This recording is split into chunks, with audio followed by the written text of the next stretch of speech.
see the raving lights, stay on a faded vibe. Never wasting time, 1, 2 check on the mic. Yeah, it's about to go down, it's about to get live. Day and night, could never stay inside. I see the raving lights, stay on a faded vibe. Never wasting time, 1, 2 check on the mic. It's about to go down, it's about to get live. Day and night, could never stay inside. I see the raving lights, stay on a faded vibe. Never wasting time, 1, 2 check on the mic. It's about to go down, it's about to get live.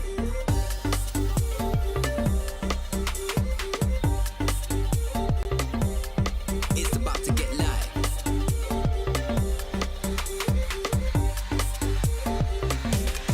It's about to get live.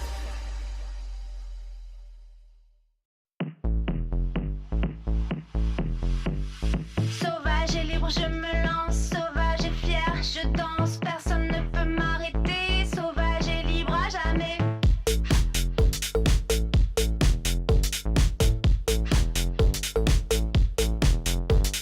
Plus de chaînes, plus de limites, je cours, rien ne m'évite, sous la lune je suis en feu, un éclair roule dans tes yeux.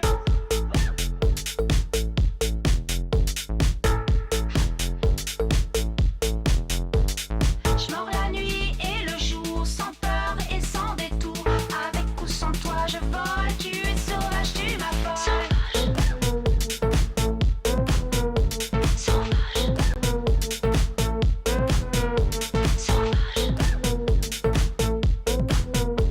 Sauvage.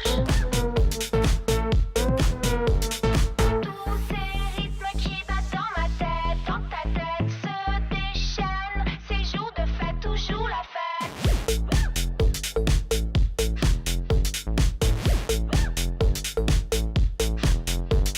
Je suis là, ici et maintenant. Rien n'arrête mon élan. Le choix est mien, je le prends, je le prends. Je suis libre à chaque moment, chaque moment. Je mords la nuit et le jour, sans peur et sans détour. Avec ou sans toi, je vole. Tu es sauvage, tu m'affoles. Sauvage.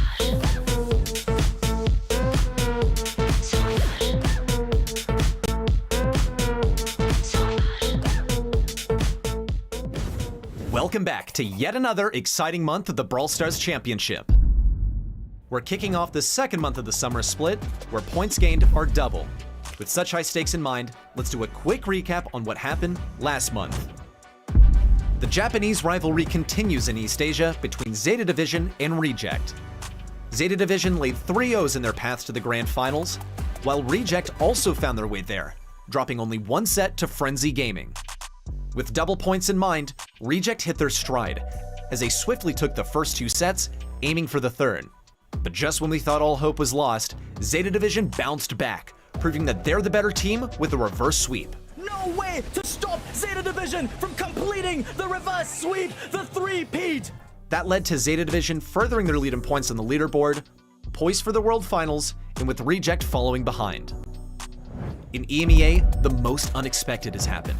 Humble, nowhere in sight on the monthly finals bracket, and SK Gaming getting knocked out in the quarterfinals, all thanks to Team Heretics. They know that they have it, they pass it over to Lenain, but Sashimi's left twice in the air. It doesn't matter. Team Heretics have done the unthinkable. They eliminate SK Gaming.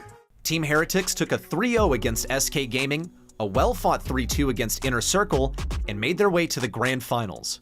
On the other side of the bracket, we have Foot Esports, winning decisive victories against Bound by Oath and Novo Esports. It was a well-fought Grand Finals, but alas, Team Heretics, the Titan Slayer, became the eventual champions. Be Team Heretics that gets the win! They are your monthly final champions! This gave Team Heretics a huge boost in their standings on the leaderboard. And though Foot Esports got second place, that gave them enough points to be on top of the leaderboard. The South American region went a little bit less hectic than we're all used to, with SK Kalalis SA putting on a great performance, winning 3-1 to both Dropayados FA and Alpha 7 Esports. Have been able to make this happen spectacularly so, and they are in the Grand Finals. But even they couldn't stop the Brawl Cup usurpers, Loud. Loud came back better than ever, laying 3-0s on their way to the Grand Finals, and won another 3-0 against SK Kalala SA, crowning them the June monthly finals champions. Throws up the pin, the spins, Loud with a flawless streak. Not a single set loss to become your South American champions. This victory gave Loud a lead of more than 60 points ahead of SK Kalala SA. It won't be a long shot to say that it's very likely we'll be seeing them in the World Finals this year. Last but definitely not least, we have North America, and with it, Tribe Gaming, as they came back with a vengeance after their Brawl Cup performance, laying 3-0s against New Heights Gaming and Space Station Gaming. Circling around the right, looking for the kill on Sands. Tribe Gaming ahead by a 7-star margin, and they're going to the Grand Finals once again. With their rediscovered confidence, they waited for their challenge, who is none other than their NA counterpart, Elevate. Elevate put up a great performance, dropping only one set in their games against Eternal and Team Electros. In the Grand Finals, Elevate seemed to be hitting their stride, with great drafts on top of great plays, and it shows, as they defeated Tribe Gaming 3-0. This corner, and he goes down! It's all down to Zeus, and he's gonna go into the gas. Elevates have already gone and done it! Your monthly final champions for June! This victory boosted Elevate's points to be only 16 points away from Tribe Gaming. Although Tribe Gaming is still currently on top, they have a lot to do if they want to keep it that way. And that's our roundup for the previous monthly finals. It seems that with double points at stake, a lot of teams are threatening the regional titans for their spot in the World Finals. It's gonna be spectacular, and you won't want to miss it. We had a wild start to the year. First was the spring split that pushed every team to the limit, racing towards the Brawl Cup. Here, some regions surprised the world, while others fell short. But nothing's decided. Not yet. The next chapter begins now with the summer split. Starting now, the points are doubled. It's all or nothing. Every region, every match, every second counts. Someone do it! He's got it 1v out to get the kill! Who will qualify for the World Finals? Who will get a second chance in the last chance qualifiers? Here in the summer split is where you get those answers. So lock in, dial up, let's brawl!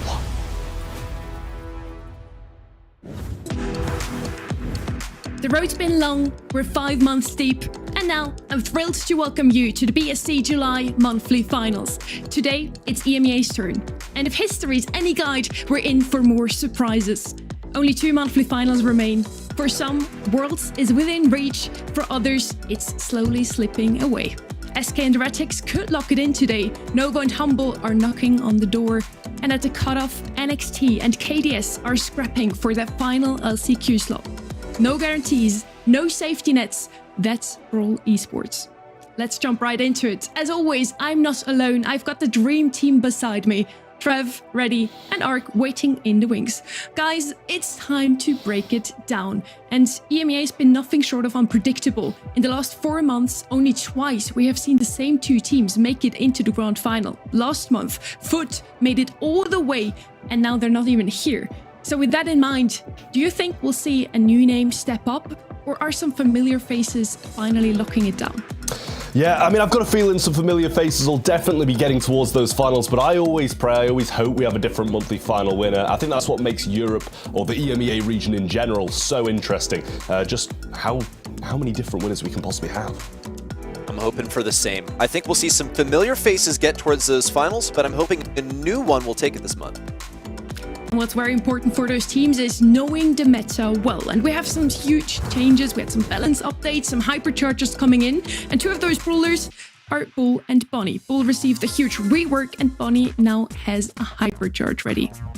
Bull's getting so much love. So let's go over what exactly changed. Now you can target where that dash is going to end. Also, the Stomper gadget is going to stun people instead of stopping you mid-charge. And lastly, you do get slow when you impact someone with that super. Bonnie, of course, she gets a hypercharge. Hey, if you like stuns, Bonnie is the way to go because she's going to be stunning people where she lands. And she was already kind of on the come up. They both have catapulted themselves at the top of the tier list.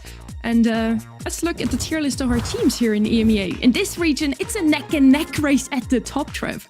Yeah, 1 point between first and second. SK Gaming just about sitting on top, but Team Heretics hot on their heels with 266. For Esports narrowly behind that, but as we'll touch on in just a little bit, they haven't made it here today. Novo Esports behind them in fourth. Humble sitting in the last world spot at the moment with 226, but Inner Circle, Papara Supermassive, Reply Totem, and Experian NXT all behind them in the LCQ spot. Such a close race, and there's even teams off this as well who are in contention for those postseason slots. Tons of possibilities for mobility here. Let's see how it's going to play out. We're looking at a pretty bottom-heavy bracket over here with the top teams in the region mostly occupying that bottom half. And in the upper part, SK Gaming and Novo Esports, the front runners in their side of the bracket. One quarterfinals matchup I'm looking at to be especially spicy is Team Heretics versus Reply Totem. Heretics had a tough match in the last monthly final against SK, and they are not going to be given an easy time by Reply Totem this time in the quarters. This region, EMEA, always has some surprises for us in store. Foot made the grand finals last month. They're ranked third in the leaderboard, and Papara Supermassive ranked 7. Both failed to qualify for the monthly finals, Trev.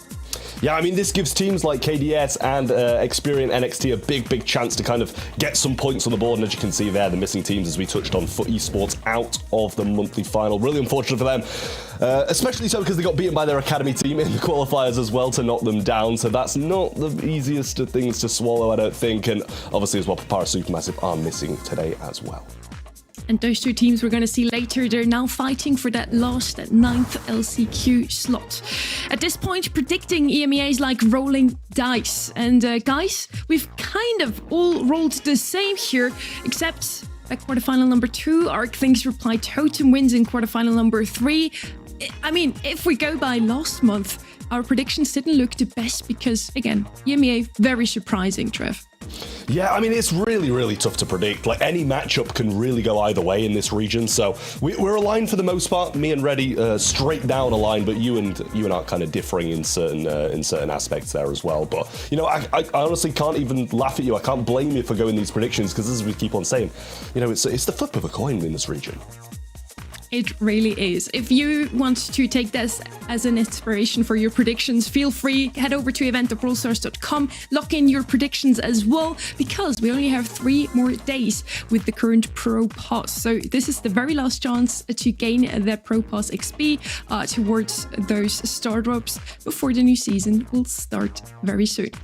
And I think with that, the stage is set. Ready? We're gonna head right into SK Gaming versus KDS Esports.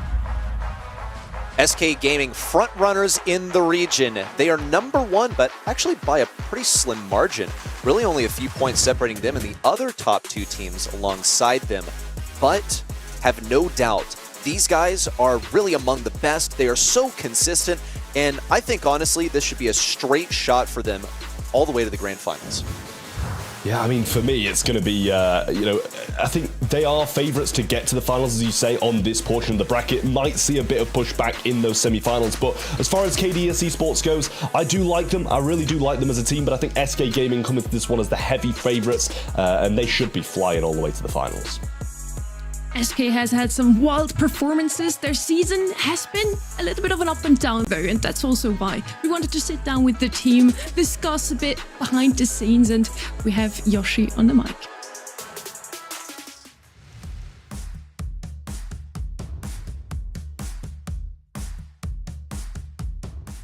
They didn't even do, they barely didn't even do any mistake.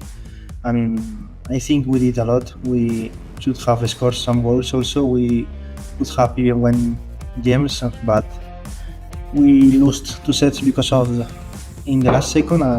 I think we just have kind of also a bit of bad luck, but to fix it, we have trained a lot. It's a different meta. There is more brawlers and new hypercharge, and I think we adapted very well because we have been experimenting a lot, and for sure we have better win rate than before. No, I don't think that gives any pressure to anyone. I think it's only positive because we should have a better bracket, like and this year, for example, we should face the worst team more or less in the first round, so it should be easier, and that's all. No, there is no pressure with that.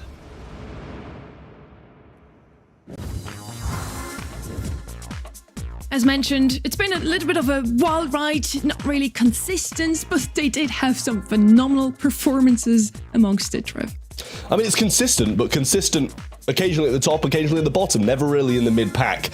Champion in Feb, top 8, champion in April, top 8, and then does this perfectly align for them to be the champion again today? I think in my eyes, they definitely should be getting to the grand finals, or it's a bit of a failed monthly final for them. They've been provided with a bit of a smooth sailing bracket, just like Reject yesterday, and Reject, they were the ones who went all the way.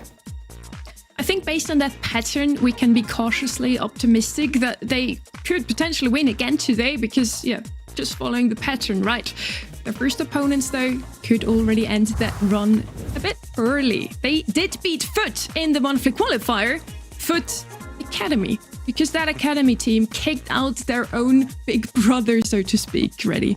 Yeah, if y'all, remember your math from school, I know we're pretty deep into the summer, but I think the transitive property applies here. If you can beat Foot Academy and Foot Academy beat Foot, then maybe you can beat Foot. And they made it really, nicely deep into that bracket last month. So I think that has quite a bit to say about KDS. KDS is just 2 points behind NXT. Both of them are now fighting for that final LCQ slot. They're just at the cutoff, Trev.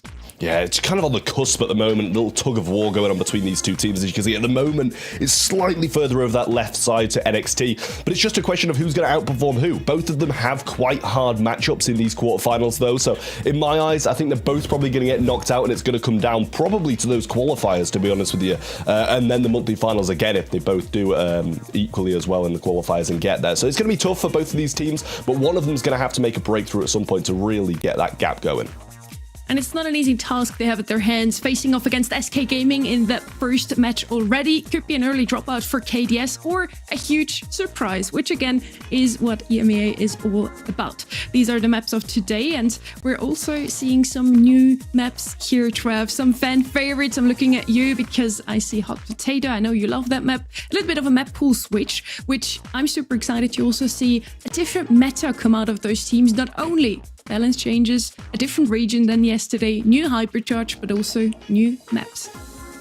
Yeah, I'm not sure about fan favorite. Definitely a me favorite, Hot Potato. I really like the map and how many different metas can be played on it, depending on how the teams feel on the day. But honestly, I can't say I wasn't expecting this. 96% to SK Gaming to the 4 of KDS. Obviously, this isn't kind of an accurate representation of their chances of winning the game. This is just what the community thinks is going to happen, and I kind of do have to back that, I'm afraid. KDS, small chance, maybe a bit higher than 4%, but yeah, SK Gaming come into this one as the big favorites. We can't blame them. I mean, SK, one of the only teams that has qualified for every single monthly final so far, made it into the grand finals twice and has also won these, so definitely the top 1 spot in EMEA in the leaderboard as well right now. Heading into the very first draft of the day now, SK Gaming versus KDS Esports, and we are on Hideout ready.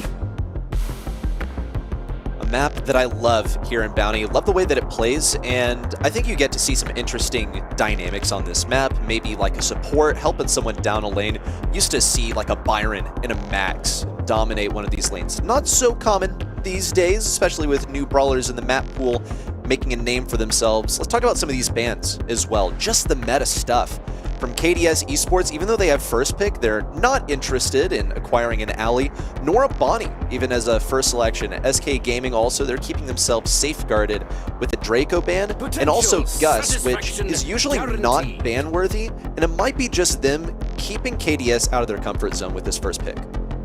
Yeah, I mean, I do like this Byron. Real good shout. It allows, quite a versatile late game. You can take some more aggressive brawlers while still maintaining that kind of ability to just go with sharpshooters if that's what you really desire, because Byron has the healing, has the range, got a lot of different kit on this brawler. So, as I said, very versatile and a really solid first pick for KDS Esports. It's up to SK Gaming to kind of make a bit of a bounce back now. They're going to go with the grey, a brawler they're very confident with as well, and I really do like that here. Charlie making its appearance in EMEA as well as a lot in the East Asia region yesterday, and it's just such a strong brawler at the moment. Got a range buff. That is really the biggest thing. She has progressively gotten stronger and stronger over the last several patches, but that range buff is what makes her so versatile now, and not just a counter to tanks or otherwise aggressive brawlers. KDS Esports, once you see that Byron, you know that it's going to be healing something permanently, getting it into position, and Jae Young is going to be doing the exact same thing. What KDS is kind of lacking, though, is that damage. Like, yes, of course, there's a Weaken Warrior gadget. Jae-Young can crank out some damage when he's in the healing mode, but I think there's big potential for them to get shut down by SK Gaming here with their last selection. Yeah, they've got to be quite cautious. I was going to say something maybe a bit aggressive to go for those healers, but they're going to go for the Lumi instead. It's another one of those just really, really solid brawlers. And you see two quite different routes. You know, we've got the very much forefront of the meta with the Charlie, Lumi, and Gray in previous multi-finals has been incredible as well. I'm not saying it's fallen out of the meta too much, but KDS have kind of just gone for a bit of a Hail Mary here, stick a tank up front in the Hank, and then just spam heals and hope for the best. And I honestly love when teams do this. They know they're the underdogs coming into it, so they try something a little bit different, maybe something a bit cheesy at the same time. And, you know, sometimes when you are the underdogs, it's exactly what you've got to do. There's something to be said about a reliance on cheese as well. Here's a rollout from KDS. They're going to be using that speed from Jae-Young with star power to get that blue star immediately.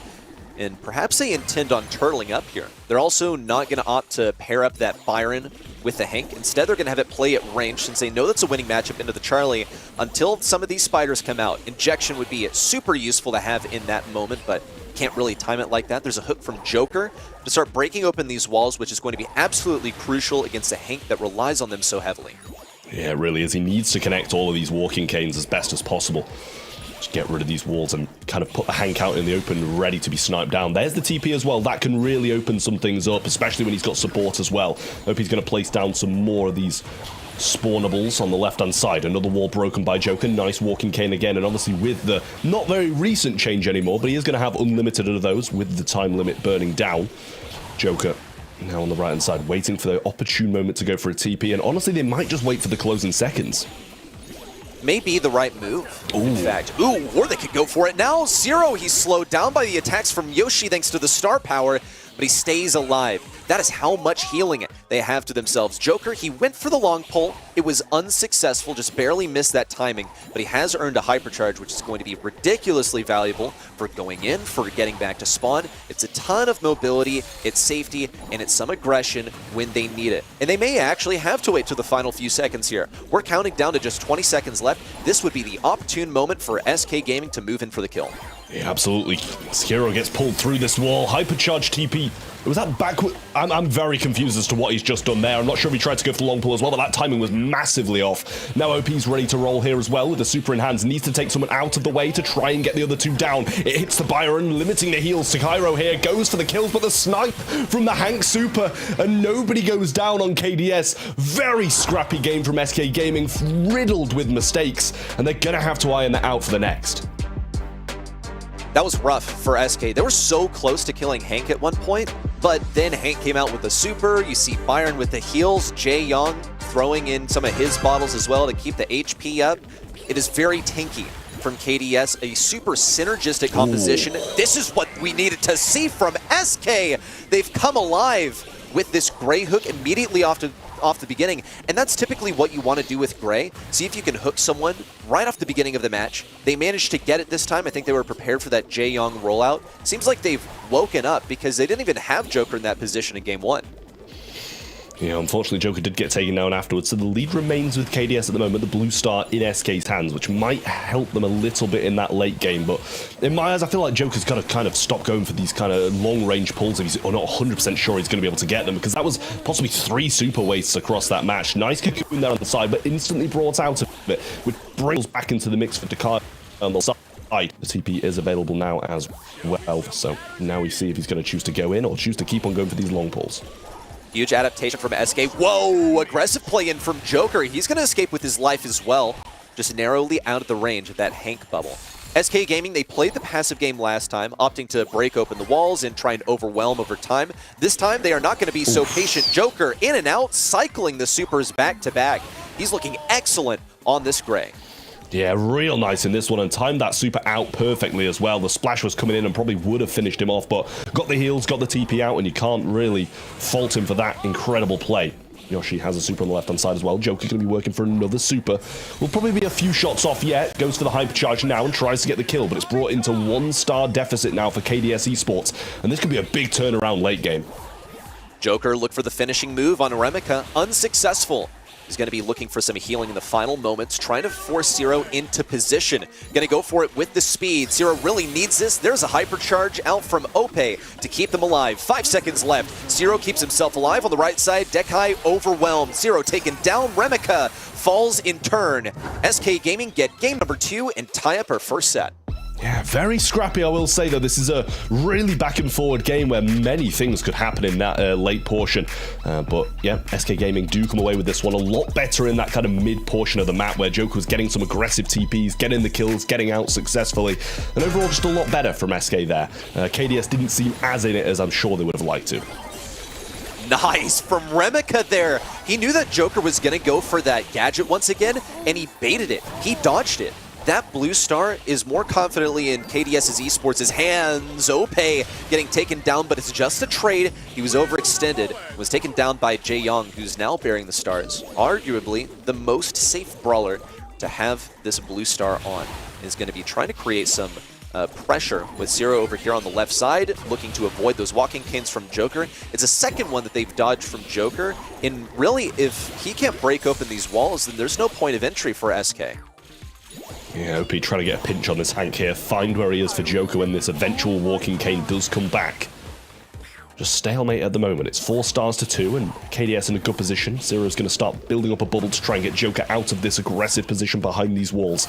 They have a chance. Here's the walking cane, there's the lockdown, and there's the kill. That brings the lead back to SK's side, and the cocoon on the right-hand side means they're safe for now.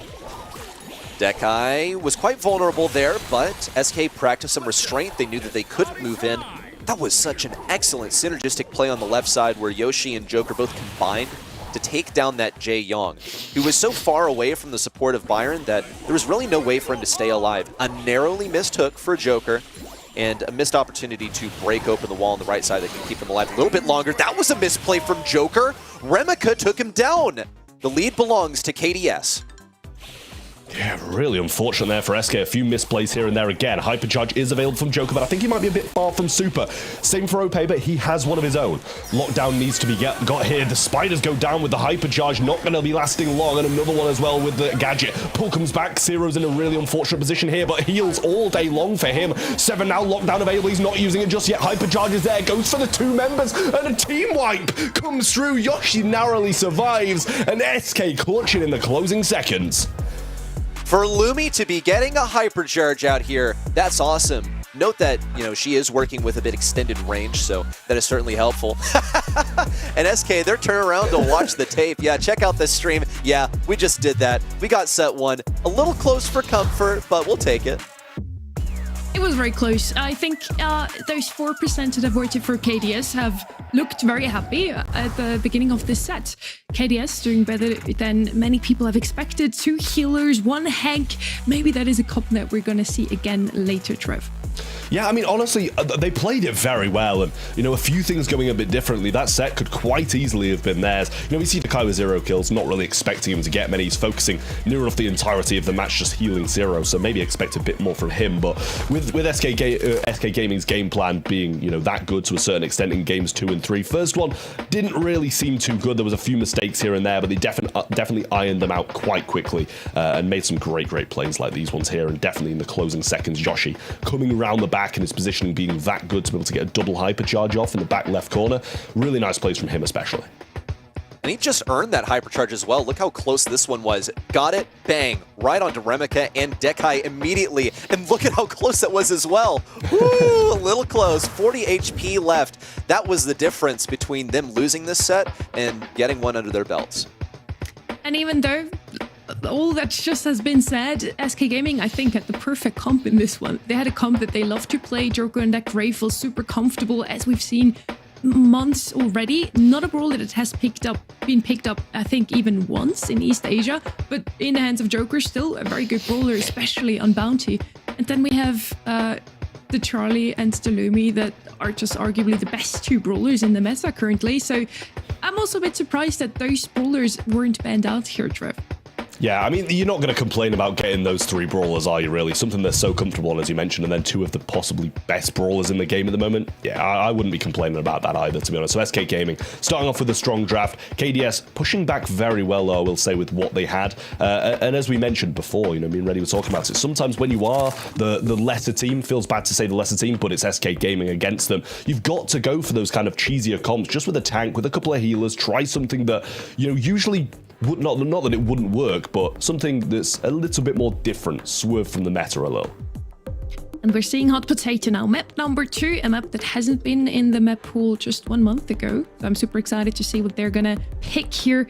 And yeah, if they're gonna show us some of the same brawlers. Charlie would be open still, Hank as well. Don't know if I would pick him on this map, but let's see.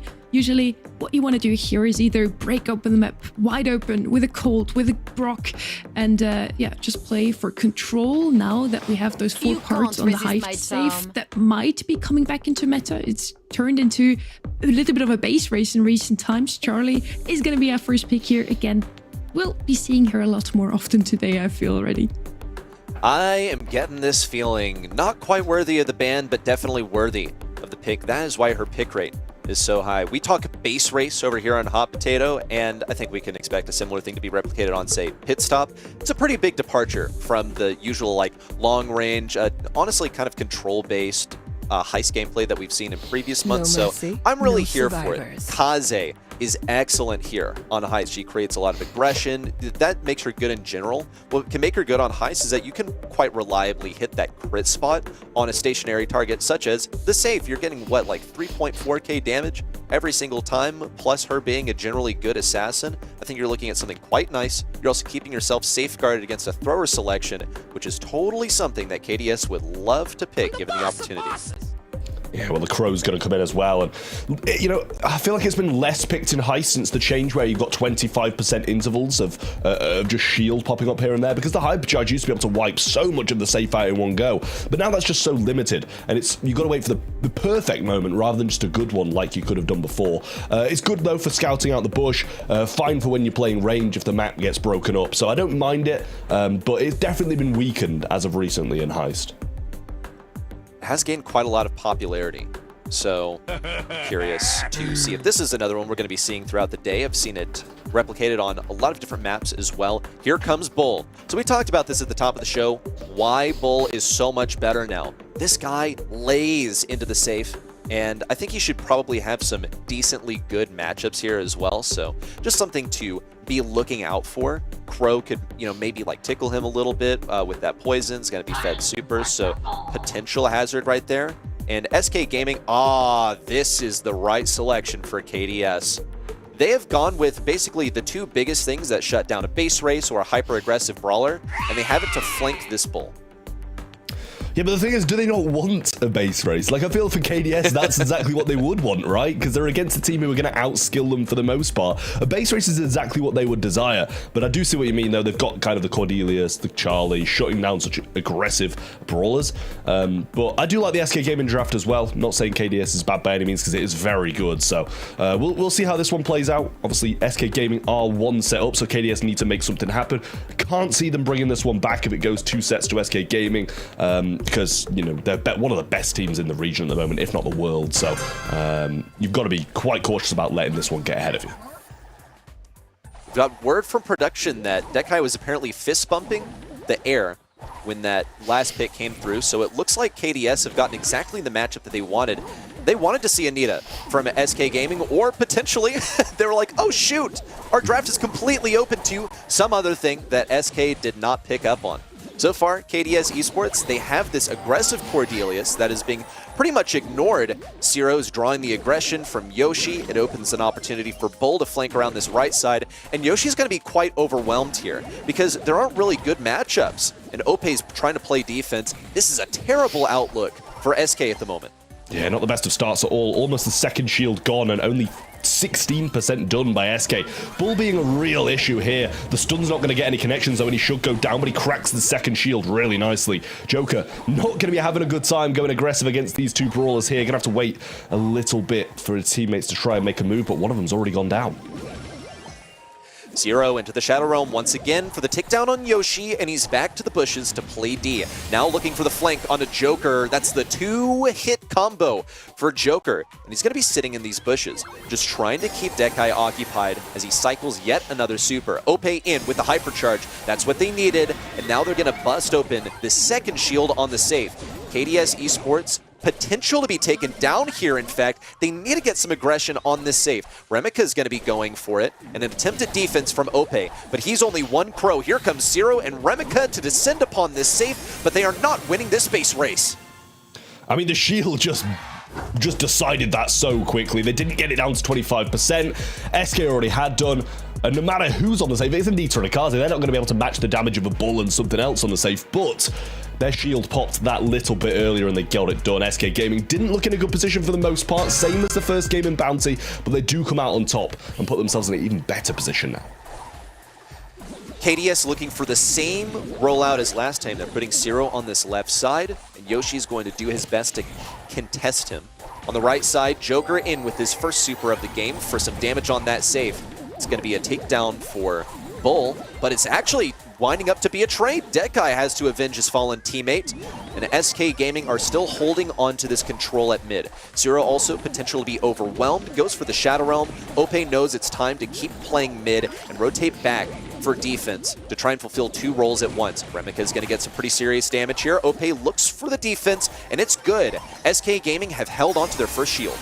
Yeah, shield's not cracked, which is huge for them as well. Hypercharge super comes down from Joker. A few shots from Ope there just to try and keep them burning down rather than allowing them to heal up. Joker will flank around this right-hand side with a bit of stealth under his wing as well. Yoshi gets that kill, and now the bear will be rolling through shortly. Another super comes in from Joker too. He's just going to go insist on defense for a little bit before coming back up.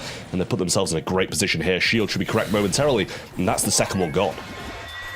Pretty tied up here on the tempo. Remika just needs a couple more shots to get the shield down, and it's looking really evenly matched. The metronome ticking away, and Remika needs to get through the shield, but his reload speed is not helping him. KDS Esports, they're doing their best at defending, and they've got positioning. Joker's going to try and aggress over on this right side. Now switching to Invis. They don't know that he's there, but he mispredicted the positions. Needs to get back into that geisha form so he can get a super up, and it's good. Gadget procced. SK Gaming on their last legs. Remika with a buzzer beater to get game number 2 and equalize the set. Yeah, I mean, that one, SK little bear and a KDS managed to win it, so I don't know how to predict these games, to be honest with you. The shield's popping perfectly there for KDS as well. They did a real good job of getting that last one down to make it that 50-50 base race towards the end of the game. So nice stuff from them this time. Putting up a big fight against SK Gaming. I honestly didn't expect it to be this close. They've managed to grab a game in both the sets so far and might be troopering on for their first set here. KDS. It was a close victory for them, but they managed it in the end. Nice interaction for Remika on the right side. In game number 2, he wasn't really able to win that. He's going to go for another onto Yoshi with the stun. Gets the kill, but can't get the positioning. Now it's time for Zero to come in with the combo shrooms for as much damage as possible. Yoshi's going to aggress him now. Meanwhile, on the KDS Esports safe, they're just looking for this defense. Remika's taken enough damage to get his hypercharge. Ooh, that's not very good for Joker. He dashed for it. He didn't use a super. He managed to transition to the geisha form and then get some damage on the safe from there. It's only 76% on KDS Esports' safe, though. 1% off of the first shield. Yeah, they would have really liked to get that down, but just incapable at the moment. Joker back up, though, and does have a hypercharge. No super just yet. Here comes Remika with a super hypercharge of his own. Super was available there as well. Great stun with the bear from Yoshi. Can he stop it from cracking? He can't. They get it down to 74, but a hypercharge of his own is now available. Same with Ope, and that could be a big game changer. Dodges the Charlie super, now in with Anita hypercharge. That's fine, it just tanked the damage that they needed. Meanwhile, Zero is laying some mushrooms into the SK Gaming safe. Once more, we're in a similar position to game number 2. Ope's gonna try and crack through this second shield, and it's good. It's down to just 21%. This shield is down to its last legs, but he has punched it down to such an insurmountable difference. Yeah, managed to stay alive for so long there as well. Evaded a shot when coming out of it. And the shield is still there for SK Gaming, which means they can go for a base race and KDS can't. Hypercharge comes in from Joker. Zero's there waiting. He goes for the damage and gets it. SK Gaming gonna take this second set, but they have had some heavy competition from KDS. And I mean, they can definitely still get some sets on the board, but 2 sets might be out of reach. That is an awesome sippy cup, by the way. I just want to point that out. Like, mad respect over there. I guess, you know, that's how gamers feel themselves. That's how you get to game number 3 against SK. I'm taking that note for later.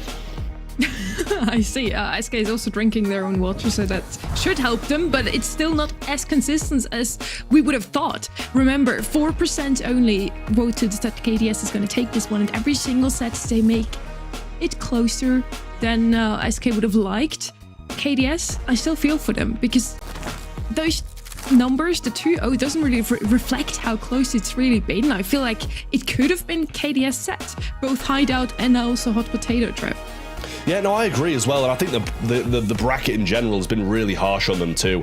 Against the majority, well, quite a lot of other teams in this bracket, they could be 1-1, 2-0 up, and they could even be 2-0 up, as you mentioned, against SK here.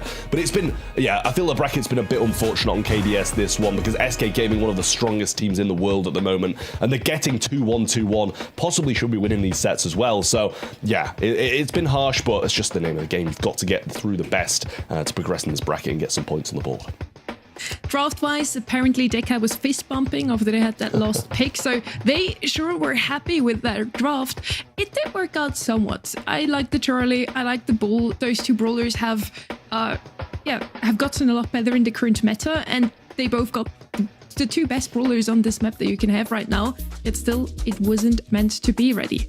Why did they not win that set, and what do they have to change now for Dueling Beetles? This is the reality. And what I'm about to say is not really something that you can change from one set to the next. They got exactly the draft they wanted. They were pleased, and they couldn't win the set. That, for me, says that SK just outplayed them, basically. Or, I don't mean to doubt their judgment on what a winning draft is. I gotta respect their composition, but they got exactly what they prepped for, and it didn't work. So I can't imagine they're going to make a major departure from the plan here in set number 3. Hopefully it works out better for them, but I really do think SK Gaming simply played better Brawl Stars in set number 2. I have my trusty API running as well, so I have the list in front of me what the EMEA likes to play at the moment, and Lumi still quite far up there. Is the first pick here for SK Gaming, once again, has been left open by KDS, just like in that set number 1 as well. I wonder what the game plan is behind that. Charlie, Kaze, Draco, Lumi, and Gus are the top 5 brawlers in the EMEA right now. A lot of those are still open here. Charlie has been banned out by SK Gaming, so they were kind of hoping to get that Lumi, it seems. But let's see, Kaze is going to be picked up here. The brawler right after Charlie in terms of how often she's picked. So KDS is cooking with their draft so far. Only 2 brawlers have been picked their draft. I mean, this is the thing, right? If they're cheering, fist bumping after their last draft and still come out below SK Gaming, you've got to question how good does a draft have to be to be able to beat SK Gaming? So it's got to be absolute perfection for KDS Esports. They're going to bring in the Meg as well. I don't mind that at all. Pretty decent. Got a lot of health pool, obviously, as well. Can stay on the zone for a good amount of time. And Kaze being that aggressive brawler should allow her to be in the mech for the most part as well. So SK Gaming, we flip back over to them for another 2 picks. KDS do have the last, though, so have that ability to try and counteract what SK Gaming are doing. All together, all 3 brawlers they can try and counter, but it's going to be a difficult one indeed. And SK, just being the team that they are, you kind of expect them to close this out in 3, no matter how close the rest of the games have been. Lu comes in then for SK as well. One of those brawlers that's just kind of almost inevitable on Hot Zone, and they've got now the Lumi gadget and the Lu Super, which is going to be locking down so much of the map. That is as much ice as you can get in the game. Here comes the Lu Super, here come 2 freezes on the ground, and all of a sudden, all 3 of those lanes are impassable. You cannot get past them. We'll see them finish things off with a Kenji, which SK Gaming love to play, and they've played it to great success in the past.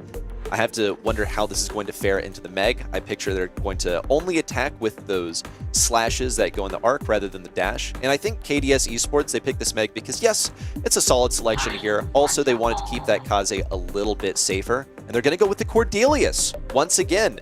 They trusted it in the last set. They're going to go for it once again. You see the smile on Dekai's face. This is what they planned. They're going to be using it in close range versus whoever winds up with this Kenji.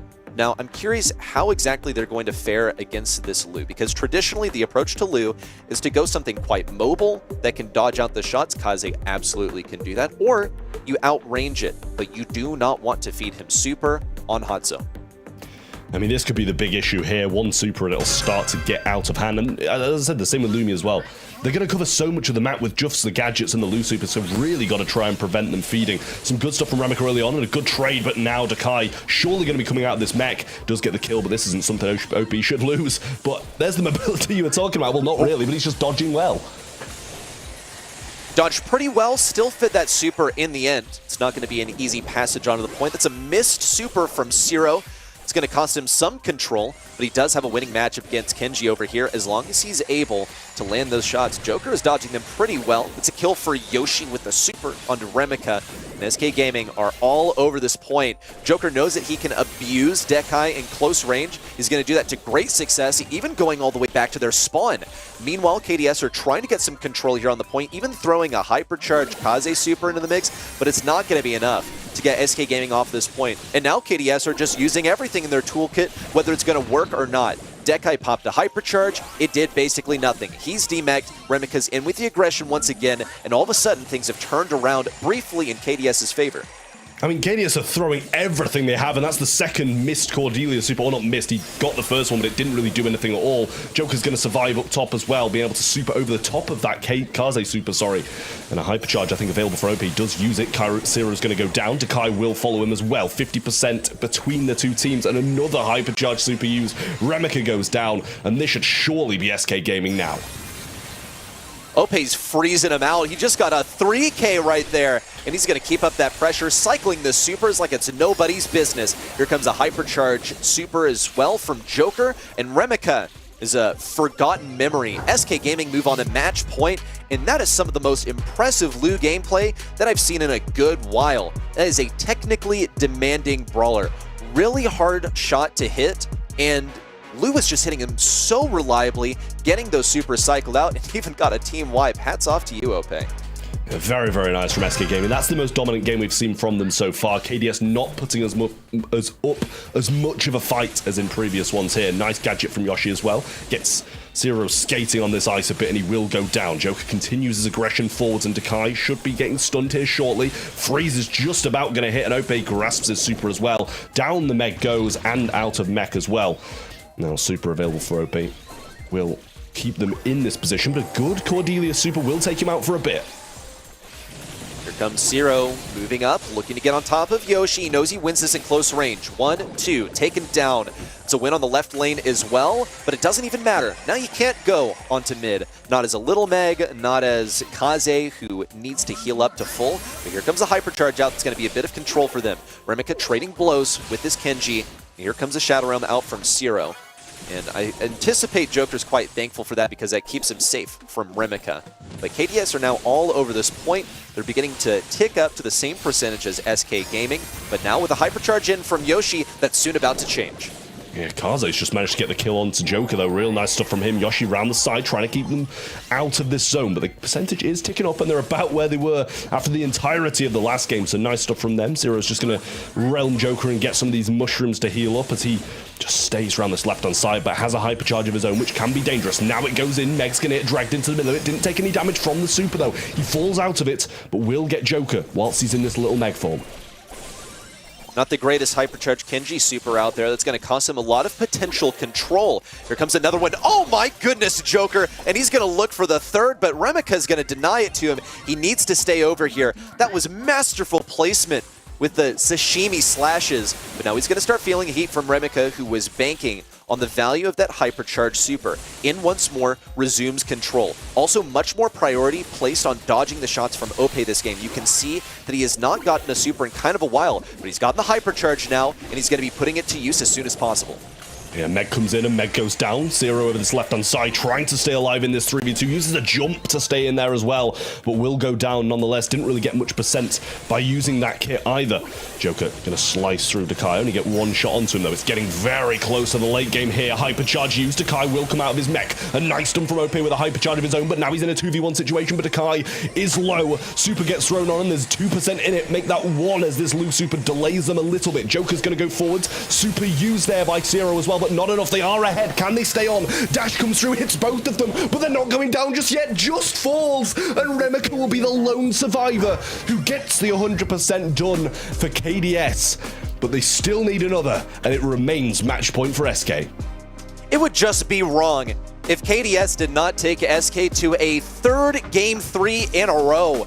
And what a close margin. They were only 4% away from going ahead and conceding this match, which they need so much. They're only 2 points off of making it into an LCQ slot behind the next competitor. They need this so desperately, but they're already going to be giving a tough time by Joker, sort of spanking that left lane, knowing when to restrain on the left side as well, and Zero cannot get contact on that Cordelia super. It's going to hurt a little bit, but thankfully KDS Esports as a whole are keeping up this pressure. They've gotten 1, 2. Zero's got Ope in the Shadow Realm. It's just going to offer them a bit more control and position on this point as they've taken a pretty confident lead. Oh, great super there, though, but Joker uses super to kind of bypass that, and a good kill from Yoshi with a super of his own. Kiro's going to jump in now. Will go down, though. Grasps a super along the way, but can't really be used until he gets back into the mix. You've got to assume he's going to be trying to go for Joker on this left-hand side. He is taking that path. Here comes the super in from Zero. Puts Joker in the realm, and Joker dashes away. Zero's going to spawn right on top of Ope. No, told go over to this lane versus Yoshi. 1, 2. That's enough to take down Lumi. That offers so much more control for KDS. But the super from Joker is in. It's nearly enough to take down Dekai, and check this out. Zero has cycled the super once more. He's going to go for Ope now. Drops him down to half HP, but can't finish off the kill. Now refocuses onto Yoshi, but it was too much. He spread himself thin. Thankfully, Remika is able to pick up the kill, but it's only a trade with Ope picking it up in the end. He's close to a super. He's got it. A freeze onto Dekai, who's now going to be demeched on the right side and still slipping around. Missed hypercharge for Zero. Thankfully, he's able to make that up by getting a kill, but he cannot get the position for the team. Yeah, beautiful bait there as well. Hypercharge comes in, chooses to use it on the Meg instead of the Kaze. They get the kills, and that's going to be the percent required to get them to the semis. SK Gaming, after a hard-fought battle, and don't get me wrong, 3-0 does not reflect how close this game was. KDS putting up a big fight, but it is SK who are victorious. They're powered by that SK Water, or SK Aid. I don't know what you want to call it. Someone tell me what it is so I can properly refer to it. It's powered them through 3 straight sets of Game 3s at the hands of a team that was seen as quite unlikely to do such a thing. But, you know, KDS, I salute you. That's 3 Game 3s in a row. They got the drafts that they wanted. They succeeded in what they set out to do from the draft perspective, but not from the scoreline. It could have been a Cinderella run. Nobody expected. They had a good game every single set. As you mentioned, they took them to game number 3 every single round. Made it close in games, but the set wins speak a clear language, and SK Gaming are the ones who move on into the semis. Now, for the last round, Yoshi is the MVP here with the most kills and the most damage as well. Dueling Beetles, of course, if you get kills, your 2 teammates can stand on the zone a bit longer, so that's certainly what you want to do. In previous matches, we also had Ope and Joker as the star players, so now it's on you to choose who's the MVP. You get to vote on the website, make sure to do that. And with quarterfinal number 1 out of the way, a quick 3-0 here, we have a match coming up next that could be a little closer, Trev. Yeah, there's nothing crazy about this bracket so far. Obviously, SK Gaming just moving on after that. You know, not so swift 3-0, probably one of the longer 3-0s you'll see in Brawl Stars Esports, but Experian NXT versus Novo Esports now. Big game for both of them as well, especially Experian, I feel, as they are right on that cusp of the last LCQ spot at the moment, so getting these quarterfinal points would be a big, big help for them. I think the next one is going to be a closer one, simply also because we all predicted something different. So let's see if Experian NXT gain some more points. They're only 2 points ahead of KDS Esports right now. So if they also drop out of the quarters right now, it would stay that close, and August would be brutal. So let's see if they can beat Novo Esports that has won a monthly final before. You still have some time to vote for the MVP. We'll give you 1 more minute. See you soon.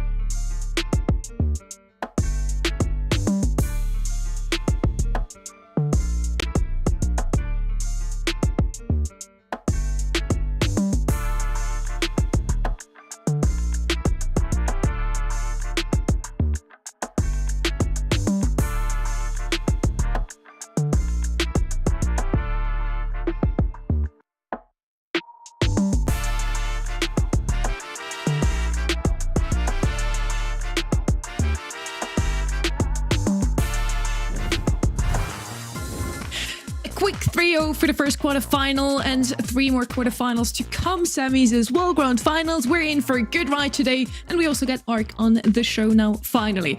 I will ask you the same question. You feel like there's gonna be some new names popping up today, or is it gonna be a humble SK Gaming monthly final again? I really hope we see some new faces rise to the plate here today. I feel like, as we saw in my predictions, Reply Totem have looked really good as of recently. But again, as double points is such as it is, the competition has never been fiercer. I would love to see something different, as we saw last month with Team Heretics. That's what I kind of thrive for in this region. What's still left for the quarterfinal number 1 to do is to have a look at which player was the key to their success. And very often Joker is chosen for that. He's the mind behind the team, the drafter, and I think the draft has been pretty solid for SK this time. So typical. You people at event.brawlstars.com are so predictable. But I do agree with you. Joker popped off right there. I mean, seeing him on the Kenji, I was very impressed, as I usually am, by him on that brawler.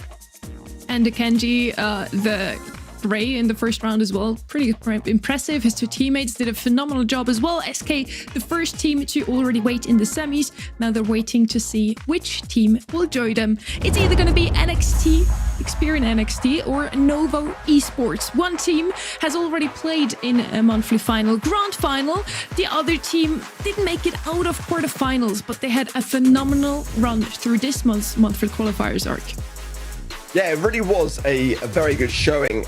You know, getting wins against Reply Totem, Foot Academy. I mean, they are really quite substantial, especially when you consider the fact that Foot Academy did knock out their own Foot Esports main roster in that process. Again, the little bit of the elephant in the room being the loss in March as the only monthly final that they were able to attend in a sweep to Foot Esports. So that's the reservation, but Experian NXT here today, they do look like a good contender coming in. They have Arthur, the 16-year-old talent, alongside the 2 Spanish players, Amos and Rob. That's why we call them the Spanish Inquisition. Nobody expects Arthur's Inquisition. Nobody expected that they would qualify again, but they did beat Totem. They did beat Foot Academy. They had a great run here already. Yeah, amongst their weaponry are fear, surprise, and an unwavering devotion to confusing you all with that Foot logo, because they took down Foot Academy in order to make it through. That was in the upper bracket, and they had to, you know, of course, take down Totem as well. That was pretty impressive by them. I have to give out a little props to our graphics makers here as well. Looked phenomenal, as always, this month again. So yeah, Experian on one side, they are only 2 points ahead of KDS to lock in that last LCQ slot to keep the postseason going.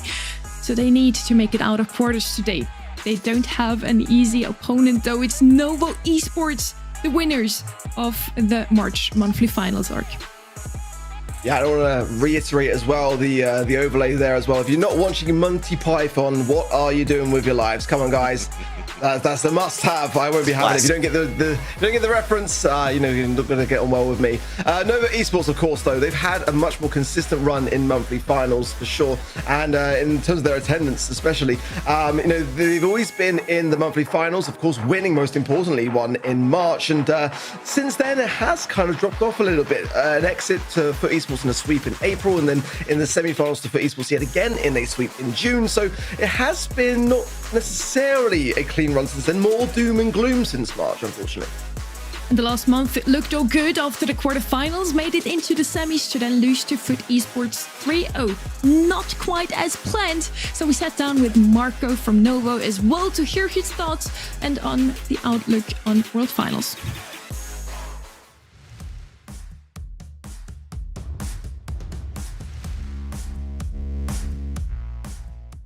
Dopo la vittoria nella Monthly Final di marzo, diciamo che il livello si è sempre alzato di più ed è stato molto difficile competere nella regione, però questo comunque non ha impedito noi a fare tante scrim, e infatti i risultati si sono visti. Abbiamo fatto una top 4 lo scorso mese e abbiamo battuto gli Humble, e speriamo che questo mese potrà andare bene. Questo è il mio primo anno che facciamo competitive e siamo nella top 4 in EMEA. E abbiamo buone possibilità per l'LCQ, quasi assicurato, ma soprattutto siamo anche in una buona posizione per i mondiali.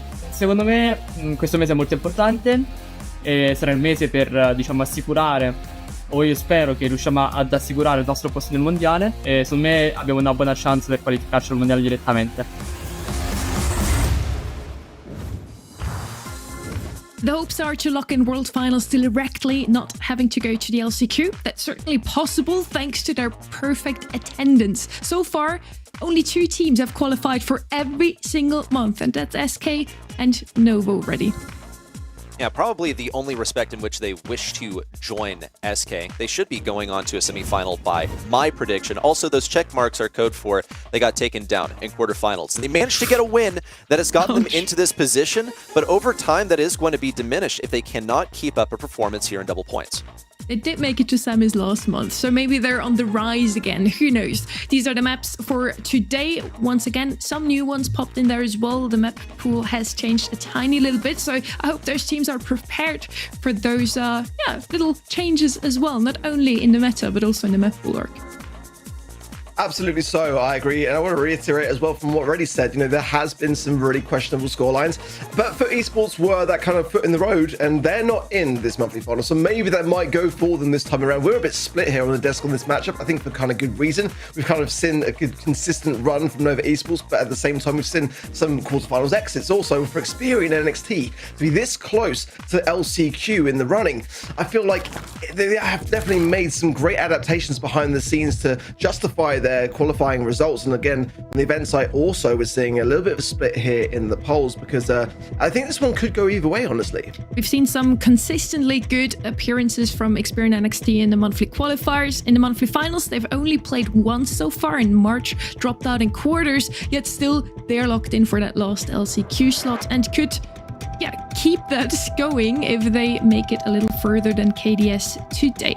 Let's see what they have come up with over the last few months. A little bit unfortunate for them. A side note here, they weren't able to scrim a lot in the past week because Rook wasn't available. So I hope they have prepared not only for the monthly qualifiers, but also for the monthly finals before last weekend, the monthly qualifiers. Heading into draft now, we are on Bell's Rock. Gene is going to be the first pick here for Novo. Has some range, has also some capabilities of pushing and knocking out any tanks if they come too close ready.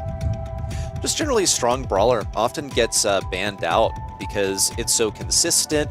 You have different ways to play. If you're worried about getting ingressed, boom, run lamp blowout. Though I think a lot of the time you'd be well advised to go for some of those vengeful. Oh my goodness. This early? Whoa, like chill out, dude. And Gina's also one of the best ways to counter this. But Sprout actually cooks here. It's just later in the draft. They have a last pick. Why do they go for it now? Well, final pick Rico, 100%. Or Gus as well is a solid pair of hands in this particular map. I quite like it, but it has dropped off slightly. But the RT, the Gus, and the Rico are the top 3 picks from Experian and NXT. So I kind of see where they're looking for with it. You don't tend to see it as a first pick for it ever. It's normally a final pick, unless that's kind of what the game plan is going to be. And it's whether these picks from Nova Esports deter the idea, because the Kenji is definitely a threat in that regard. There's the Gus. I'm glad to see that it's still staying firm in EMEA in that regard. Ollie is still an option here as well. So if they want to go a bit tanky, they could do that also.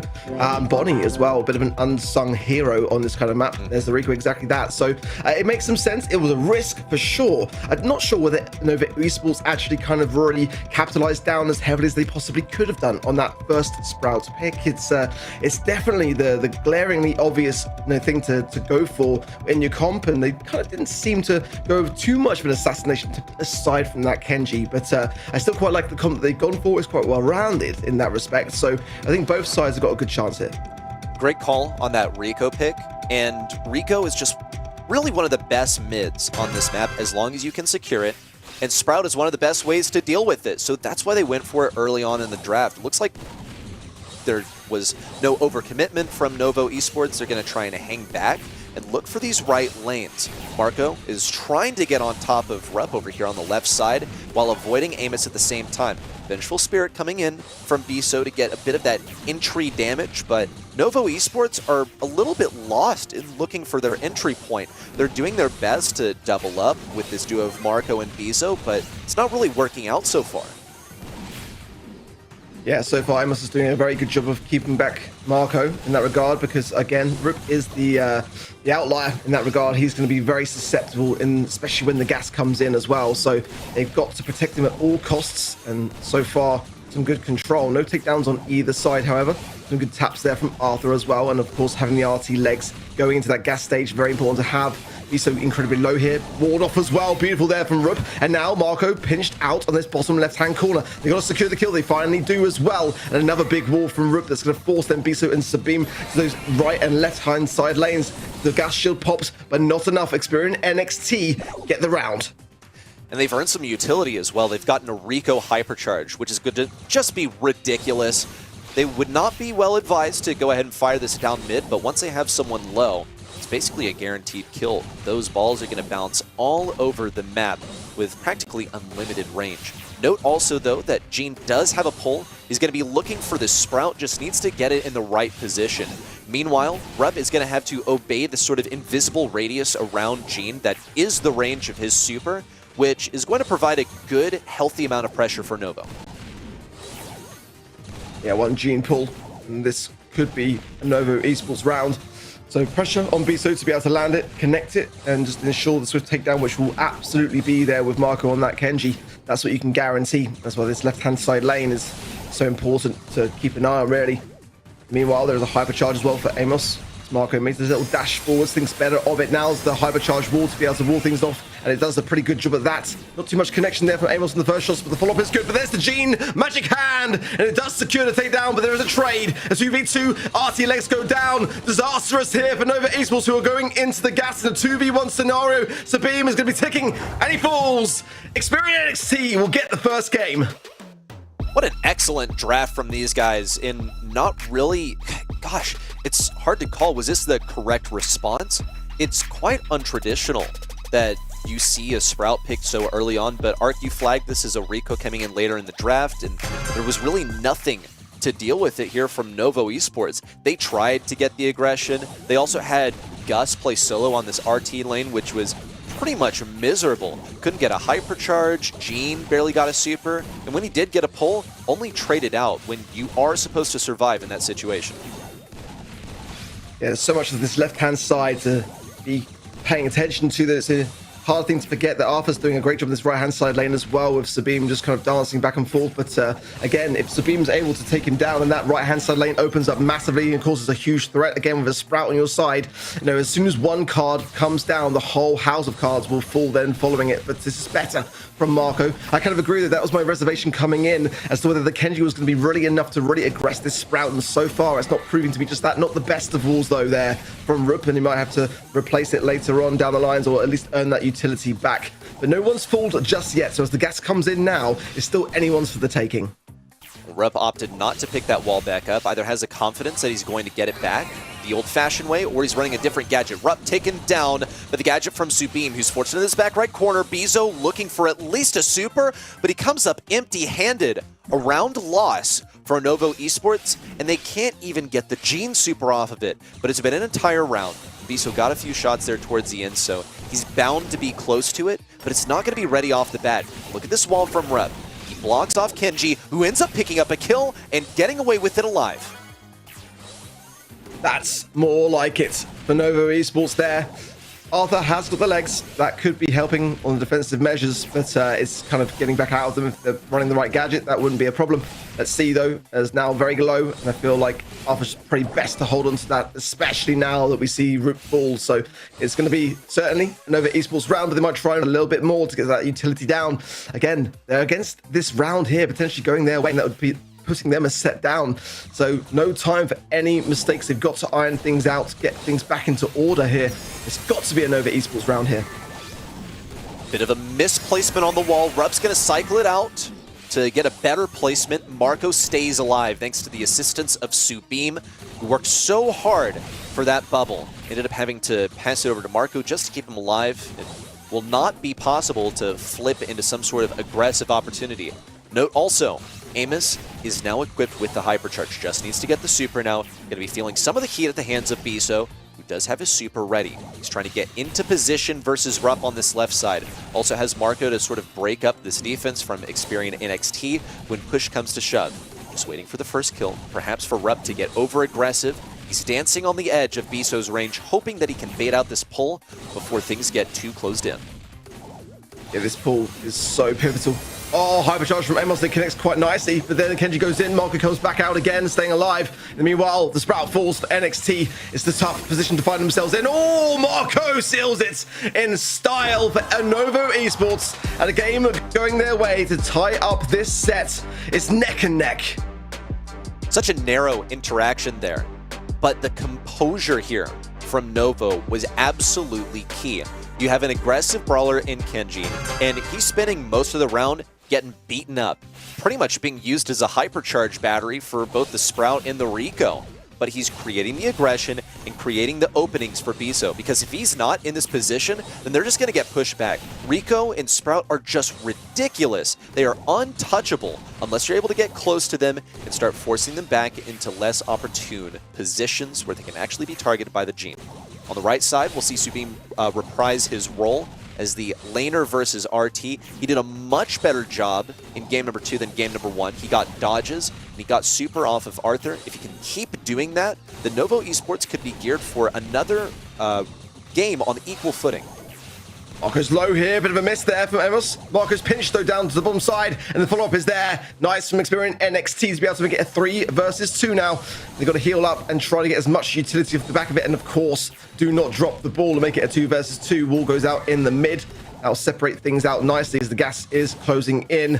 Over Esports, nowhere to run, nowhere to hide. They've got to be very, very cautious now. And Sabim's low on the right-hand side. He's got the Gush shield, though. And NXT are quite pinched up here. That Sprout bounce shot was crucial. And NXT now moving on to a position where if they get one more round, it will make the set. We're heading into yet another round 2 where Novo Esports are missing their most crucial utility. They don't have a gene pull. And I can't really say with confidence that he's that close to it. Surely he should get it by the end of this round. Just needs to not get upset before things move on to that point. Amos has the Rico super to finish off the kill. Rupp can also defend a position. They might actually look to block off Biso from Kenji and move down this position on the left side. Rupp thought about it, went for the hypercharge, looked for a kill as well. Now he's just got to toss it up mid to try and create a corridor on the left side that Amos can fire down. Doing his best, but 2 completely fruitless hypercharges. That's devastating for Experian. Yeah, not great. Bouncy castle gadget there for Amos. Don't tend to see it too often these days, but I still really quite like it for those additional heals that come in quick and fast for the Rico. Now the wall goes down right when it needs to for Rupp. On the right-hand side to be making a push forwards and a little bit aggressive though for me. Arthur goes in, gets the legs, gets the takedown as well. And now it's just down to Marco in the 3 versus 1. What can he do? He will fall, and Experian NXT will earn themselves a set. Deserved based off of their draft, based off of their gameplay, and also the errors of Novo. An entirely winnable position where Gene pulls the one guy you're not supposed to pull. Pulls the RT and the predictable happens. Splits top from bottom, bam, you're dead in 1 shot. The Inquisition has striked again. It really looked like NXT had everything under control. That set number 2, or game number 2 could already been in their hands. I feel in the end it was Marco and the Kenji with the hypercharge that slayed again and turned things around for his team. Still wasn't enough. In the end, it's Experian NXT taking the first set, almost with a whopping 8 kills here. And yes, the knockout is all about kills, so he definitely did a lot of work for his team. I really like the draft. We didn't see Sprout in months. I don't know if you two remember ever having seen him this year. I think we've seen him a couple of times, but in normally the final stage of the picks. And that's the thing where Novo Esports just really didn't take enough care in their draft. They were kind of maybe a little bit tunnel visioned as to what they wanted to play rather than what was staring them in the face. And the Kenji was a nice idea for Marco, and he played it very well for all intents and purposes. But the Gene, a lot of their comp was just kind of sitting back for a lot of the time instead of being on the aggressive, making the plays. And Sprout's an easy target. There's some really good ways to be able to really go straight for the juggler with that particular brawler on the other side of the field. I think with how strong tanks assassins are in the current meta, brawlers like Sprout and Grom are not the favorite picks usually. You have a Willow that can handle tanks a little bit better, Barley even with the sticky syrup. Yeah, just so many throwers that are better suited, Juju as well, to deal with those aggressive brawlers. So yeah, Sprout, seeing him here surprised me, but it obviously worked out. Experian NXT will lead the charge here now. Layer Cake is our next map. Another map where you could pick throwers.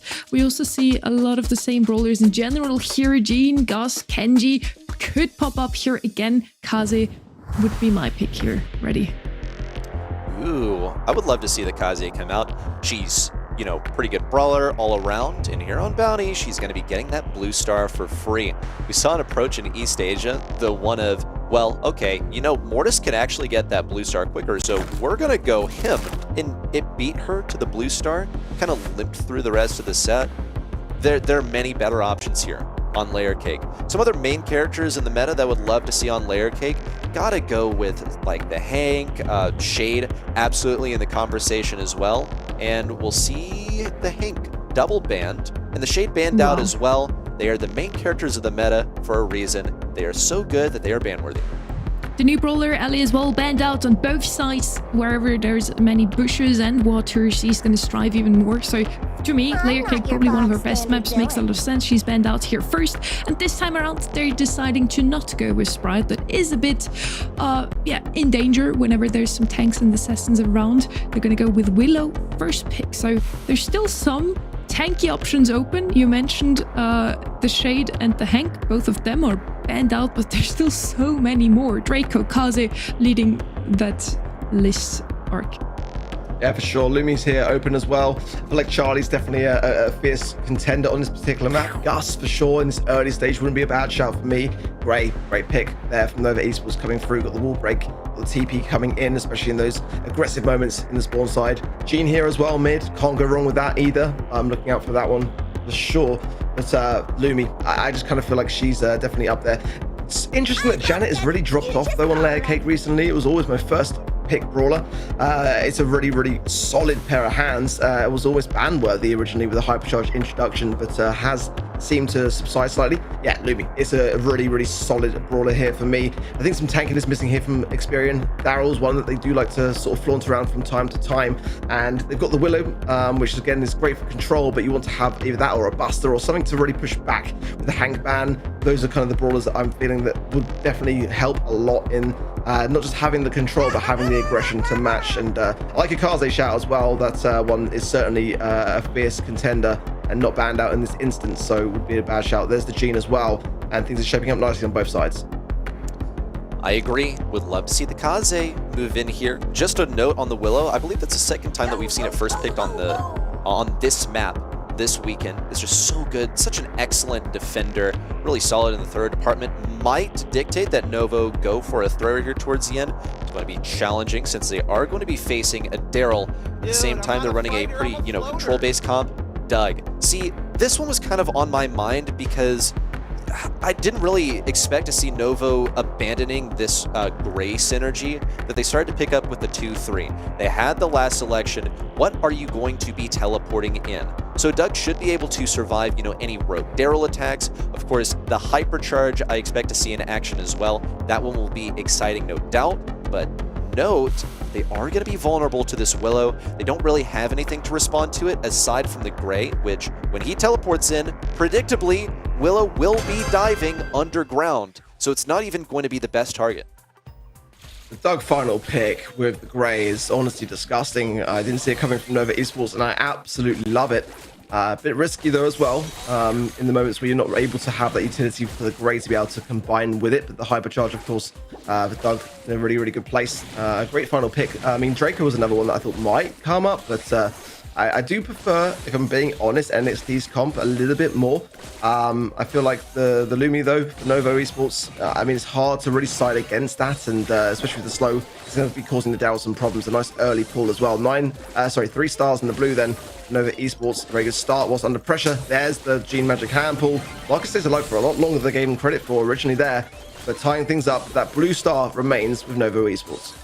Those two pulls were just out of this world. The max range from Rupp and then the long pull from Marco. Just seeing real good mechanical execution from both of these teams, and it's led to them being almost evenly matched here. The tie only broken by a blue star currently in the hands of Novo Esports. They're going to be playing as passively as possible with this Doug. And meanwhile, look at this. Marco has his hypercharge already as well, something that can often be denied to the Gray quite effectively, but he has been hitting these hook and he's been hitting the follow-up shots as well. So things are just looking all around quite good for Novo Esports right now. They need to be safeguarded against this end of the game Daryl roll in. He's going to be getting that hypercharge for free. Might have to work for it, but by the way that he's playing, must have some level of confidence. It's a bit of a delayed gadget there from Amos. He's going to be missing it for the final few seconds here. By the looks of things, it's time for Experian to move in.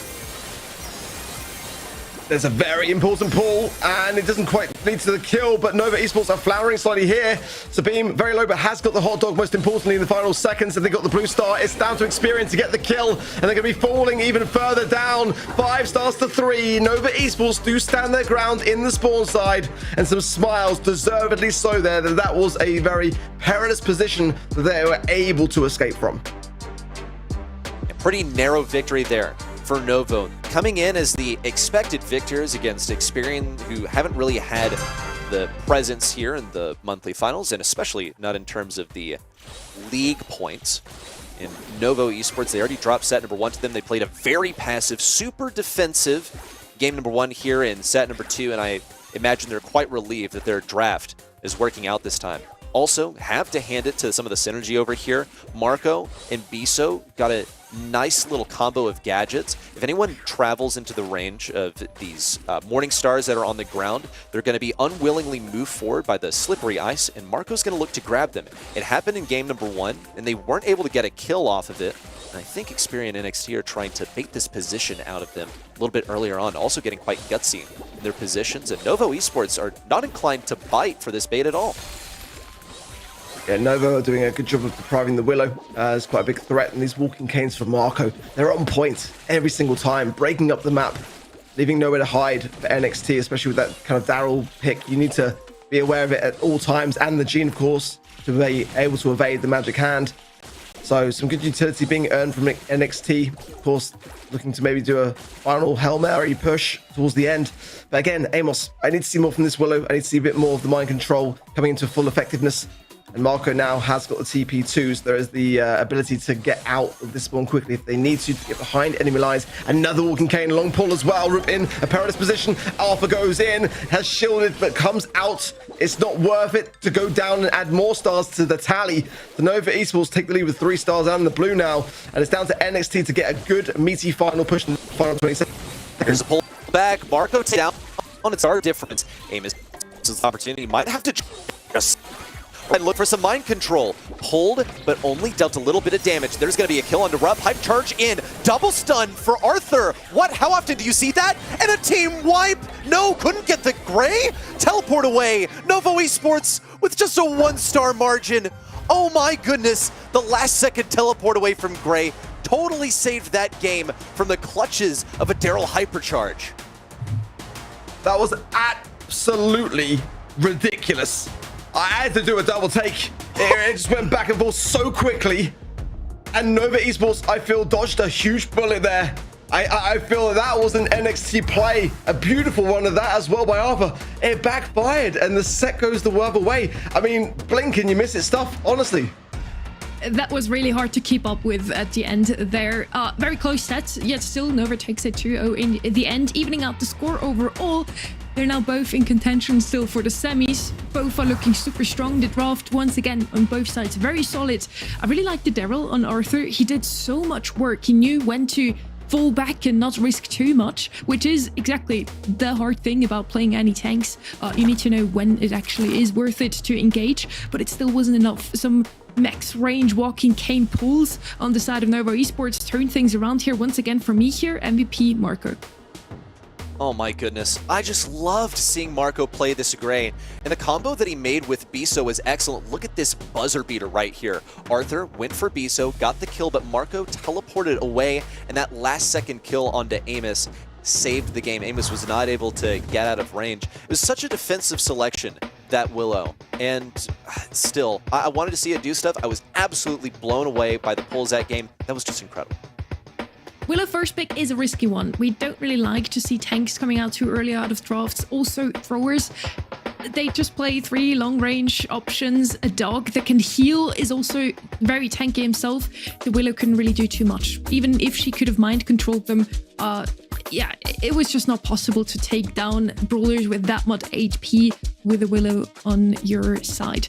Let's see what's the drought will ring out here now. We're heading over to Brawl Ball, triple arc. Yeah, great map. I just want to go back to that replay. I mean, that was just so crucial. I mean, to land that shot as the Willow comes out from the dive gadget, it's, you know, you missed that and it changed the whole course of action. You land it and you just bagged the set, and the timing had to be absolutely on point to ensure there was no time for error there. Crazy, absolutely crazy. Bans are in Willow, the Shade, and the Hank to the Lumi, the Crow, and the Lu there as well. Good stuff so far. I'm kind of looking realistically here for a Charlie early pick. I think Draco is especially a huge threat. Jae-Young here as well. And again, Lumi being banned here, I think it's a very, very solid start for me. Ali first pick. Yeah, I mean, it's that kind of meta where if you're not banning it, it's first pick worthy. And definitely a good brawler to pick up here on Triple Dribble. I was kind of just waiting for it, seeing it, that it slipped through the bans. Very surprised at that as well. With those wallets in mid, if you don't want to just play throwers, which are really good on here, you would have to play Shade or Hank or an Ellie to get over those walls or shoot through those walls. And I feel like that's one of the best picks you can have. Now, Experience NXT, I kind of think they're going to go with the thrower again, ready. Ooh, but not before they touch on this Draco. They do have the last pick, so they can totally go for it there. But you gotta snap up the Draco while you can. When these OP brawlers, you know what, let's call them that. Let's call them for what they are. Draco, Ali, they're OP. Now that we've buried that, yes, you have to pick them up when they are available. Novo Esports decided that Ali took higher priority. Cool. They must have something to deal with this Draco, though. They have the 4-5 to find some way to counter it.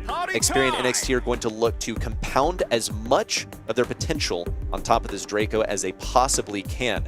Going to be speeding it up, going to be healing it up as well, getting it into position. But Novo Esports willingly gave this to Experience NXT, probably expected also to be banned out since they had that last pick. And there's the aforementioned thrower, the Larian Lari, that actually should be pretty good against something getting quite aggressive, since with a correct star power, you can reload your shots really fast. Either run this down or Charlie, I think it would be a good pick into the Meg. I feel like I'm surprised that Novo didn't pick it into the Draco, quite honestly. I think that, to be honest, the Larian Lori, it's an Experience NXT pick. I don't feel like Novo Esports necessarily would have done so. I think they just want to take it away from NXT. And yeah, run it down then. Go with that approach. Go with the ball. Double down and just try to overthrow things. I think it's going to be quite a good strategy here, quite honestly.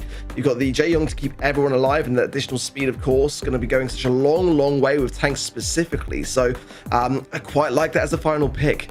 You know, Bull, I think now has really replaced kind of like the Kenji in this meta, and for that reason, especially having so much ability to slow, to stun, to land exactly where you want with Bull now, I think is making a huge difference. And teams and players taking it into all sorts of maps and modes now too. So this is quite a fierce comp here from NXT. Here comes the speed and then the healing to follow. Arthur on the right side pops a gadget to stay alive, now has a super to heal himself up. Amos looking for the push over to the right side. It's blocked by Subeam. They need to get this one in the goal, but they cannot get past this clone from Subeam, and they're forced to go on the retreat. Arthur also pops out of that dragon form. He's going to have to work for his next super, and he needs the speed and healing from Rupp. Going in with the gadget as well, picking up the kill, but taken down by Larry. Meanwhile, on the left side, Biso's making a solo push, gets the kill in hypercharge, and slots one in for Novo. How often do you see a Meg do that? But great from them. Amos going straight in, wasting no time whatsoever. Meg out of mech, cycling there. Amos just doing a one-man band here. The ball is loose, and there's 3 members of Experience NXT able to walk this one in. And as quickly as that, the response is there. The walls have broken down, and the way is paved for Arthur to walk this one on through. But Biso's on his second hypercharge of the game. He's being fed these for free. Oh, and a near team wipe. Rupp, the last one alive. The second time we've seen this 1v1 this game. He's going to look for it using the clone. Oh my goodness, it's beautiful from Novo. Does this man think he's Luki? It was Luki that ran a ball in as the little Meg, was it not? Gosh, that was just excellent. Yeah, really composed stuff. from Novo Esports there. Much better, and we need to see more like it. I like the way that coming out of that game as well. You can see everyone super locked in and very much composed in that regard. Now, Novo Esports have got some serious momentum going on here. Nice weekend warrior gadget there from Rook, and it forces back to Larry and Laurie very swiftly there.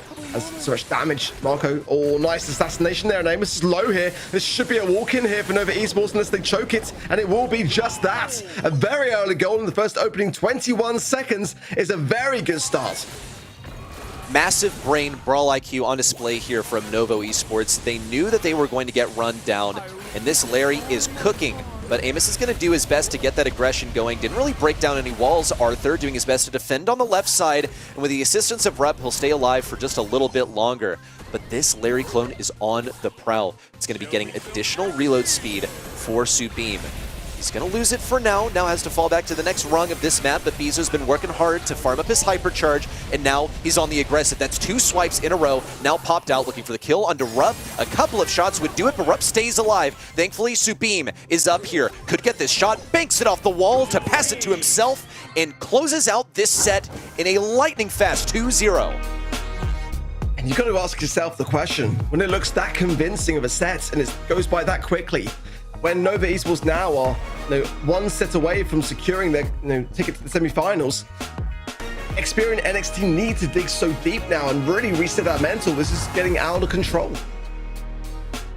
2-1 and now for Novo after a phenomenal start from Experian NXT. Ark, you also said it perfectly.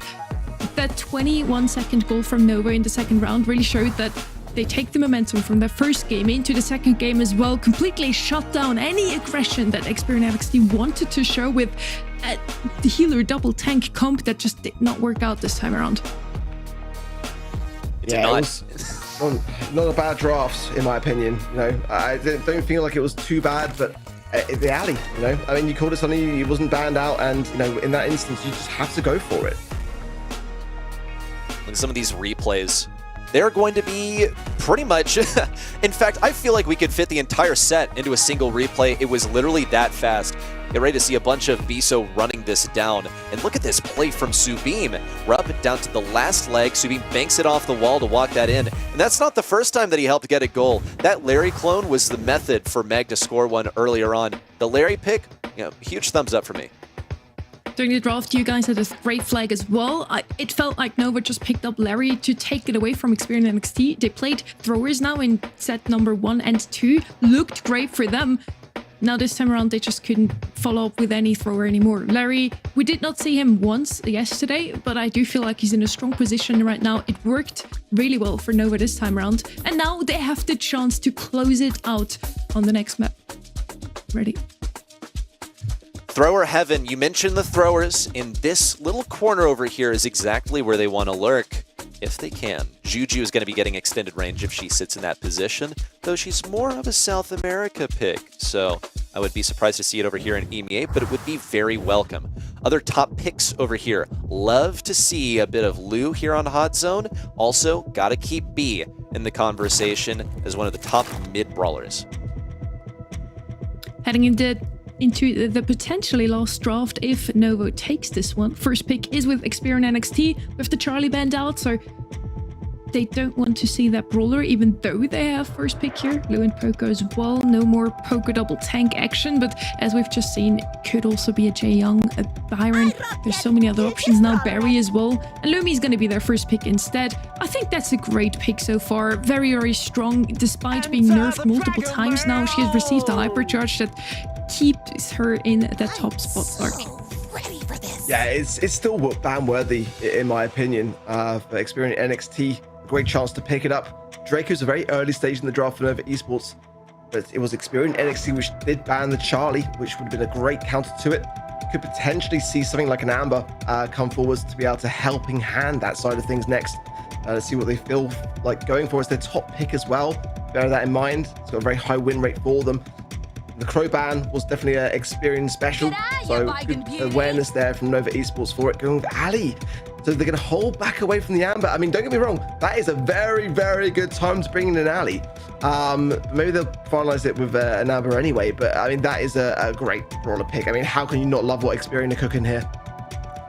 if memory serves, when we saw Ali here yesterday, it didn't quite work out in the winning the set department, but it did work out in the KD department. This thing was all over the map. You have plenty of geography to work with. You've got a wall that you can hop over to get into the enemy backlines, because once you sit inside of some of that water or the bush, you're able to hop over it. Otherwise, you're still going to be getting tons of damage. Good shout on that Amber. I think it's a great response into that Draco, pretty much anywhere. And into the Meg, I think that's also going to hurt quite a lot. Novo Esports need to find some way to deal with this Amber. Maybe something that outranges it, maybe something that supports the two brawlers that are going to be sort of weaving their way in to mid. Gray is the final pick for Novo Esports. It's going to definitely helping hand getting onto that zone consistently. So with brawlers like Meg and Draco, it's a very good, solid final pick here from Novo Esports. I still think I prefer the experienced NXT comp, but they've got to really have a good level of control on this objective. If they drop the ball and the amount of HP that's going to keep coming down the track, it's going to be a very, very tough thing to control unless you're all kind of situated on that mid or locking down the lane sides. Lumi can helping hand on that front as well, and the freeze in the mid and force everyone to spread out for sure. But I mean, the Grey, it's a dangerous prospect here, and Arthur's going to have his work cut out for him for sure. Predictable death of Subim as he runs in and gets burned down by Amos. That's sort of the job of Amos, is to auto-aim when there are enemies running in a straight line, but he's bound to be running out of ammo. Novo Esports, once they get this Grey TP up, it's going to be pretty overwhelming for that Amber, and the reload speed is not going to be doing what it needs to. Also note that she is not going to be going for the star power that helps her reload faster. She's just going to be going for those supers for the additional damage. But Biso's already been hard at work to get that hypercharge rolling. Gets 2 swipes, wipes out the point. But here's Amos with his own hypercharge super. Burns absolutely everyone, and Marco did his best to stay away from that. He did get the TP onto the point at least, and it's going to be pretty useful for Subim. But Experian and NXT are finally in position. They're going to need to churn out as much DPS as possible to keep Novo Esports off at this point. What a Lumi stun there as well, straight out the TP and into the fire. Subim struggling here in the mid on his own, and Arthur should come out, but the pop there, the last stand, allows Subim to stay alive, and that's a great spot for him to do just that now as Novo Esports approach 80% of the objective. That heal again from Subim keeps him in position despite the Lumi stun. It's going to be very, very hard for Experian NXT to push into this. It looks like a winning draft, in my opinion, here for Novo Esports, and a very clean game. Match point for them, and 1 game away from the semis. I couldn't agree more on the point about draft. When you see the control go to Experian NXT, or at least they have the presence on the point and they have all of their abilities online, and it's still not enough to stop this Grey TP, it's time to pack it up, man. I mean, you're losing this game. The only way for them to win, really, is to deny that super to Grey. Arthur is going to be dodging that first shot. He's going to be keeping up the pressure onto Grey, but control has already been conceded. Amos in with the super. It's going to be some pretty big damage onto Marco and Bizo, and it will get them some initial control. But keep in mind, the countdown to chaos at the hands of Novo Esports is when Grey gets this super. So far, he's been denied a shot at every single turn. Looks like he hasn't even hit a single one so far. Yeah, definitely tough, but it is a better start here for Experian.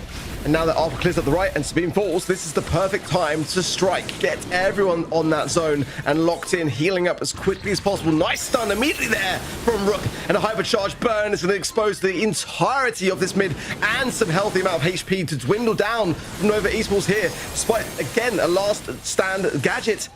Novo Esports are not staying nearly as firm on this zone, and now Experian close to 60%.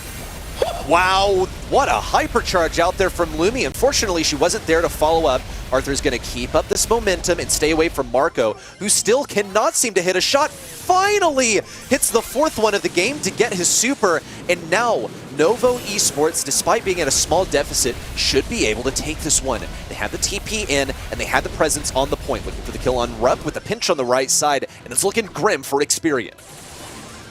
Yeah, what a swift turnaround there from Novo Esports. Looking fantastic now in this position. Now everyone's on the zone, but Biso out of mech. He should quickly fall here, and a big burn right when it matters to spin, but he's going to stay alive. He can cycle this super and continuously heal it. Amos comes out on top, but it's still 6% needed. And with that TP there, Novo Esports will be able to secure this surely here. Everyone on the zone, and the win is theirs. Novo Esports proceed to the semifinals yet again. That is GG match.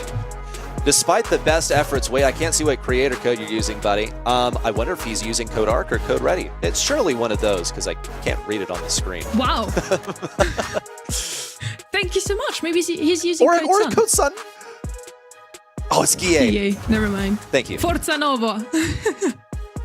But yeah, very well played by them. Draft, you talked about it already during the match here. Definitely turned things around here for Novo. That's set number 1. It was a close one. They at least took one game, but Experian wins it in the end. But ever since Layer Cake, there was the moment where things have changed, also in terms of draft, because they also started bringing in that mech, a brawler that we have not seen at all yesterday. But I really feel like this has been one of the highest variance metas ever. Lots of new ideas got introduced, and also the mech by Novo. I like what I'm seeing. Rope this time around did a lot of work almost as well, but it's not about kills and damage in this mode, as we know work.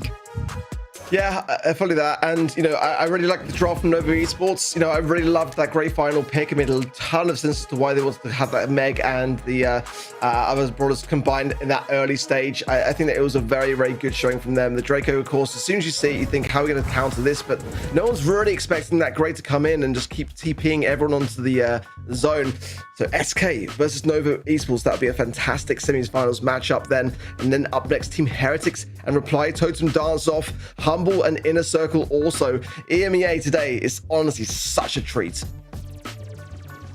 This is going to be a killer third quarterfinal. I can't believe we're seeing this in the quarterfinals, but one of them had to go through the lower bracket, so it was bound to happen. This is, in my opinion, a semifinals worthy match that we're going to get a taste of in the quarters.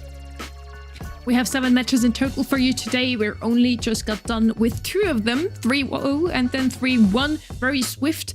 Let's see if the next one is going to be just as brief though. We have Team Heretics, the winners of last month's monthly finals, catapulted themselves onto that second spot in the leaderboard with that. And then at the other side, we have Reply Totem that they have been consistent, as in qualified for almost every single monthly final, but never made it out of the quarters either. So if this is not their moment today, then I don't know when it is. Fingers crossed for both of those teams. We're going to see them after a quick break.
It's July and it's monthly finals time once again. 5 months down already, 2 more to go. We also get Trev back here. Had to say goodbye to Reddy, but for all the Reddy fans out there, he's going to be back for the next match. Don't worry. First up though, Trev, you watched that previous match. Who was your MVP? Personally, I'm going to say Marco. I'm going to wait for the one time that the production team is just going to bait me so hard in that break, and they're going to tell me the wrong one. I'm going to say it with so much chest, so confident, and then it'll just be someone else, and I'll just sit here and cry. But Marco did deserve it. A really good performance there from Novo overall. Started off a bit weak, but definitely got things going after that first set. Should have been, honestly, a number of the players, in my opinion. I think that it was a combined team effort. They did fantastically well to get the job done today. It was not an easy match. You know, I think you can still give your own opinion as well. Yes, the people at home have voted for Marcus the MVP, but I feel like just from us mentioning his name the most often, he did feel like the standout player in his team. Novo and SK Gaming already moved through to the semis. Now we're heading into the next two quarterfinals to figure out who's going to be on that lower side of the bracket. First up, it's going to be Team Heretics versus Reply Totem.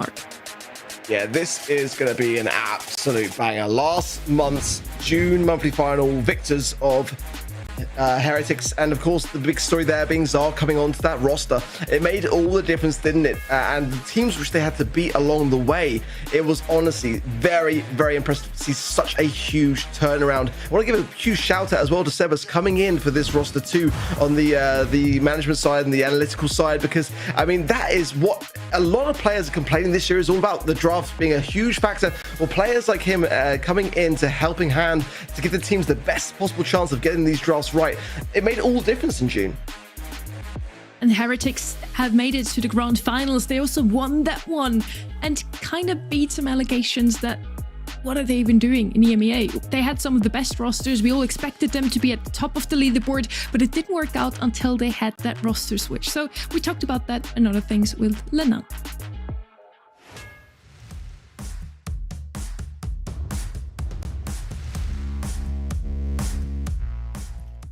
For Zar, I would say he completed perfectly the roster for his role, like carrying with typical brawler. And for Sebas, I would say the draft, the most important thing now in the game, the draft.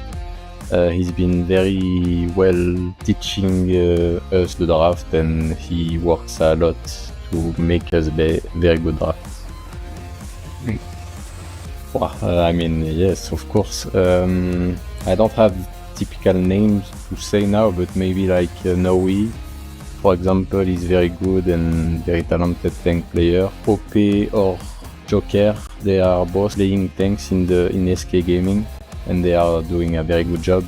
And of course, Semantic in Humble, his Frank is very scary.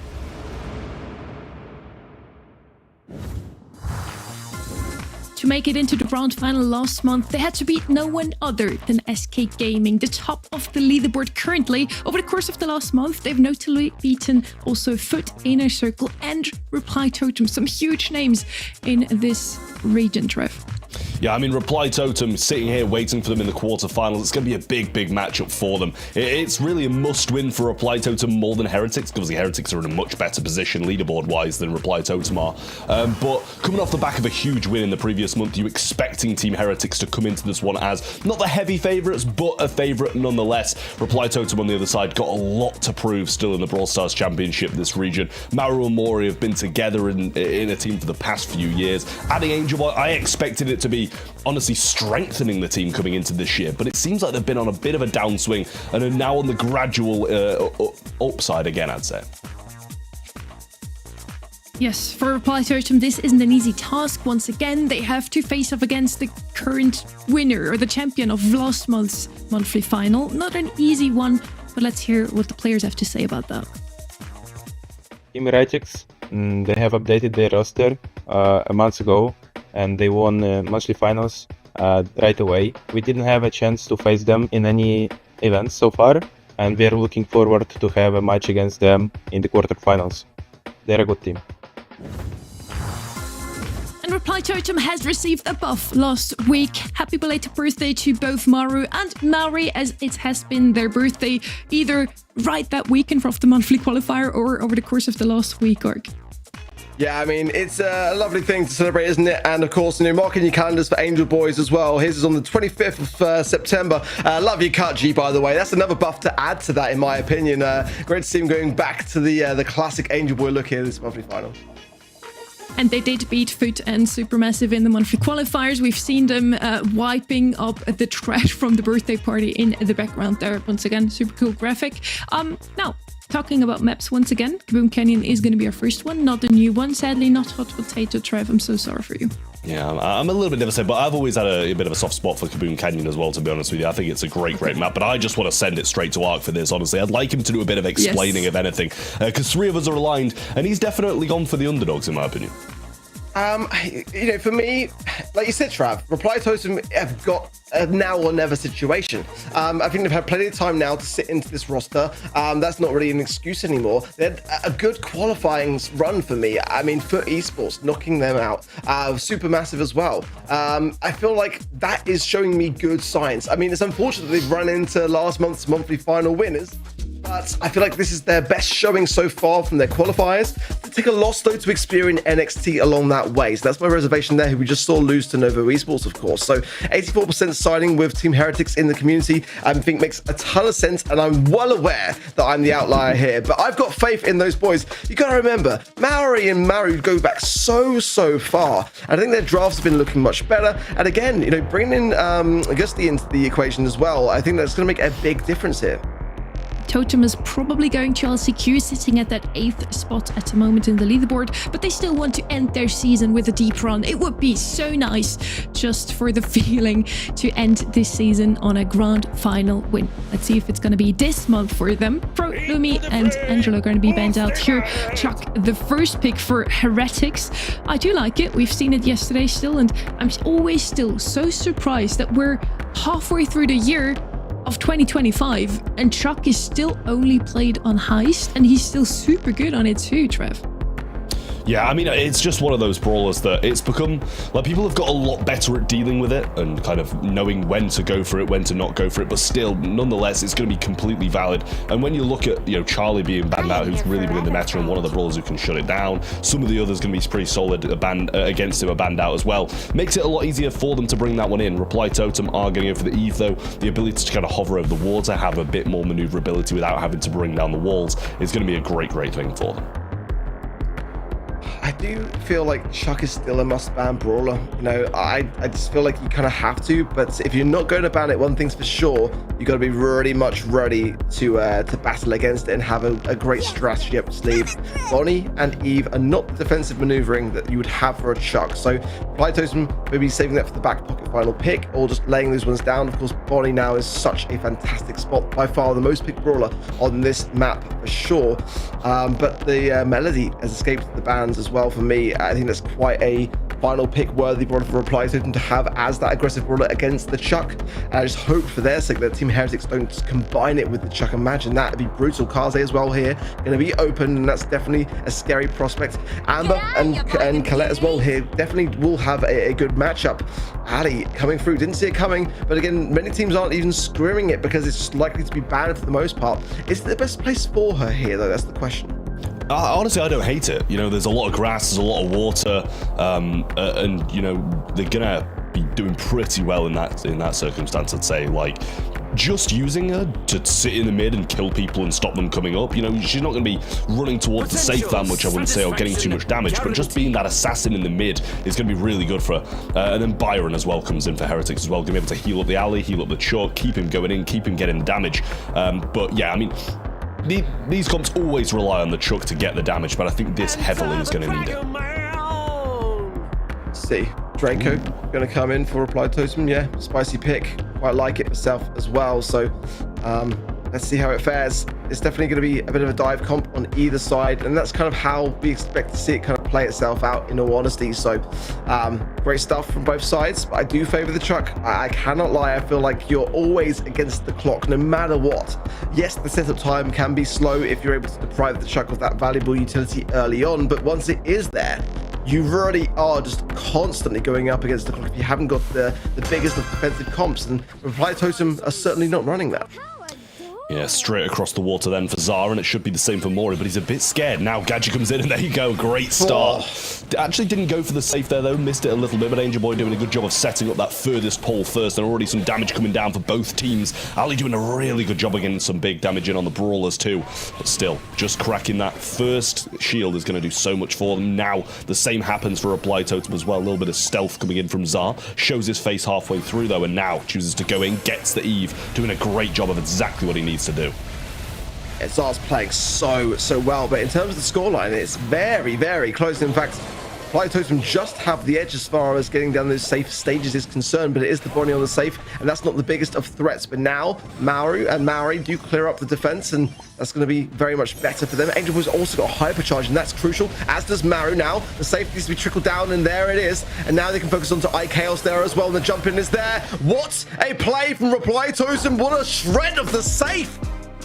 I mean, that was incredible from Reply Totem. Managed it so well. You know, you come out and you think, okay, you know, Heretics are dominating. They're getting kill after kill after kill in the spawn, but it doesn't matter because they're still getting the damage down below. And if anything, one brawler was out damaging 2 for the side of Reply Totem. So really nice stuff there. Managed it very well, and Chuck didn't get too much value at all. I think there's a lot, especially when you see just how well Zara is playing this alley pick. I'm surprised. I really am that Reply Totem were able to get as much damage as they did, because Zara was a huge thorn in their side, staying in this middle, being so slimy and lurking around. And again, even with the Eve of the gotcha gadget, the gotta go gadget, he's still able to go down there. Maru gonna stay in the mid, needs to be able to try to get to those that hypercharge as quickly as he possibly can here. Zara again just keeping a massive distraction, but look at Angel Boy, he's already got the hypercharge going into the mid as well, gets a double there as well. He's Maru on the safe to mark it up, and Maru there from the right hand side. Wonderful synergy from Reply Totem. Yeah, Zara just about gets that, but is taking some damage from these babies coming in from Mori. Tries to go for the kill, but the jump away is there. Angel Boy comes for a jump in, gets some damage on the other side as well, not able to crack the safe just yet, and that 1% is going to do wonders for Team Heretics in the long run. Angel Boy's been absolutely tapping with this body, landing so many shots. Maru can't really do much here against the Byron, will fall down, but a none low there as well, picked up by Angel Boy, who's got a second hypercharge as quickly as that. He's cycling them so well. Gives Reply Totem though a bit of a deficit as the damage rains in from Team Heretics, now looking to finalize this one as the Chuck comes in. That should be the final stage down, and it is. So a perilous position now, a hypercharge at just the nick of time, and it's go for Reply Totem. Can they get the safe further down? It's going to be delayed now, so Maru can't get the damage at which he needs, and they still got to get another stage beforehand. Anyway, you watch whichever way you look at it, it looks like Team Heretics should be able to secure this, but I don't want to speak too soon. Yeah, I mean, it's going to be so hard for them as well. Still got that extra little bit to crack of this second stage, or the second last stage of the high save too, so they can't base race, they can't really do anything at the moment. He somehow missed that shot though, so that gives him a chance, and especially now this is cracked, I believe. Big damage coming in, and if that one shot from the alley missing is going to cost them, that's going to be huge. The jump comes in and the damage is there. No! Heretics, no, that is not good. The one missed shot from the alley costs them the set. Never in my life have I been more happy to say, but I don't want to speak too soon. The caster's curse did not prevail. Oh my goodness me. 1% is all it took. And Reply Totem get the first set against last month's monthly final victors. Unreal. That is huge from Reply Totem, coming out of the gate swinging. If they would beat Team Heretics today, I think, yeah, they would made us all doubt that maybe we don't know who's the best in the region right now. Heretics is that second seed at the moment, just 1 point behind SK Gaming too. So yeah, they're all up there, and Reply Totem is sitting on that 8th, but as mentioned, they're motivated today. They want to make a deep run. They want to close out the season on a high note, Trev. Yeah, I mean, I'm going to need to see this 1% on the replays. Like, I'm dying to see him jump over the safe again, because that was, you know, I was almost crying when I saw it. I was like, surely this is done. They've got 2 things still to crack. There's damage there for Heretics. They're down to about 14%, and he just jumps over the safe. I was like, no, what is happening? But honestly, that was such a good performance from Heretics in that last game there as well. They played it so well, managed the safe really well. We're actually not even going to see it, but it was... Yeah, I mean, I don't know what else to say about it. It was definitely good Reply Totem gameplay, but 100% a Heretics throw in that second game. We saw it in the stats again as well, and you two mentioned it during that first game, how many kills Heretics really did. Ellie worked out wonderfully, but it still wasn't enough. It's not about getting those kills in, and Reply Totem just threw everything they had at that safe fork. Yeah, it was really, again, incredible to see Angel Boy in that Bonnie pick. I mean, the cycling, those stuns, of course, from the hypercharge, delayed the Chuck a lot of the time too, and often, you know, getting a kill on the way out and then back in again, and just always getting that utility. I don't think Team Heretics could dodge the shots. So Totem just really played it cleverly. They played it so they would stay alive after dealing damage, popping that bubble and heading in for some more damage. We're well played by them. Let's see if they can continue like that and can take that momentum also into New Horizons. This is one of the newer maps in the map pool. It's a knockout map that we've seen some Ellie yesterday as well. She's going to be banned out here, as well as Lumi and Hank from the side of Reply Totem. Hank double ban, Doug and Charlie on the side of Heretics. And I think we can already say here that compared to East Asia, Hank seems to be rated much higher, Trev. Yeah, definitely seems to be the case. Bonnie going to come in as the first pick, and that is something that is well warranted at the moment and well rated as well amongst every region, I would imagine. Bonnie just absolutely disgraceful with that hypercharge. And as you kept on saying, guys, it's like how well Angel Boy was managed to cycle out these supers, cycle out the hypercharge, just incredible gameplay from him. So it's probably going to be, for Heretics' sake, they're going to be very glad they've got this and that it slipped through the bans and managed to come to their side, because it's good close range, good long range, which is exactly what you need for a map and mode just like this. Could be a Gene here, first pick for Reply Totem, something solid. Yeah, I feel like that's a good shout. Certainly, I feel like the Charlie ban is definitely aimed towards Reply Totem by Team Heretics as their first pick here. Gust is definitely a common pick, but could be something which Team Heretics combine with the Bonnie. Maybe it's not necessarily too flashy though. Jaeyoung and Kaz, on the other hand, really are the kind of flashier brawlers here that I'm looking to see maybe potentially from. Doug sometimes makes an appearance here, but again, banned out. I don't know whether it's a banned out worthy brawler though. Buster coming in for Reply Totem. Also want to just reiterate as well, with Guesty drafting now on the side of Reply Totem, he plays with Angel Boy very, very consistently in Matcharinos. He's going to know exactly what Angel Boy is going to be best at, and I think that's going to be a big helping hand here this month for Reply Totem. So you know, he's popping up with the Bonnie, and I want to see him do him again this time round in the second set.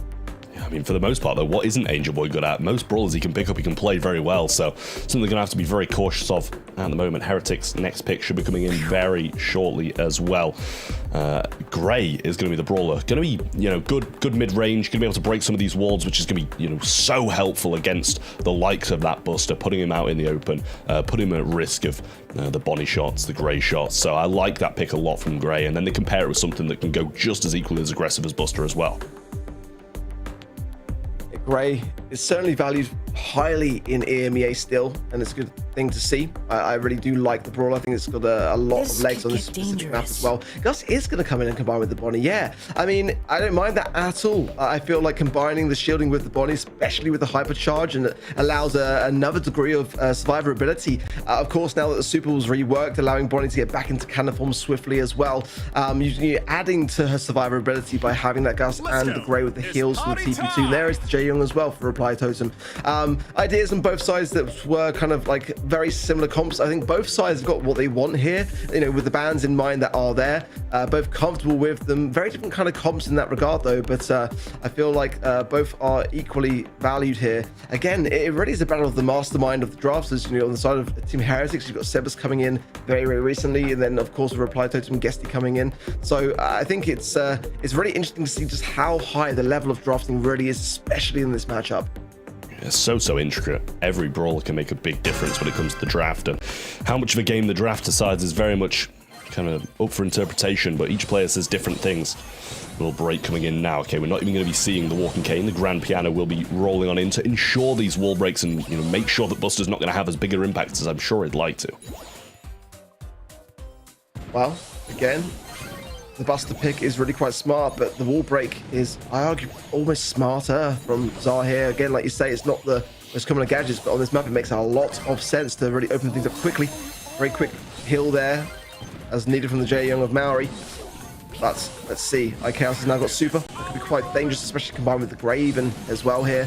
Let's see though, Totem looking quite good. Now the speed coming in, the Buster of course can gadget in. He hasn't done so, the magic hand does the work, and down goes IKaos as quickly as that.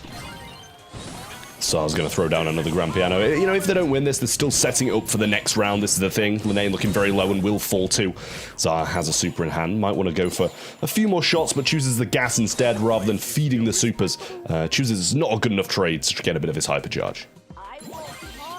Yeah, as you say, all three members of Team Heretics now. Oh, but look at this, the hypercharge of Maru coming in, and look at this. Oh my word! I didn't even see it coming. It was so fast, and certainly Team Heretics did not either.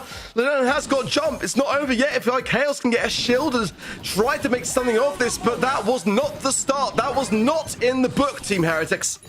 Yeah, Lenain's gonna desperately need a hypercharge to try and turn this one around as well. The slipstreams and the hypercharge speed that he got was just too much for the members of Team Heretics to handle. Pulls there as well, goes for it and grabs Chaos. That is gonna be game done. No way Lenain can bring this back. Even if he hypercharges, I don't think he's taken out all three. And Angel Boy will just go straight for him, back off, bait out the jump, and take this first game. That was really convincing. I mean, I was still on the fence as soon as I saw especially the Grand Piano gadget coming out on the grey, that, okay, maybe this is actually a bit of a misdraft here for Reply Totem. But they made that first round really count. They allowed that hypercharged Buster to come in immediately off the bat, and you could just see how good that push was. I mean, it was just not the plan for Team Heretics. And now already in quite a dangerous spot. They need to find their footing yet again in this series. Maori, he's already got Super as well, can provide the heals if he needs to, but getting Maru, that shielding is the most important thing to start things off, and he already gets some good value for it. This left-hand side at the moment, Zar, Lenain, both low, and Lenain has to jump away on defense. Yeah, nice Buster Shield there as well. Stop that shot, and Grand Piano getting all the way to the right-hand side and breaking the walls. So Zar's just going to focus on the left-hand side now, get rid of those, which is the main area he's playing, and the main area it seems Reply Totem are as well. But Lenain, as you mentioned, has to start from square one with his Super again. Pull backs there, and the jump comes in as well. He's going to go down, maybe a little bit overzealous with that one. Could have played it a bit slower, but will be resulting in a 2v2 nonetheless. Gene pulls there, and probably going to be required to win this. Yeah, and probably a Weekend Warrior gadget there as well in the Jae-Young, because those are really, really packing a punch. If they can combine that at just the right time and ensure that it's not on cooldown, it could be a winning moment here. IKLS though pops there, the Cookie Popper gadgets, and everyone low. Heals coming in for Angel Boy. Oh no! It's a 1v1, but Zol will have the heal surely. He doesn't even need him in the end, and the hypercharge for the next round. Team Heretics come out on top. Yeah, I thought he was going to have to go for a TP to get the heals back there, but they've got to be cautious of this. Same thing again. Zar has the TP this time, so will be able to get away. Hypercharge being used by Lenain there. Mike will be able to grasp a jump. Oh, missed by Angel Boy. He's going to hurt them in the late game here, and especially with a hypercharge super from Zar and a jump from Lenain, that combination can be deadly. That needed to land. Hypercharge by Chaos. Zar has his also. And now Reply Totem on the ropes here, as the gas will be coming in shortly. But I think Heretics would have liked to have obtained a kill off that for sure, as they are all still standing. Grand Piano just actually to push things back more in this mid. And certainly without the long-ranged affair, Lenain will be able to get some more value. Maybe even work towards a hypercharge here. Shielding for Maru. They're trying to get out. The gas can't be far away from the right-hand side. Hypercharge from Maru. Just tries to use it for speed, for mobility to close the gap. On this left-hand side now, Zar and Chaos pinched in. And now it's Team Heretics that are pinched against the gas. Yeah, Lenain must be close to a hyper because he's not jumping in alone. Grand Piano's place. Zar goes for the TP as well. Gets the hyper now. All three of them laying there. Gets the stun on two. It's a 1v1 and I'm not sure Zar can win this. Goes for the close range damage. Couple of burst shots. Has the TP. Might go for a little 1-2. So he gets more heals, but doesn't go for it at all. Chooses to hold and play for this third round. Buster hypercharge coming in immediately with the Jae-Young speed. It's got to be the play here for Reply Totem, pushing down the spawn line yet again. Ooh. But another miss pull. They were able to recover it last time, but those are the moments you've got to land them. Wonderful taps from Zar again, results in him getting his hypercharge once more. Lenain has a jump, but can't be close to his hypercharge as it was just used in his last interaction. And more great shots coming in from Zar, getting so much done. Chaos needs to work for a shield here though as well, and then surely if they get that, they've got enough kit to be able to win this round. Maru has the shield now. Zar having hypercharge is massive for Team Heretics. Early moment there for a bit of a potential push, but Reply Totem didn't really find too much more from it. Heals now for Maori coming in as they are much needed. Only going to break that one tile there from Zara with the Grand Piano now. And now Maru has the push. Zara is shielded on that left-hand side and goes straight into the eye of the storm. Oh, what a shield! What a gadget! Maru just exploded! And the whole of Reply Totem there for support! It's 2 sets to 0! But to be able to recover today from moments that I just don't feel they should be able to. It's like a new released form of confidence for Reply Totem. I mean, Lenain just hypercharge jumped into the middle of a Buster hypercharge. That's not stunning anyone.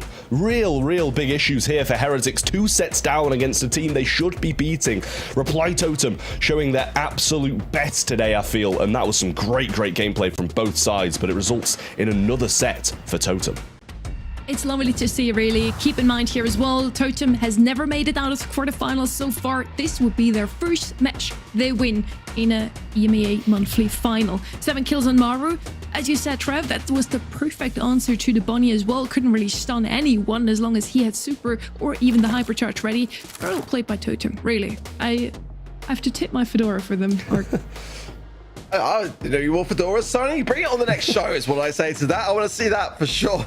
I mean, it's looking good, but let's not get ahead of ourselves here because, Reply Totem this year, it's been, let's just say how it is. It's been their worst season run ever as an organization, and that's really saying quite a lot. We've seen them have some huge recoveries in the past, and the second half of the season has been the time, and it was last year and the year prior to that where they would then start to really harness in and work to get their results back in order. But it's been really quite a late showing this time round. We're now in July. There's only one more monthly final after this. As Trav said, coming into this matchup, it is now or never to get their results in.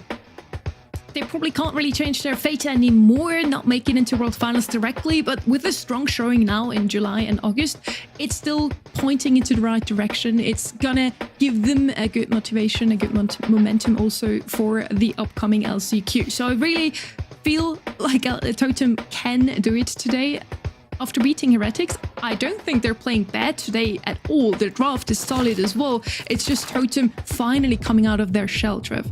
Yeah, I mean, in my eyes at least, when I'm watching, the missed jump in the first set that would have finished the game, I'm watching a couple of Lenain hypercharges there that could have been used better. There are mistakes on the Team Heretics side, but I'm not taking anything away from Reply Totem at all. They're playing it very, very well and managing these mistakes perfectly. But there are some things that Team Heretics should be ironing out over the next couple of sets if it goes that far, because Reply Totem can close it out right now, and if it carries on like this, they probably will. Bans are in though for Heretics. Are going to go for the Lu, the Grey, and the Brock. Over the other side for Reply Totem, we'll say in a second, but Heretics get the Carl as their first pick. Bans over the other side are going to be the Kaze, the Jaeyoung, and the Ali.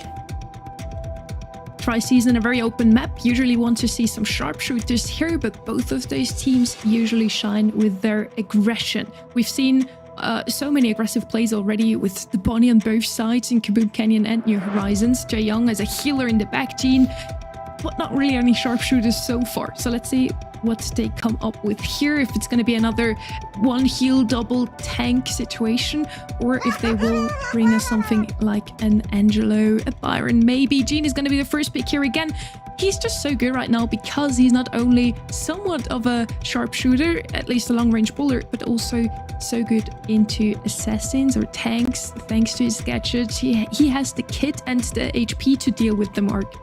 Yeah, it's a great early pick, very safe as well. And Lumi is open here. It's one of Reply Totem's top picks here. Wonder whether they want to bag it early, as I think they should. Team Heretics do play it as well quite a lot as the third most pick brawler on this particular map. So now would be the time for it. They're going to go with the Hank. Oh, I kind of like it, as we've seen it banned so frequently today. They're potentially leaving themselves open to that Lumi, which is definitely a concern. Maybe even a Charlie if they really want to shut this down. But on this kind of map, it's great to be able to sit back with a Hank and maybe combined with a healer of sorts as well. The Jaeyoung being banned, it gives you less options in that regard. But it's very, very, very good to go on the offensive, to stay back on the defensive also. So Kaze, it is one of those aggressive brawlers that Team Heretics would like. That's shut down now with the bans, and now there is the Lumi, which again, if Reply Totem didn't pick it, it was going to turn around against them. Yeah, I mean, I really like this, honestly, from both teams. I think you compare, something like a Byron or something like that with that Hank and have a really good composition over there for Reply Totem. Heretics, on the other hand, got the Lumi, got the Carl, seems to be going a little bit more of an aggressive route with that Carl Flying Hook, possibly to be going for that first star and then playing from there. Doug's going to go along with it as well. Yeah, I mean, Doug has honestly been working over the past couple of days, so I'm not going to say anything bad about it. Definitely in a better position than it was, but I'm still, waiting to be 100% sold on it. Yeah, I wasn't going to mention it. I saw it, but I thought with the grey ban, it kind of probably would be less likely to show its face. But I mean, it's going to be potentially tough to make work in that regard, but it's more the handing of it over. You've got to remember, it's going to be Lenain on this car pick. You know, you hand the hot dog over, you allow him to go in with the protective pirouette and all those great Carl attributes, and he's got to have survivability on top of it to cycle. That's where this dog is going to potentially thrive here for Team Heretics. So even with that grey ban, I still feel like it has got some great attributes and some great abilities to bring here as well. And the hypercharge, you know, we haven't really kind of seen Doug's hypercharge have its day yet. It's so new into the game, but you're going to be able to have that area splash affecting both the Doug and the hot dog, of which it's attached to, kind of similar to like an RT attack really in that regard. So you know, that could be really quite a devastating assault on the spawn side if Team Heretics can position themselves for it. Yeah, well, there's that flying hook for the first. Angel Boy puts himself in a bit of a tough position here. Might go down just narrowly. So, oh, actually, never mind. He does go down. Zar sends his pickaxe around that right-hand side, getting some good connections onto Mori there as well. Might find Maru. But there's still one morning star just looming here on the floor. Might be waiting to use a gadget and try and pick someone off, but if they keep this position, they're honestly not going to be doing too bad. It's actually not going to be Lenain on this car. It's going to be Zar, who does a fantastic job also, but very similar play styles. Well, look at this. Zar is actually going crazy as I'm saying it. Almost a triple. Unreal from him. But, you know, it's just like the longest time since... I mean, when have you ever seen Carl picked on a roster with Lenain and him not playing it? It's kind of wild, but I'm seeing it working out as the double stun from Chaos finds a beautiful double. Team Heretics are getting this one right. I mean, this is the Heretics that we know. These kind of the lack of mistakes and some all-round incredible gameplay, and Zar really doing a great job on this Carl as well. Hypercharge being used, gets stuns on both of them as well. Angel Boy forced there to use a super, and he stunned another one as well. 15-0.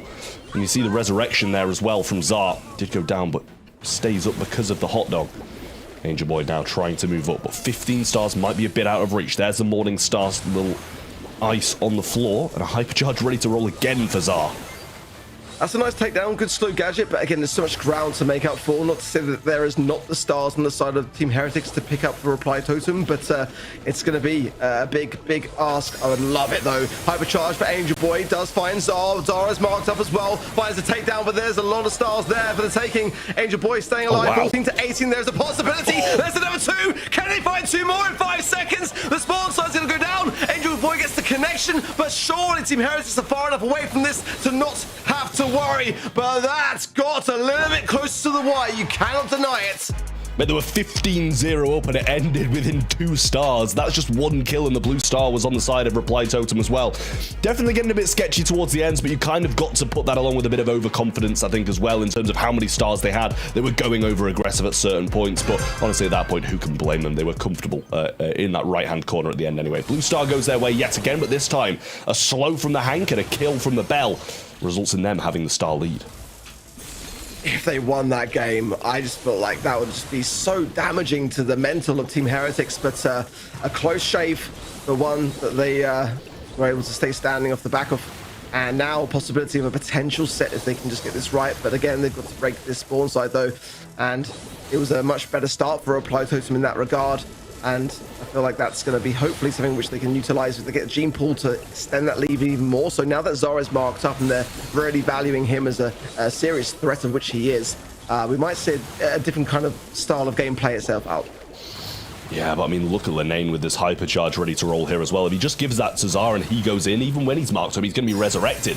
Here we go now. Oh, he just about gets it off. Now he comes in, not in the best of positions though. Angel Boy goes for it, pull there available. Lenain not taken out just yet. Bell so low as well, just pinching in, and 2 of them pop.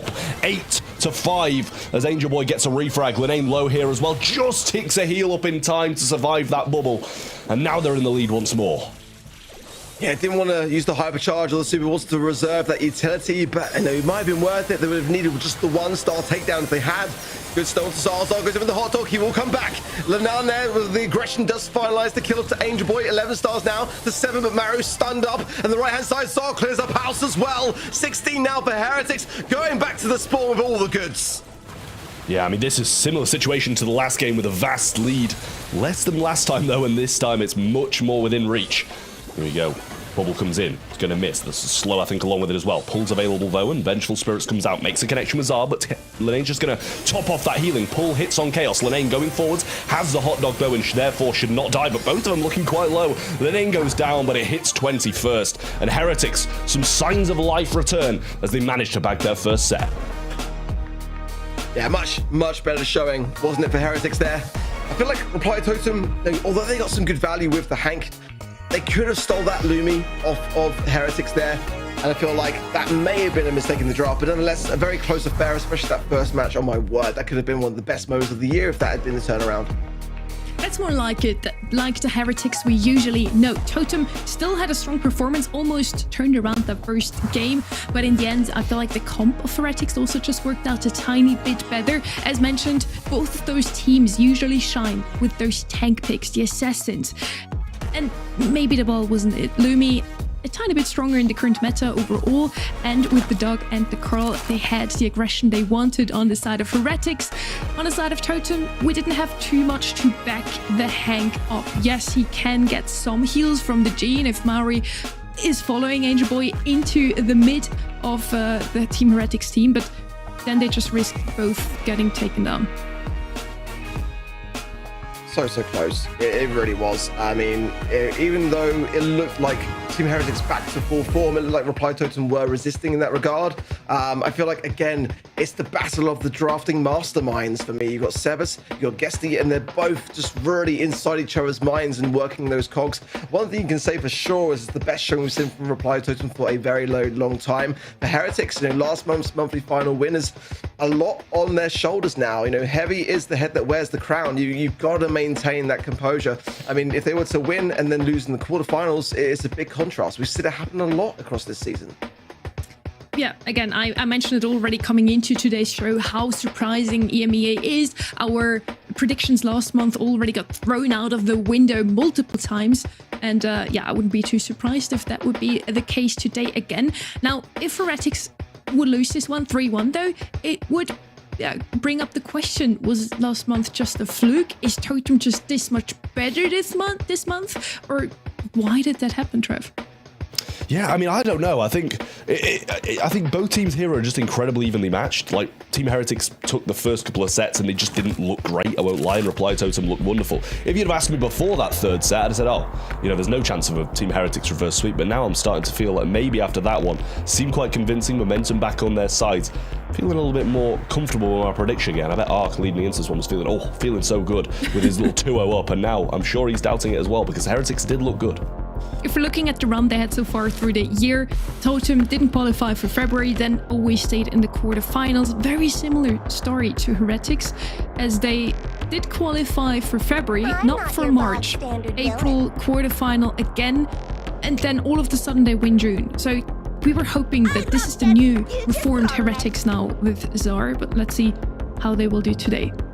Further, Chaos again on Lumi with the stuns he showed us last set. I'm already scared for Totem here. Hey Trev, I will not take that shade in front of me. Shade is banned. I will not be wearing any shades today if my predictions do come true. That's not me. I'm not that guy. We saw that yesterday. Listen, I didn't say that. I just said you were feeling good about it, and I bet you were at 2 up. But now it seems to be slipping a bit. It's just a bump in the road for me. It's one prediction. It's got to be a full sweep before I put my studies on. But certainly, as the draft comes in, we digress. The Charlie band here is probably my favorite of all the bands to see. I think it covers a great deal of ground here. The Willow and the Crow coming in. Good brawler picks for sure, but lacking the DPS, and there's one brawler which is not for Reply Totem. Buzz in a very disgusting place currently as well. So Lumi and Kaze, very, very aggressive brawlers for Team Heretics. Chance to finalize things off now. Yeah, I mean, this is a great composition in my eyes from Heretics here. The Lumi, Kaze, and Juju combination is really, really solid on a map like this. As you said, though, Buzz is in a decent position at the moment. The Crow, I do question a little bit about how good it's going to be. Don't think it's going to be bad by any means, but I think there's maybe better. And then Willow, one of the best throwers, and one of the throwers that can deal with the aggression a bit more than the rest as well. Again, Team Heretics had such a great last set. Can they take it to a fifth and final? That is the question now, as Reply Totem's strength and that amazing start which they had is starting to dwindle. Now, again, this buzz really could be a difference maker. Let's see if they can connect it. As quickly as I'm saying it, missed early gadget, not the greatest of starts, and should be easy pickings for Lenain here, but misses some shots though, and he does survive on all the left-hand side with Maori, saved by both the throwing sides, but it's going to be down to Maru and Angel on the right-hand side, and Lenain and Zar to battle things out there, really. Yeah, well, Mori should die here. The return of the Morning Stars will bring him low, and another one thrown out will kill him. Angel Boy slipping and sliding on this Lumi gadget will fall to Lenain's shots. And a good position at the moment for Team Heretics. Maru doesn't go down, but will be kept low. If Chaos can slide in some bush and get the range, he'll be in a good spot. Great hypercharge from Lenain, already having that as well. Choosing to go for the goal, might be able to slice through everybody here. Angel Boy low, sends it to the side, but that's just a waste of super, as this ball's going in the goal no matter what. Yeah, great from Heretics there. Really, really strong forms of aggression. Like I said, nowhere that the ball was going but in that goal. So Angel Boy's going to have to earn it back or use the gadget to try to, make that process slightly shorter. He goes down himself. Maori jumps in. It's down to Lenain and Chaos now. And Maori has got the mind control. That's the best defensive maneuvering. But he's going to be blinded now. The ball pushed through the pass instead to Chaos. And he walks it in as quickly as that. Team Heretics really are back burning steam. 1 minute 10 to score the 2 goals. Momentum definitely back on the Heretics side now, and especially after these games. I don't think Totem left their half of the map, which is really unfortunate for them. And in the position that we're in, 2-0 up, feeling good, going into that third set, probably expecting to win it. This must be hurting now. Yeah, the longer this goes on, the worse it kind of gets, and the more Reply Totem get inside their own heads. Let's see if they can start to bring things back to order. A dive from Maori. It's not going to do much because Chaos can just come out and land that shot, but he could have down himself. The trade is there. Zar's weak here. That poison could tickle him down as well, but stays alive just long enough to deter the idea of Maru and Angel Boy getting closer towards that goal. But it's the first time now Team Heretics on the defense. How will they fare? Angel Boy absolutely slice and dice. The Gree is going to be coming down here as well. Super missed by Mori as well. So many blunders from Reply Totem in these sections. Now Hypercharge coming in. He'll go for Angel Boy as well. Might be able to get in with a bit of help. He will. The Lumi gets it. But nobody going for ball. Just choosing to play for a bit of control. And honestly, who can blame them at this point? Yeah, Zar low, but healing up now. Chaos, again, additional range on that right-hand side. He'll be going such a long way, and Lenain is just getting the brawlers of which he wants to play. He really is, causing a big problem now in this Kaze pick. Angel Boy pops the hypercharge. This is going to be dangerous, but he needs to get the ball taken care of. Team Heretics saw it coming, and the stun from Zara is there onto Maori. He's going to come out into a world of hurt. Now it's down to Maori for this goal. He gets the shots off, does defend it nicely there, but Reply Totem are really floundering and trying to keep themselves together. A chance here, but Maori's too weak. They can't push this ball in any closer. It's back down to getting that mid control before they can do anything more. Super's there for Lenain as well. Should be able to get Angel Boy, and does. Willow over the right hand side, having that mind control, but hasn't really connected one yet, or at least an influential one. And a hypercharge ready for Lenain in these back portions of the map. This is a scary thing for him to have. Goes for Maru here, he pops shield, but he, with a hypercharge missed super, he just sent the ball straight back into Lenain. Big waste of utility there from Maru. And Heretics are going to be very thankful of that. And there's the hypercharge from Zar, which will hit. And a Gree might help him push this one in. Mind control's there, and just gets that away. Mori with ball in hand. Not a good position on the map for Reply Totem, though.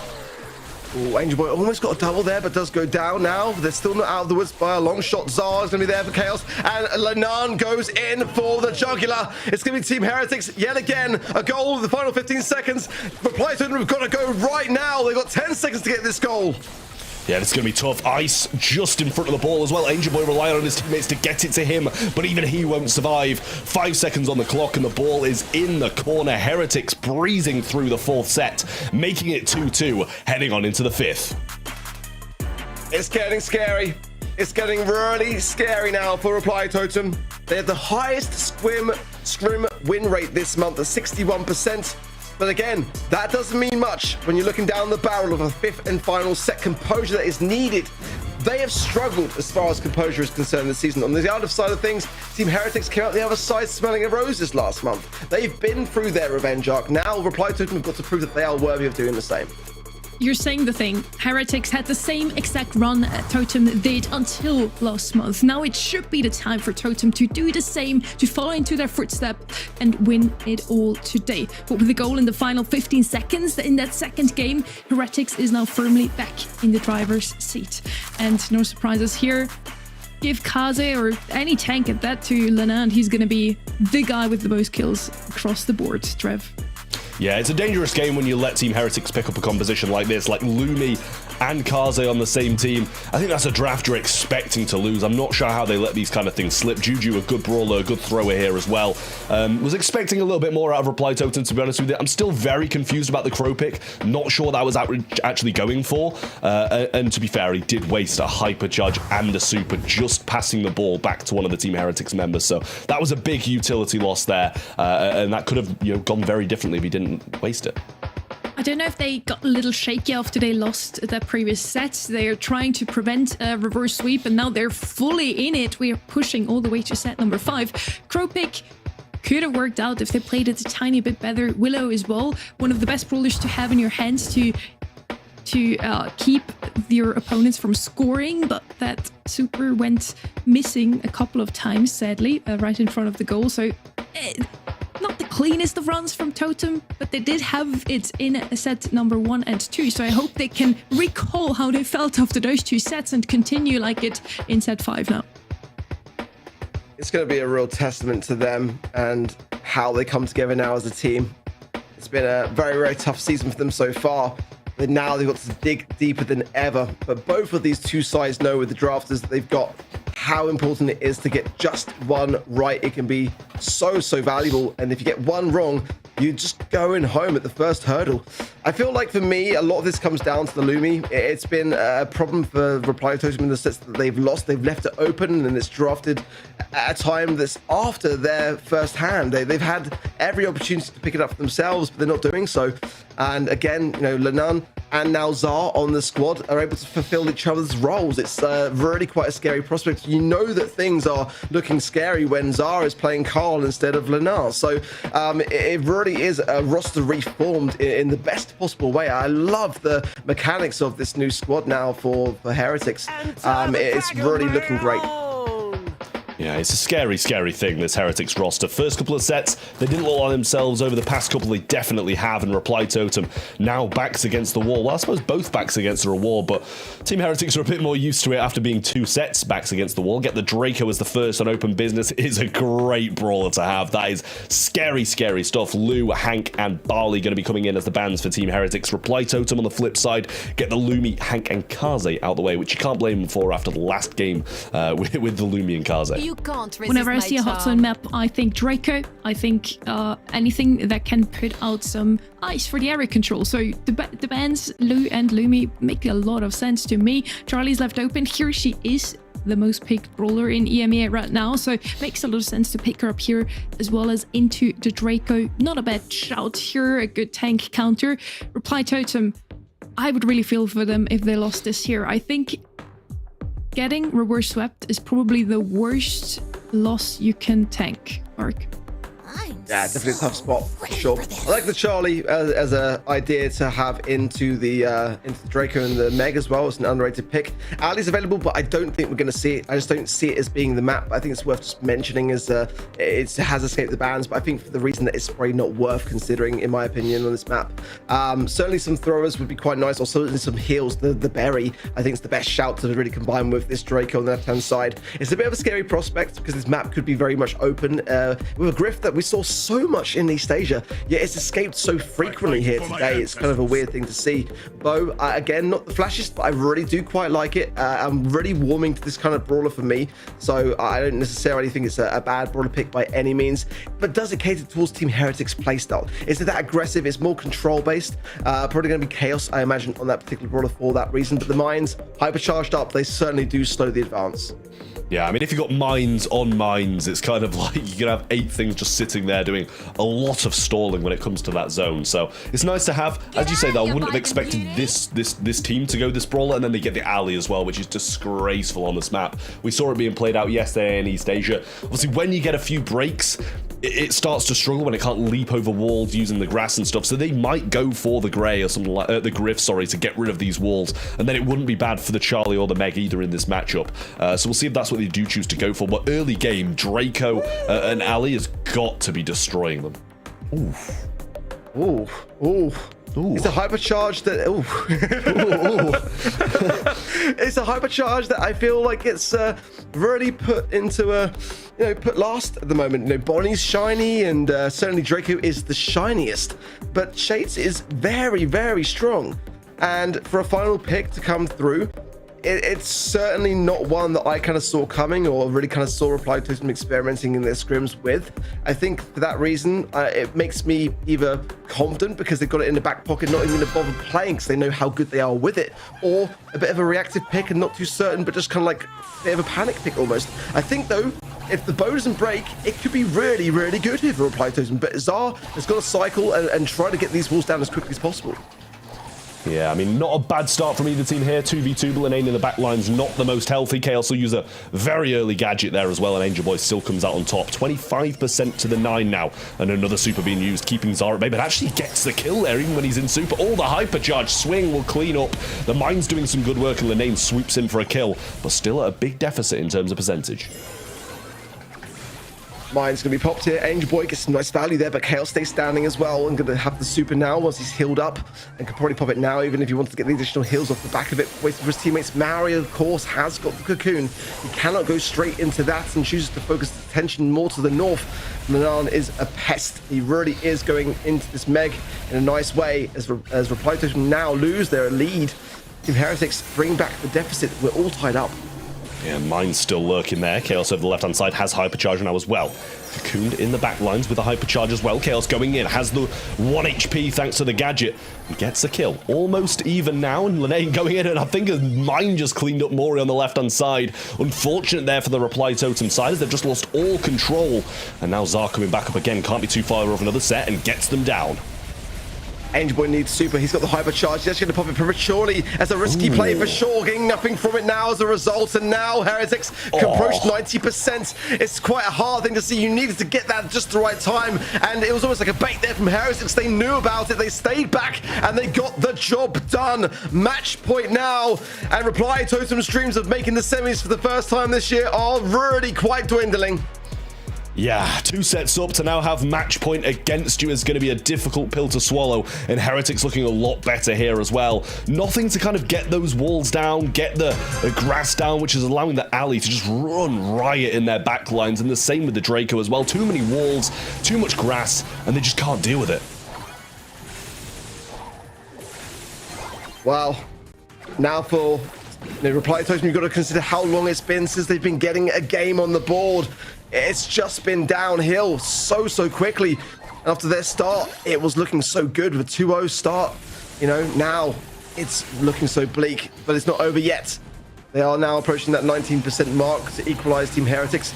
His positioning is strong. Angel Boy goes on the right-hand side, gets some good continuation taps into Chaos, who actually wastes super there as well, I believe, so that could be helpful. Let's see on this left-hand side whether Mari can clear up things for Lenain, who's duking around this wonderfully well. It's just so slimy, they just can't take care of him. Yeah, too much speed, and Chaos is back in the mix now as well. Angel Boy choosing to just leave these 2 tanks and assassins up top and go for the bow, who's trying to support them. He does get the kill back there as well. Hypercharge, I think, was maybe wasted by Maru there as the cocoon came through before. Mine's on top of Chaos now as well. Going to use the gadget, try get it off, but can't get the super in time. Bow's still there, getting absolutely obliterated by Zara, and I like this change of game plan from Totem. They duke the mines as well. Lenain goes down. This is much better. And now the hypercharge of the shade. Oh! I was going to say goes to town. Like, Chaos stopped me in my tracks and gets it done as his now is really aggressing. Maru stays behind the wall. Does he want to go out? But now does so too prematurely. Goes down immediately. And Angel Boy can't 1v3 this. The best he can do is try to get some utility for the respawn, as it might be the final push the Reply Totem have. Oh, this is rough. This is going to be a tough break with the 2 tanks behind the walls, and Bo just going absolutely crazy. He wants a super now, and he's got the hypercharge along with it. There he goes. Bo mine's popped though, and he's going to go down. Super's there, but the cocoon as well onto the top of the Draco. He's going to come back out still quite healthy, but he does go down. Reply Totem trying to get the work done. Lenain going in, but Reply Totem will hold and get to 100 as we head to double match point. Signs of life. The Reply Totem pulse confirmed is beating, but can they bring this back to win it after losing so many consecutive sets? That was the glimmer that they had to have. It is a bit late in this set. There's no denying that. It would be much better to have that as the first game, but it is match point. And the June monthly final victors could be going down here if Reply Totem can repeat that success. Rough start for Angel Boy and Totem in general as Lenain does stay alive. Mine's gonna hit Marrow, and this is a very tough start. They've got some percentage though. They've got a bit of buffer zone, but the hypercharge already for Zar. Mine's down in the middle in that amount of time is absolutely crazy. It really is great. Fantastic stuff. Mary pops 2, but he's just landing so many shots, allowing Lenain to come in and finish the job. Angel Boy gets 1. Might find Chaos here as well, but missed the shot with the other player. Gets it now, and it's clearing house for Reply Totem. The mines are all gone, bar that one on the left-hand side, and a hypercharge there as well. And the Charlie could do wonders for Maori if he gets it at just the right time. Chaos going into Dragon Form now. It could be the option, but the stun is there. He got hypercharge. Oh, he stays alive, but at what cost? Disastrous mistakes for Reply Totem at just the wrong time. I mean, Mine's left, right, and center. Mori goes for a super there as well. Lenain coming in, should be able to clean up Angel Boy here, who gets in the wall, and nobody's pinching. He's so low. Chaos popping a hypercharge as well coming in. They have got quite the deficit to come back from, though. But Lenain cleans up the right, and the other 2 members of Heretics push Totem out of the zone. But through comes Meg, trying to get aggressive. Lenain stealthing forwards, but Angel Boy predicts him perfectly. Maori needs to lock in. We need to see a cocoon here for him. He wasted the hypercharge, he wasted the super, but now is the chance we can get Chaos here. It will do wonders as the Reply Totem will approach 80% now. Chaos stays alive. Lenain on the right-hand side. There's a lot of work to be done. There's the cocoon for Maori. He's got a second one as well. Gets that as well. It's looking fantastic as they approach 90%. Angel Boy coming in. Hypercharge. And I think Reply Totem might just be about to do it. Chaos falls. And the boys in green get it done. They leave Team Heretics in the dust. And for the first time this season, it's Reply Totem in the semis! They don't even look happy, they just look relieved at this point, getting out of the quarterfinals finally, and probably against one of their toughest opponents yet. Massive, massive stuff for Reply Totem, a much needed victory in terms of this month and the overall leaderboards. They're going to be so pleased with that, and on to the semis for them next. Forza Totem. Now I can finally tip my fedora to them. They did it! They made it into the semi-finals. Beautiful. Yeah, I'm very proud of you guys. Finally made it into the semis, and with a banger match. Heretics almost reverse sweeped here. I would have felt for Totem so much, because as mentioned, I think the worst way to lose is to a reverse sweep. I love that. I tip my hat to the production on the fly. Masterful graphics. I mean, really looking at some top tier behind the scenes work here today. I mean, we didn't know about that. I wish I had a fedora to tip my fedora. I need a fedora to tip my fedora to the tip of the fedora. That's what I need. Incredible stuff. Fedora inception. I think it just also really suit me well, so I think I should keep it on for the rest of the show, or get a real one maybe. But yeah, Ark, also I tipped my fedora to you as well. You got the predictions right. You knew something we didn't, obviously. I didn't I wouldn't put any shades on. I never had any prepared for it. I just felt like it was a long time coming for Reply Totem. You know, I felt like they had, of course, a great addition to the roster now with Guesty helping out on the drafts, who works so harmoniously with Angel Boy, and just happy for the boys. You know, I felt like they've had a really tough season, and now they can just at least have a good celebration of making the semis. As Trav said, coming in, they had to get this win. Their LCQ prospects really did depend on it, and it was a huge win at that. I mean, look at this bracket as well, now shaping up a bit more. We got SK Gaming versus Novo Esports in the first semi-final. Reply Totem advance over Team Heretics, which is really going to pack in that mid portion of the leaderboard, or the top portion, I should say, going for those world final spots with them dropping out so early. But up next, we do have that Humble versus Inner Circle game, another absolute banger that kind of both of these teams must win, because they're both on the brink of the world final spots, so need to get this win for both sides. And if Humble don't qualify and then drop out early, that is a very disappointing couple months for them. Don't jinx it. Too late, guys, too late. Oh, no. They also didn't want us to vote for them, but you can still get your votings in as well in event.brawlstars.com. Ark, the fact that you don't have any Sunnies, I'm sure you can lend those from Ready. His might be a little bit too tiny on you, though. They're so small. But hey. Yeah, okay, that's all you wanted to say. Just want to say yeah. Yeah. Humble and Inner Circle are gonna close the quarterfinals out. I'm super excited for that one, since Inner Circle had some great showings as well. Made second in March. after that, a little bit shaky. And Humble on the other side wants every single LAN there was in the recent times, the Brawl Cup, the Valencia LAN as well, and World Finals obviously last year. So you would think that they would at least qualify for everything a monthly final, but they didn't. So let's see how they will do today. We're gonna figure it out after the break.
Quarterfinal number 3 out of the way as well. Just one more to go. I'm almost sad, honestly. But after that, we also have the semifinals action, and we're gonna find out who is making it all the way to the grand finals. I'm also super happy that we get Ready back. We're still crying for Ark, but he's gonna be back in a second. Ready, you watched that match. It was long enough. You got a long break, almost a reverse sweep, but they made it in the end. Reply Totem finally in the semifinals. Who was your MVP? Had to be Angel Boy. This guy's been stealing all the attention for years. He's the playmaker for the team. It's just the Reply Totem formula. They got that strong foundation of Maori and Maru, and they bring in a player to pop off. But he was, you know, more of a slow burn. Kind of took them a while to work their way up to this point, but I'm here for the story. Even if it's against my prediction, I'm so glad that they finally made a semi.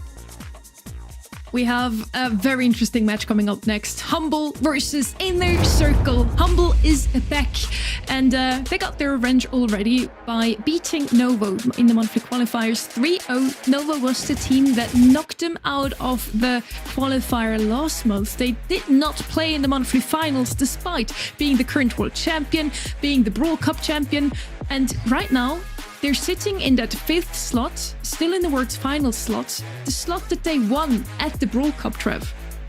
Yeah, I mean, they can be pretty pleased that they've added to the pot on that one. I think if they end up being around here, but it was very disappointing not to see them in the last monthly final when they've pretty much been a consistent part of Brawl Esports for a long period of time, especially after just winning Brawl Cup too. Demons on that, Mortals online. Sadly, I think that's just the case with every team in the qualifiers. It's so difficult to get through them, but yeah, Luki, Semantic, and Boss absolutely crazy when it comes to LAN, but online don't tend to get too many wins.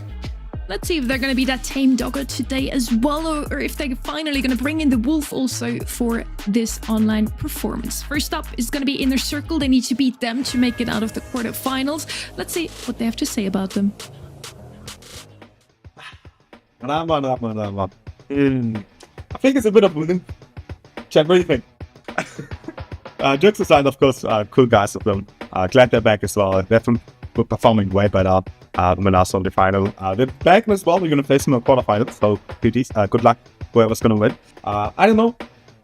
Strong team. I have respect to every single EMEA team, honestly, including them. Like, everyone is just super high level. Humble is motivated as always, and they brought in some luck as well. Monthly final day. Let's hope my lucky socks work today. Good luck to everyone, says Semantic over on Twitter. And if those bring the same energy they had in Valencia, Humble might just walk all over the competition in their socks. Pun intended, Trev. Yeah, I mean, that seems to be the case. Honestly, I'm loving Twitter today. I've seen quite a few Brawl Stars people's feet. I've seen Spen's feet, Semantic's feet. It's non-stop. I'm loving it. I'm just like spamming likes on those tweets. So yeah, hopefully the lucky socks pull. Don't look at me like that, Sonny. Don't look at me like that. Hopefully the socks pull through for him though, because yeah, he's clearly got some lucky socks. If they manage to work in Valencia, I'm sure they'll work here too. The Brawl Cup sucks as well. On the other side, we have Inner Circle. They're very competitive, consistently qualified, almost made it to every single month. But they're not showing us the best of performances always ready. I think also, even this month's qualifiers, they had the chance to impress us with a victory over Team Heretics, but they fell just short in that upper bracket. They took a 2-3 loss to them. So here's the plan. First step, beat Humble. Second up, steal their world final spot. If they manage to beat Humble here, they would close that 10-point gap, and they would be able to ascend to that 5th world final slot. I imagine the question marks represent Rama chirping people on Twitter, stirring up some controversy. And just look at that face. There's no way he's up to any good. It's actually a meme ready. Step 1, step 2, step 3, whatever. Step 4, profit. So let's see if they can profit today, if they can make it to the semis or even the grand finals. In the end, I do think they need to make it into grand finals to even still have the chance to clinch that world final slot. They are still sitting in an LCQ spot, so we could be fortunate enough to see them in both LCQ and World Finals if they don't beat Humble today. So let's see what's going to happen. Otherwise, it would be Humble facing against the rest of the world once again in an LCQ, which I would feel sorry for the others, honestly. It's a LAN again, so surely Humble would qualify through LCQ. Well, we're heading straight into the action here. Quarterfinal number 4 is on the way. And yeah, all that's left is also our predictions and the predictions of the people at home ready. Womp womp. Okay, bad news for Inner Circle. You only get 8%, and you get 0% of us up here on the desk. Can you really argue against the results that Humble has mustered over the last several months, over their LAN victories? I don't really think that the online diff is going to be like that much of a disparity. I'm still curious to see what Inner Circle have to offer here, because if you ask me, this is the one match that they prepared for today. We're on Double Swoosh now, a map we haven't seen today so far. Very closed map, many bushes, so of course Ellie's gonna be banned out. We've seen some Terra and Ems action on this map yesterday. Not at the top of the pack in terms of meta, but still very good brawlers on this map specifically. I'd say Crow's in the same boat there. We saw him only once today, did not work out. But I feel like this is gonna be a map where he can work thanks to his scouting capabilities. Yeah, well, Chester's going to roll on in. I will say as well, Reddy, you've taken a serious risk womping Inner Circle. Mate, Rama is going to be after you on Twitter, I think, those after this. Those thumbs are traveling at light speed. Be very careful about it. You know when he's rewatched it, because he'll be coming after you on Twitter. Oh, no. But, yeah, careful. But Chester, I like that as a first pick. Going to be pretty versatile, decent against the majority of lanes, decent against some of that aggression. So you can't blame Humble for bringing this one in, really. Very solid brawler, in my opinion. It seems to have dropped off a little. When it first got that hypercharge, it was ridiculous, but it did take quite a heavy nerf, like just after release, so not surprised it did fall off a little bit. But Lily's another one. The hypercharge doing a lot of work for her. Great brawler at the moment, and kind of goes along with the Humble aggression. In terms of the hypercharges from both of these brawlers, like Chester's hypercharge, just as busted as it was on release, it just doesn't charge as fast. So you're probably getting like 1, maybe 2 in a game. It's a great defensive selection if Inner Circle want to ramp up the aggression over here. And in terms of this Lily, hypercharge is not just worthy of discussion, it is the discussion. Because that thing travels so darn fast that it's basically impossible to dodge, and it's going to be headed straight towards the jugular vein of your gem carrier. So tread with caution and make sure that your team comms are 110% online so you know where that Lily is. However, Rosa should be able to win this matchup versus a Lily. You know, if it's just 1 versus 1, which I would say is quite unlikely. They're going to look to rotate away this Lily from the Rosa whenever they can. So it's going to be also a battle of team comms as much as it is a battle of these last couple of selections. Well, talking about the last couple of sections, Jae Young is going to come in as their final. Going to provide some good speed, obviously some good heals to the Rosa and the Crow alike. So, decent pick from them. Good support brawler. Now we're back as a Humble for their final as well. Kind of expecting something to be playing down the mid here, as Chester and Lily can be quite good down the sides. But it's going to be hard to match that Jae Young, to be honest with you. Just a really versatile brawler. The heals, the speed, everything that he brings to the table. And then Pearl going to be rolling on in as well. Maybe going to be breaking up some of these bushes and ensuring that the Rosa can't have a field day. And a decently solid way of scouting out those bushes too. Yeah. That's, you know, how it interacts with that Rosa. You'll play it on the, you know, sort of bad side, keep Chester up and aggressive in the face of Jae Young, who I anticipate will be primarily fulfilling that mid role. In terms of also how this Rosa is going to play, I have to wonder if they're going to start like planting some bushes around here, make a big old ring out of the double swooshes, and finally reunite the two swooshes to their original state. All your questions, your theories, and more answered as we kick off Humble versus Inner Circle, our final quarterfinal. Yeah, well, the slipstreams and slow early on will get Inner Circle the first couple of gems, but Semantic going straight after him, can't find the killing blow, and will burn down. Mebius, more of the same as well, burns as well, and now it's just Lukey versus 2, choosing to play it passive, and Inner Circle off to a flying start with 4 gems to 0. Great, and they've got the control knob already with 5 gems and counting forward. There's the wall break that you mentioned from Boss, and that's going to keep them a little bit safer from Rosa.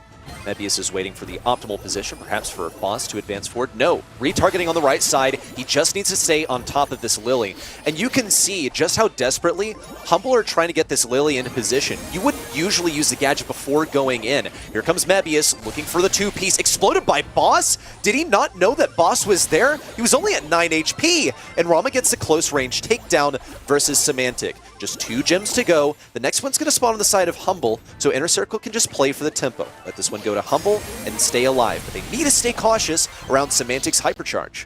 Yeah, Humble really aren't getting a look in here. Semantic goes forward, Hypercharge there as well, but can't even win it in the Realm. Nob looking gonna try and get some shots in on Lukey and does decent amount of damage to him, keeps him low, and Mebius flanking around the right hand side. Boss gets the gem, but that's the gem that they need, so Semantic might need to grab it to prevent the side of Inner Circle starting this count. Next one should be dropping out shortly, and that's the 10th that Nob needs, and the slows there from Mebius out of spawn.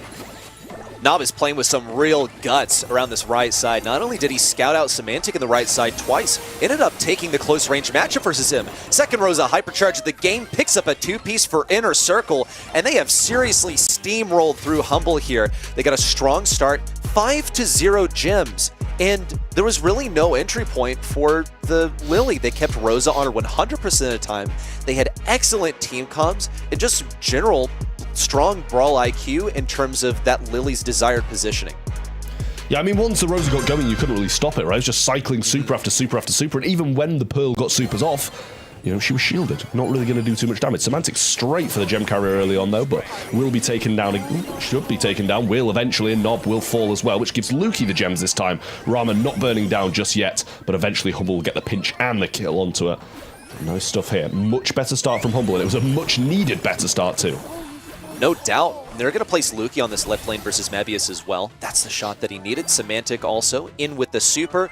Cycling things out. On the right side, Rama in close range versus Boss. Dodges the super from Boss, takes to the sky to pick up the kill and survives just hanging by a thread. There's a kill for Mebius. It's a matchup he's supposed to win as the Rosa, but he's going to get poisoned down to 0. Nob trying to avenge that death, perhaps pick up a couple of gems, but it's not possible. It would be too much of a risk. So far, Humble, they have the tempo, they have a strong gem lead, and they've already gotten a Hypercharge on Semantic. Semantic now, Hypercharge in hand. Not going to use it to try and take down Mebius. Wants to wait for a better opportunity to try and win the game single-handedly, but Boss is slowed as well as Lukey by the Rosa here. Now the Hypercharge comes through and Rama will survive it again. Everybody he uses his supers on are just firming them and moving forwards. But 2 gems lay on the Humble side. Lukey not choosing to go for them yet. Semantic waiting for the opportune moment to use this super, but can't find it just yet.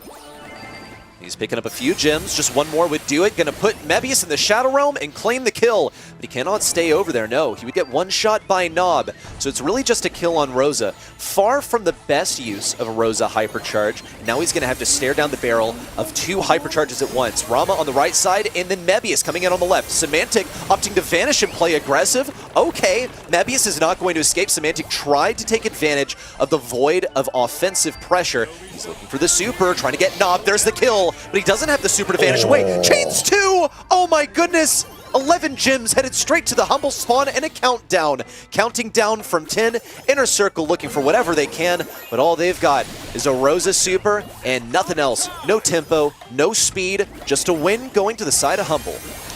He'll just go into the realm as well. Really nice stuff there. A night and day difference for Semantic especially, but for Humble as well. First game, he wasn't able to get anything going, but second, chaining those supers, getting the job done, and a really, really nice showing there from Humble. Not bad by any means from Inner Circle. You know, they could have quite easily just stayed in the mid, picked up the gems, but Semantic just absolutely showing his worth. Semantic chaining those two supers together, it almost feels like it shouldn't have happened. I mean, previously when he's throwing out these hypercharges, and even that really isn't even enough. I mean, sheesh, he barely eked out a victory versus Rosa on the left lane.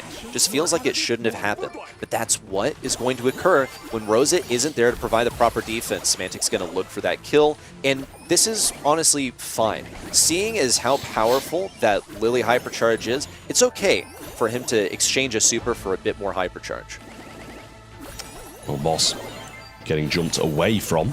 Luki gets a bit of burn down damage on Mebius, which will reveal his position in the bush nicely. The slow comes in though, and now Semantic going forwards, trying to get the kill, and does. Might be able to get away as well. Not enough speed from Mebius, and he's just going to finally get that gadget, pop it, and run away. Not the man you want the gems on, but they are on 8, so might not need to hold them for too long.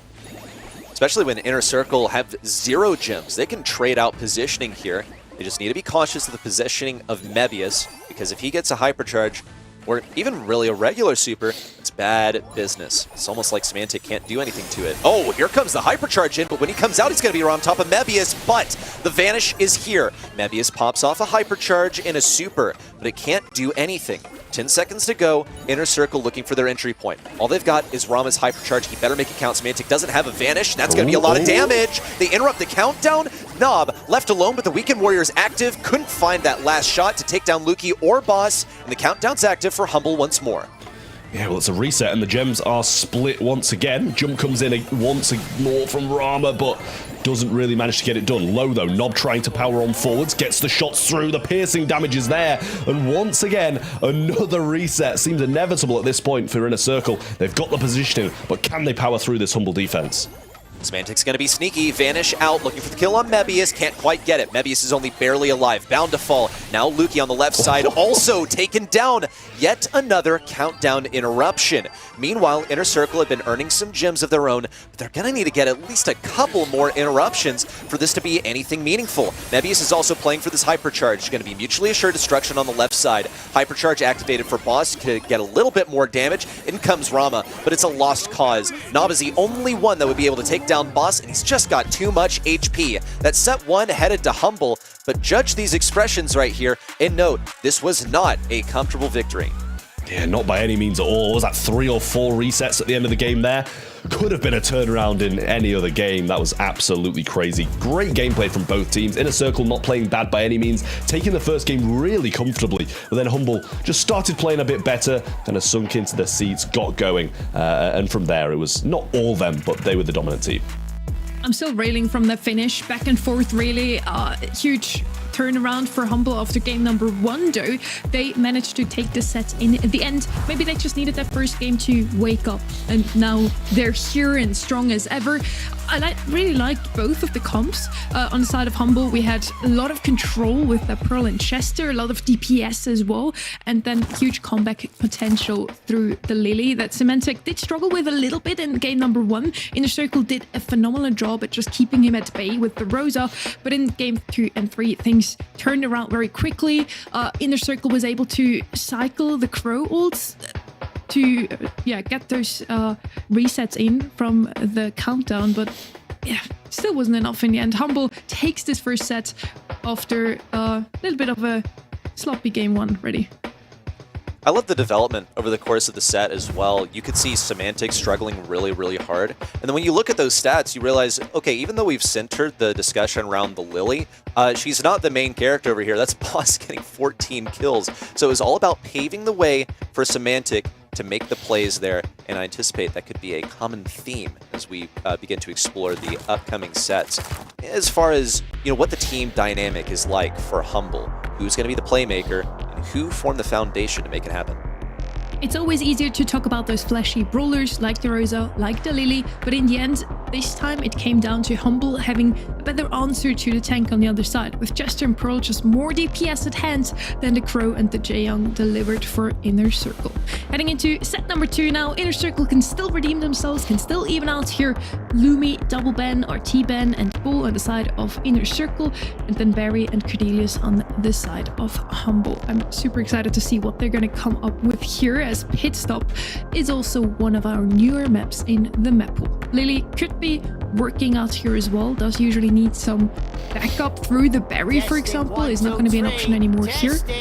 Miko is gonna be the deviation to that plan, and we've seen it on Toxic Lotus at the Brawl Cup, and I'm mentioning that because this is the only time it also actually worked. So many teams try to copy it, but no one with the same kind of success that the Chinese team had.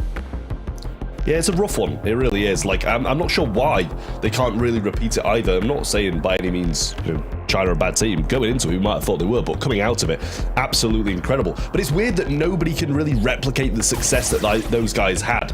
We'll see if Inner Circle are able to do it here, but Humble are just going to come back with what they know, what they love, and it's the Lily. Semantic just played it.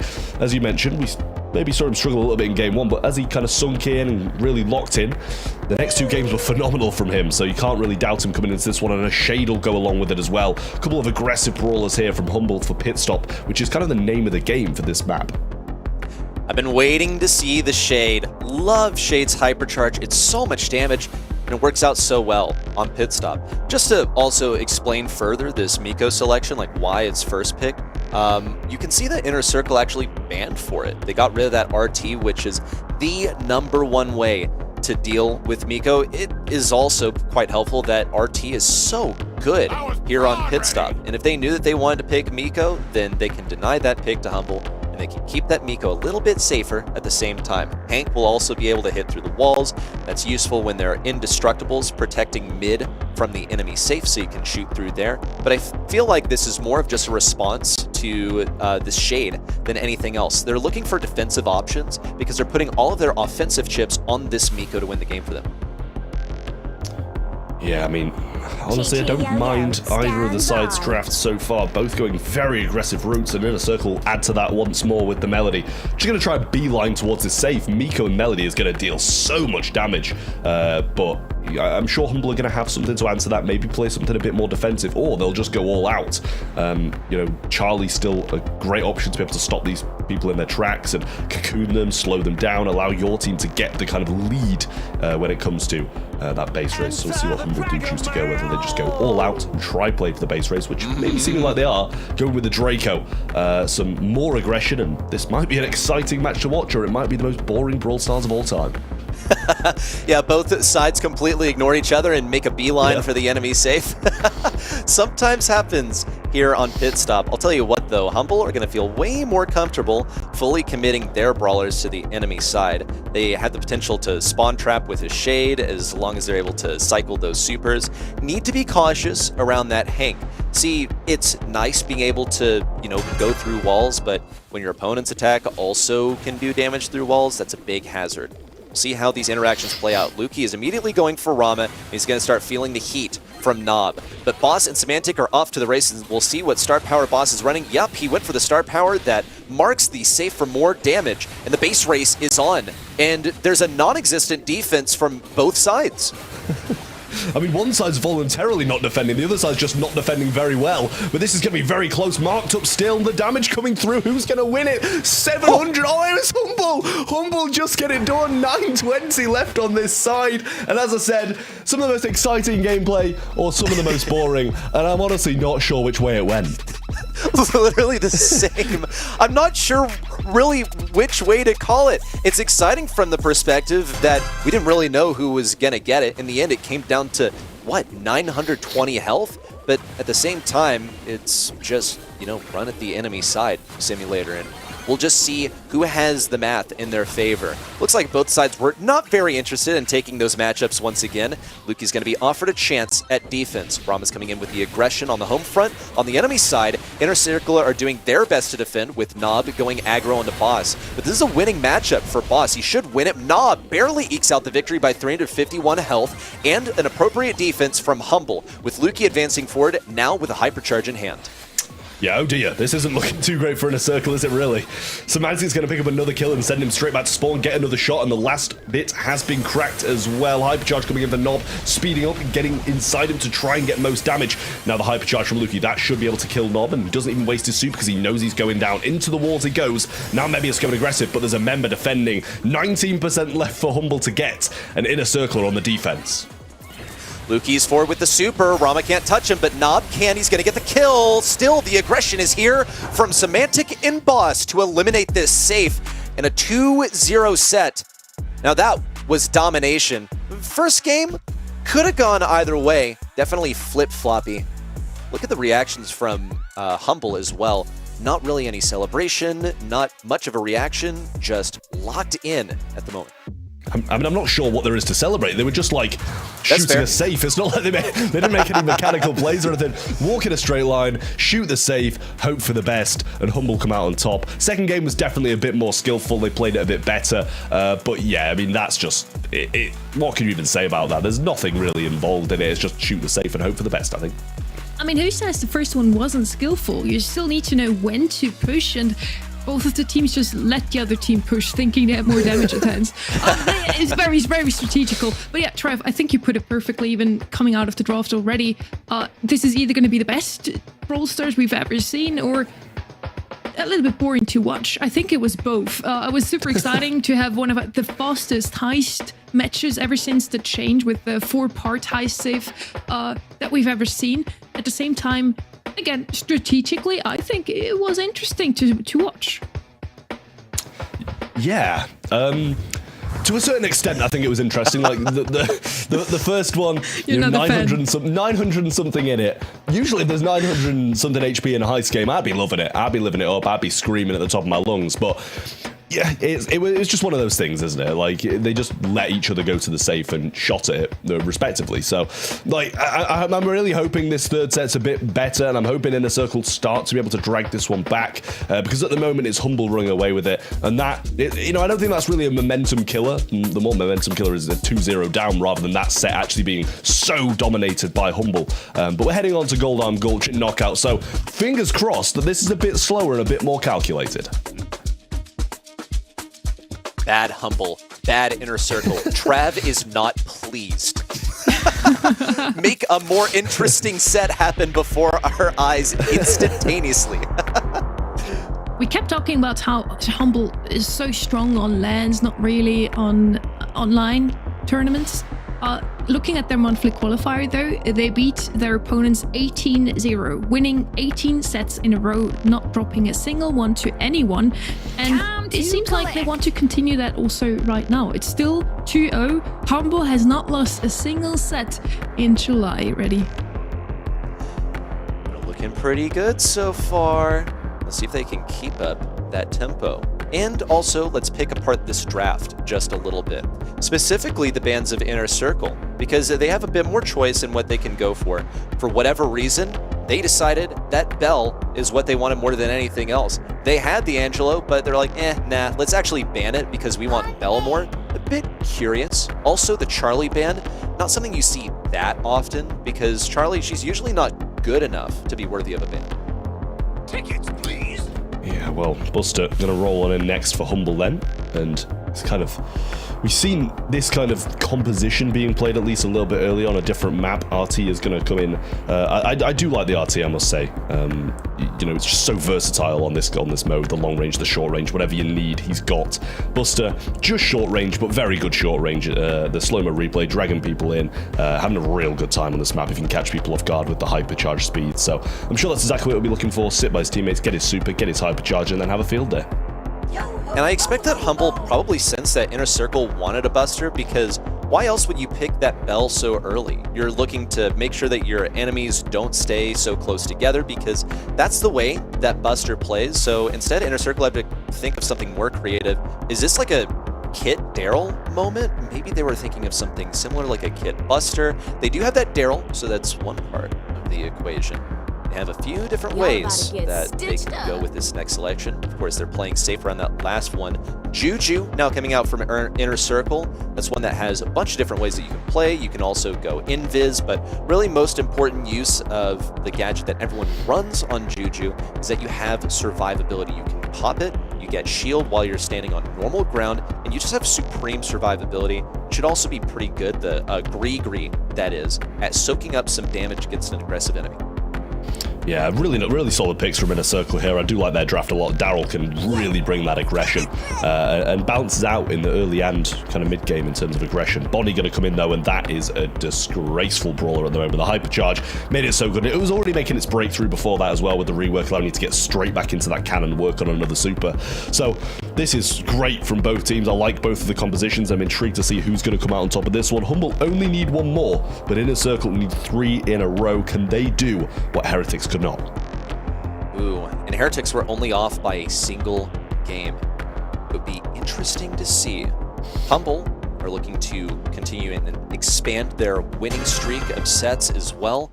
Not just to win the match, but also to look dominant. This is a curious strategy from Boss and Semantic to stay completely idle. I don't think that is intentional, but hopefully Luki is able to hold the line. Doesn't look like Inner Circle are catching on to it at all since they even scouted things out at mid. Yeah, little did they know they were still sitting back in spawn, but Boss just beelining towards them now. This doesn't look like his kind of movement. Semantic does seem to be back, at least. Oh, no, he doesn't. Phew. No, he really doesn't. Does he? I'm actually not sure, but Mark's coming in. I mean, I don't know what's going on here, but it seems like we're back to regular Brawl Stars play for the most part. We'll see what's going to happen with this as well. But Nob just shooting back at spawn as well, so not really sure what's going on here. Luki just trying to throw a few shots out, and there are some nest eggs laying in mid, so got to be a bit cautious about aggression. I picture if you're Inner Circle, you got to be hitting yourself over like the bot Boss moving over to the right side, and you dropped him to 90 HP. That's a round win condition, perhaps honorable for them to not go ahead and take that. Here comes the vertical jump from Semantic into the little Bonnie form, gets the kill, and now back into the cannon. He's got a hypercharge for the next round as well. It's just looking excellent. Luki with the kill through the wall, and Semantic finishes the job on the right side. Popped a hypercharge because I'm not very sure why. But cool, if he wanted to throw it away, then that's his decision. Maybe he's just got full faith that he's going to be able to get it back, but yeah it did seem like a little bit of a waste, to be honest with you. Hypercharge on the other side for the Bell as well, so should be able to pretty much get a guaranteed mark if he's smart about it.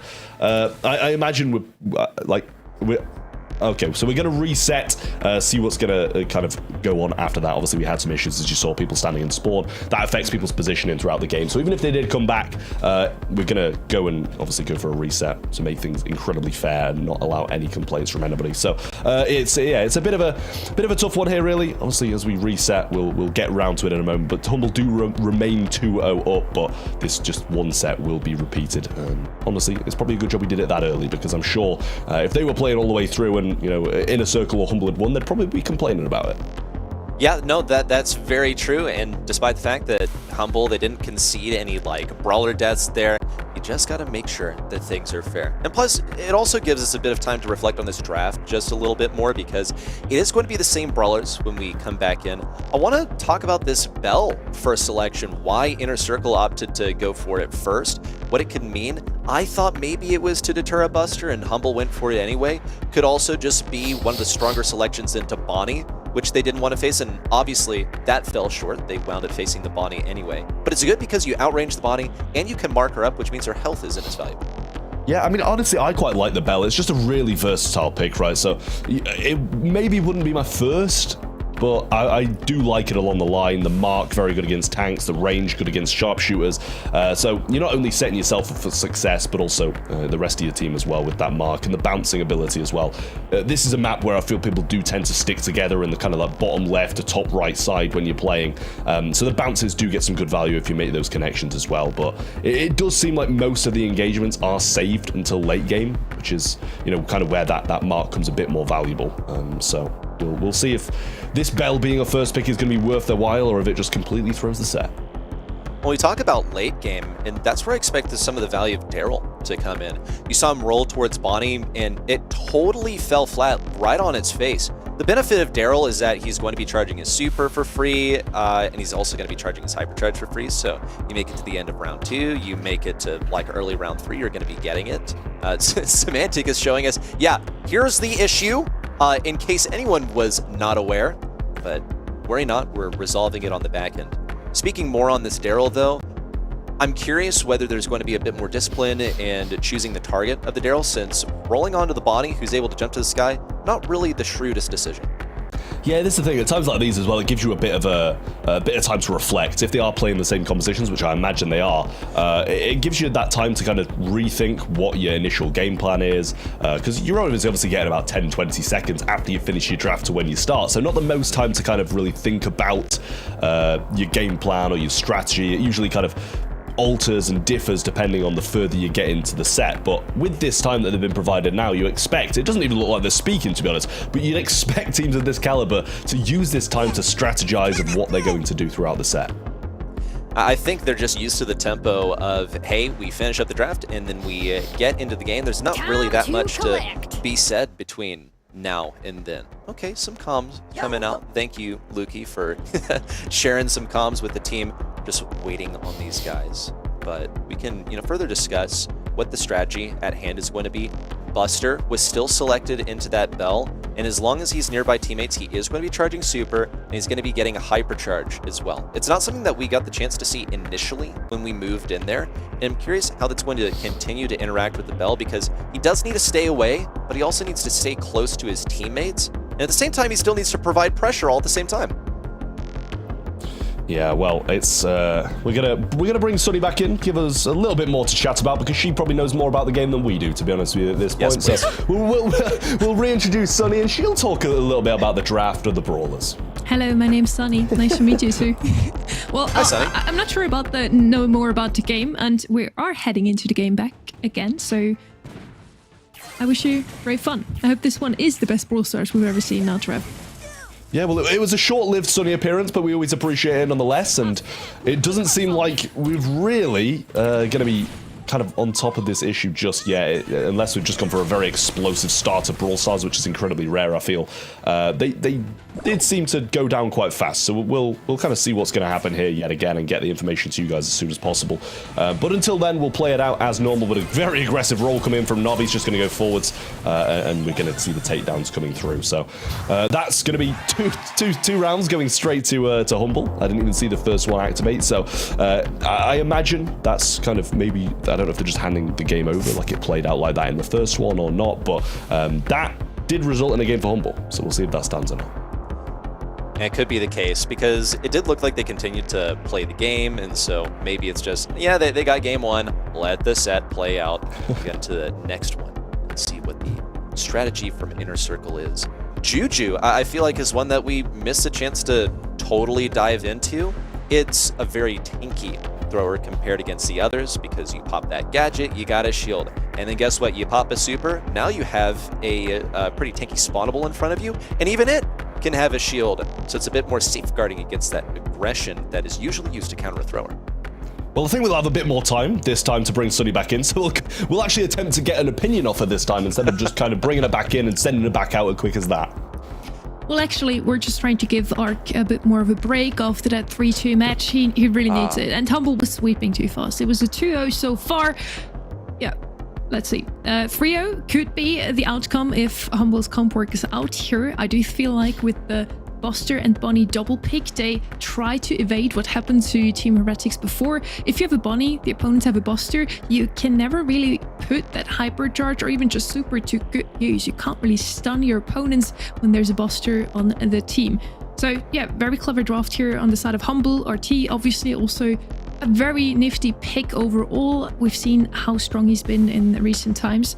And then on the other side with the Devil, but kind of tries to copy the aggression that Humble's comp brings, but I fear for Inner Circle here. They have to win this one to close it out. And for everybody watching here right now, you're waiting for the best Brawl Stars we can deliver to you, so it's worth it, trust me.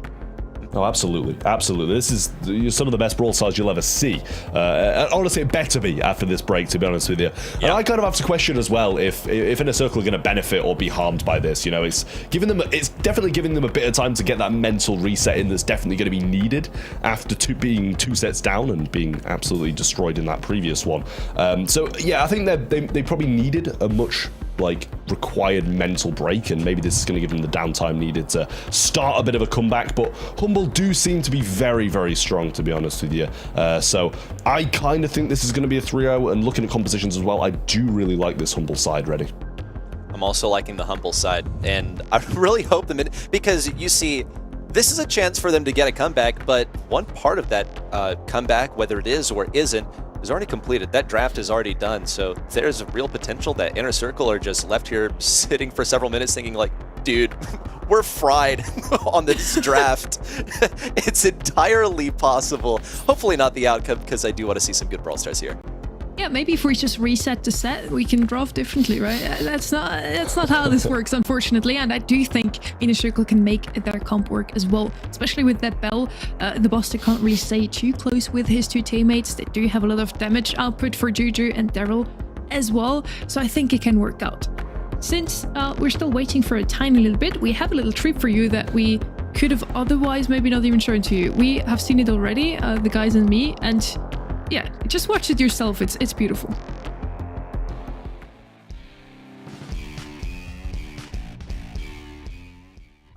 Wolf, have fun again. Fortunately, we lost the qualifier. First to eliminate some upper bracket, then to Novo. It's kind of fortunate because Novo lost early on, so they screwed off the bracket, so they came into our loser bracket, which normally is not supposed to happen. It's kind of it was annoying, I guess, but at the end of the day, you're supposed to win, doesn't matter the enemy, so that really won't hurt. Right after World Cup as well, people said it's an NA virus, shout out to Invasion said it, where some NA teams, basically World Cup teams that were in NA, just fought way worse, and I guess it was true. We did take a bit too much vacation probably as well after World Cup, so we didn't bring up our highest standards, so we didn't perform the best at that match day, but that loss really hurt that.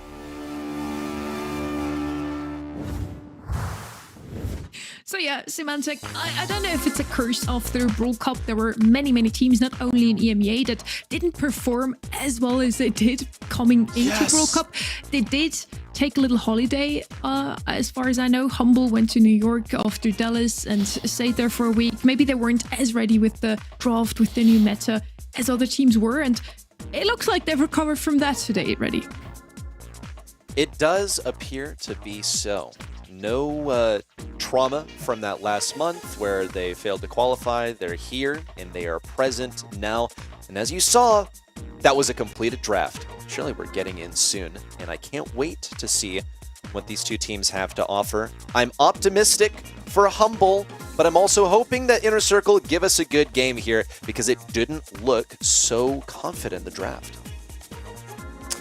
Yeah, I mean, I feel like it's going to be a bit shaky for Inner Circle, to be honest. Being 2 sets down, as I mentioned before, it's either really going to bring them back up this break, or it's going to hurt them even more and kind of hurt their kind of their mentality of bringing this one back. Humble just looked bored, honestly. They were probably, quite ready to come into this one and just sweep it out and move on to the semi-finals. But now they've been forced to wait a little bit longer.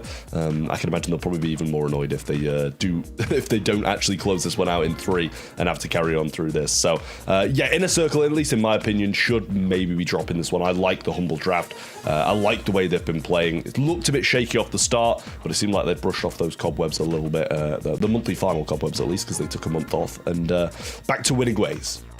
If you do just look at BSC performance online so far, you really think those two teams are very evenly matched. Humble made it twice to second place, Inner Circle once. Both of them didn't qualify for every single monthly final, but looking at them in a bigger picture, focusing on lands as well, in recent times, Humble has just been the strongest team we have in EMEA, and I truly don't really know what to feel if I look at the leaderboard and see them in that 5th spot already. It's curious. It's just the hazard of double points. If you can't perform in the second half of the season, then you don't get to have a postseason, no matter how you did in the first split. And even in the first split, they made 2 grand finals, and they weren't able to finish the job there against SK, who I would say have a very likely shot at making a grand finals, and that would be a story to behold. We're only in the quarterfinals now, but I'll go ahead and call my shot that I think we will see an SK versus Humble finals, and from that point forward, I'm curious if the curse can be broken. We still got a lot of Brawl Stars to play before we get there, but I think that what may be ahead of us. Yeah, I'll tell you what, you've jinxed it now, Reddy. Humble are losing this one. They're getting reverse sweeps. SK are losing in the semi-finals, and it's all going to be your fault. That's just what I heard from that, at least. I'll take the blame. You wanting that final is now causing it not to happen, but I will say I kind of aligned with that as well. That's exactly how my event.brawlstars.com predictions went. Which, by the way, go and get your predictions in. Go and get your MVP votes in, because as Sonny mentioned at the start of the show, you've only got a couple more days to get those drops. 3 more days with the current Pro Pass, so get that XP in, get the votes in. We just gave you a bit more time because that guy in chat for 1-2-3 certainly didn't do it yet, so we just wanted to give him specifically some more time to get his prediction. Sorry for calling out like that, by the way. Yeah, we're just taking a moment here to get the players situated into a new lobby. Thanks for your patience, everyone.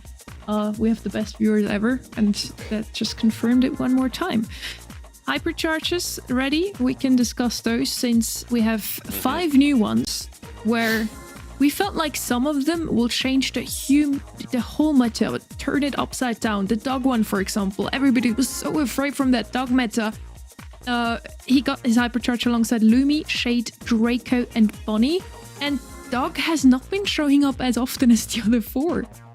No, he showed up one time today, and it was an accessory to a Gray. So I was excited to see it in that regard, but you don't see him really getting that often. He got a couple of major changes. Yes, there's a hypercharge, but also now he's charging super for healing teammates. Major buff to the guy, and I expect it to be making more appearances. He's just quite situational is all, because he only attacks in a radius, doesn't really have a meaningful way of closing the gap. So he's really only going to be there if he's enabled by something that speeds him up, like Jae Young, or if he gets TP'd in by, say, a Gray. Still, I always look forward to seeing the man with the golden glizzy. Hello, Semantic. Thank you for the win. Is he going to play the Wiener Man later today? Hello, Semantic. That is crazy. Yeah. He can hear us, surely.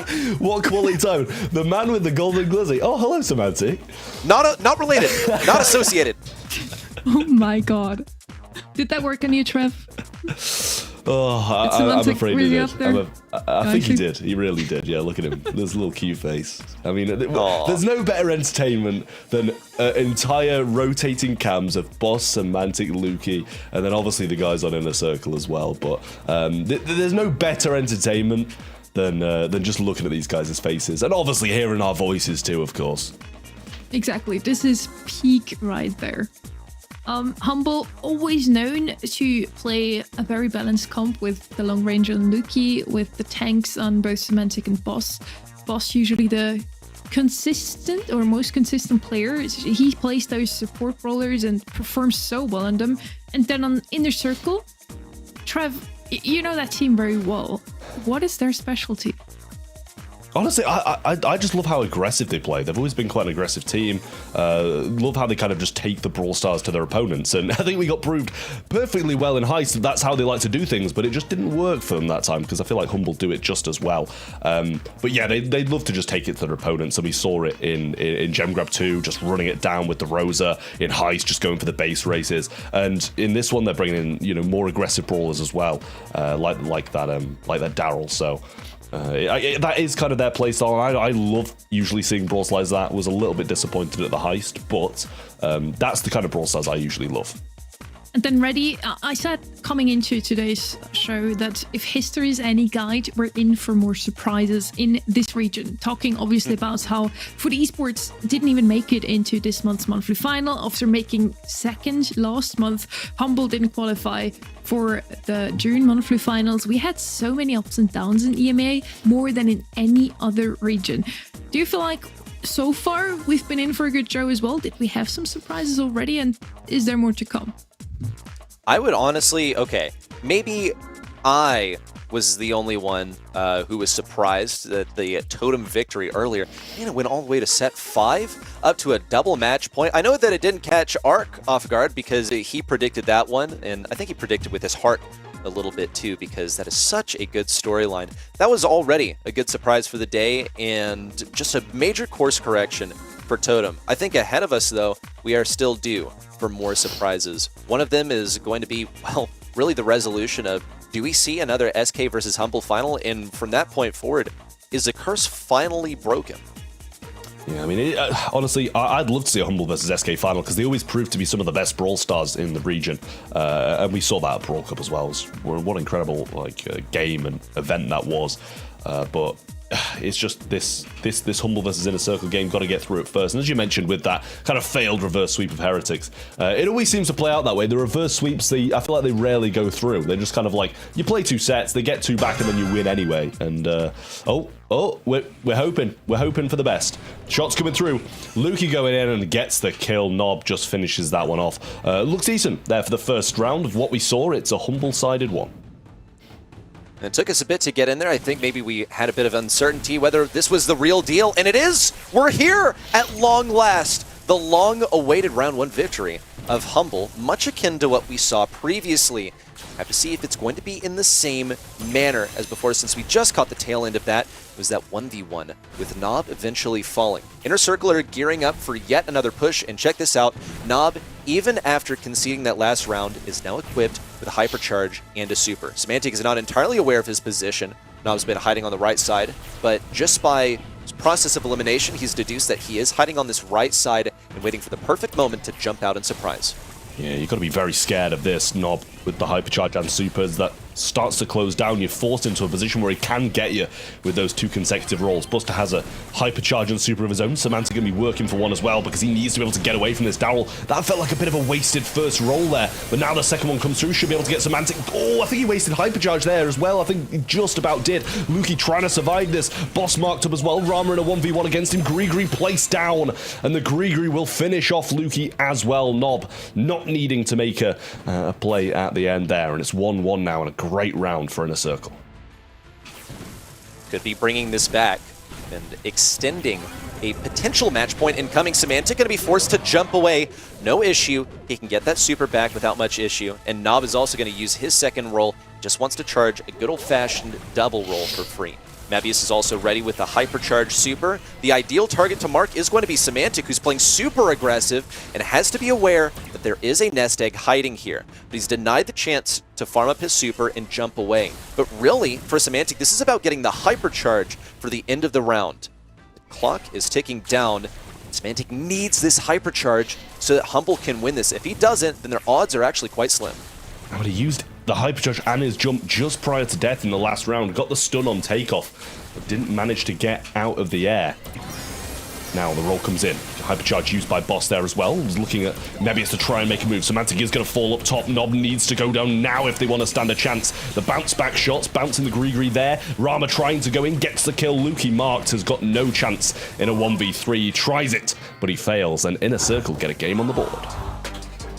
Might have to eat our words here, Trav, because we were gassing up Humble's draft for a good 10-15 minutes there, and now Inner Circle are firing back. Man, the Grigri soaked up so much damage. And we talked about it, how tanky Juju can be, not just as a brawler, but also with the expansion of her kit, with her throwing down the super and getting that shield down. Humble are going to take a different approach this time, by the way. They're going to be rushing up the right side. It's going to force Inner Circle back. Excellent read by Humble that Inner Circle are going to do this again. They need to make something out of it. Boss is trying to close around the right side. Semantic looking to pinch around the left. Thankfully for Rama, he's able to walk over water and get back to safety on the back lines. But Inner Circle have conceded a ton of room here. The line of scrimmage has effectively forced them into their own base. Yeah, Semantic must be fairly close to super if he's staying in this position where he is at risk of a dowel rolling onto him. Would be able to get it off, maybe him just rolling in and taking a shot. Did hit a few in the early game. There you go, gets it now, and Gadget being used to try get away. Nob wants to go back in, can roll away. Chooses to roll there. Semantic can't go in because the Grigri still, the Juju's still backing him up. Now we'll get a few shots. Hypercharges there for next round, and Bosch should be able to clean up the rest of this game. Mark is available, but chooses not to use it. He's going to wait a bit more, try get a few shots, and the hypercharge does not come just yet, I don't think. But a hypercharge is ready to roll by Bonnie, and that's dangerous. That's Humble's win condition right there. Semantic not getting it actually was probably the cause of that loss in the previous game. He's going to pop this gadget and get forward, get aggressive, maybe get this super out of Rama. They can do this earlier. That's way, way better. But Rama is practicing some trigger discipline here. Also, look at that. Boss popping the super to keep that Bell away. She was at risk of actually firing a shot off and getting taken down. Here comes a Curious roll-in from Nob. Actually gets one. Semantic knows it's time to fire away. A hypercharge pop, looking for the stun onto Rama. No good. is instead met with the Gree. Here comes Boss with the speed. Needs to get close to Nob. It's a ring around the Rosie on the back right corner. And Boss has to take down this Gree. Pops off the shield, but can't get that close range diff versus Nob.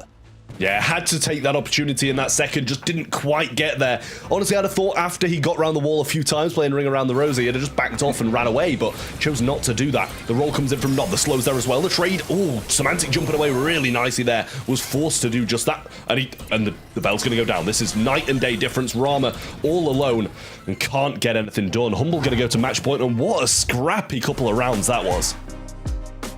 Just excellent to watch. That's what 15 minutes of prep time looks like. Okay, maybe that was too much. It felt like a while, possibly because I was on the edge of my seat the entire time, waiting to see how this is going to turn out. We are going to be playing the full extent of this set, going all the way to Game 3, a match point for Humble incoming. And how is this going to play out? Are they going to be able to get that hypercharge on Bonnie so early on into the set again? And they were aided majorly by an early pick in the final round of that last game. It was a major asset for them, made the rest of the game trivial. But one of the biggest roadblocks for Humble has been facing that Gree from Juju. Rama was hanging on to it for a very long time and was ready to block anyone that got in range. It was actually a win condition in game number 1 as well. Blocked a lot of the RT shots.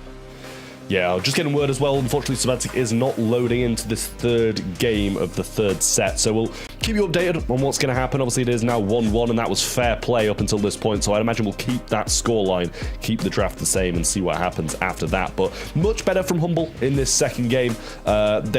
It was definitely scrappy. Boss could have maybe done a bit better in that Daryl 1 versus 1, picking his moment, when to go, when to stay.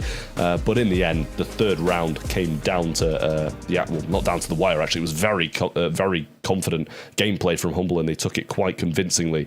Inner Circle really on the back foot now. High chance of them actually getting this set because they haven't been looking bad at all. But still, backs against the wall. It's match point to Humble, and this is going to be a tough ask for Inner Circle to win. They've managed to force Bonnie out of her super a few times as well. They're able to get her down to low HP. Semantic's forced to jump away, waste a super that would otherwise be pretty useful to have. And that's a good step in the right direction. Also, the tankiness of the Gree has been helping them out a lot. Rama is really doing his job. But Humble are playing so synergistically. Also, Boss on this Buster has been a real, centerpiece for this composition, just the anchor for everyone, and honestly, nearly got a victory in that 1v1 versus Daryl, I'm not gonna lie. But Sunny, I'm curious to hear what your read on all of this was. I mean, apart from them having more time to prepare than what they probably would have liked, I think Humble just, lost a little bit of momentum coming out of that set number 1 and 2. And in set number 1, it was also Inner Circle taking that first game. I feel like they just have a better read on the draft quickly coming into a match, and Humble needs a little bit more time to truly get it down what they want to play and how they want to play. This is, by the way, all just a little an ad for the Star Park. The Star Park lore is in preparation, and it's all just Star Park's fault that we are struggling here a tiny little bit, that Semantic isn't getting into the game. We're heading into the San Diego Comic-Con, and Reddy, I saw you were trying to get tickets as well. It has been a struggle. They said it was going to open at 8 p.m. PST, or excuse me, 8 a.m. PST, and I stayed up after East Asia, and guess what? I couldn't get a ticket. They were all sold out. Apparently it opened 2 minutes early. And no one gave me the memo. I think I might have some friends who are able to get me in. But do not distress. Do not despair. I will be there. And I will be dressed up as some brawler that is yet to be determined. I mean, there you go. You're gonna have to go now just to see Reddy being dressed up as a brawler. Honestly, I'm thinking of flying maybe 12 hours there just to see Reddy in this outfit, because I bet he's gonna look absolutely incredible. I'll be Hank. Gonna design a very intricate machine to sit inside of. Yeah. Not determined as in you didn't decide yet what you want to be, or you just don't want to say it yet? Okay. I'm torn between Gray or Gus, and I feel like Gus is the one that I'd feel like more normal, like traveling in an Uber to get there as. Gray is, similarly like approachable to pull off as, a cosplay, but I'm going to have to paint my face, and I'm not sure how I feel about having my face painted all day. I mean, in both cases, you should be kind of pale, also for Gus. Oh, wow. As Okay. someone who's done the Gus, the most annoying part is carrying a balloon around all day. Yeah. Fair. Which, I wouldn't recommend it, to be honest with you, but, I'm sure you'd have to carry around a little walking cane and just mine constantly if you were Grey, so that might be even more of a hindrance, to be honest with you.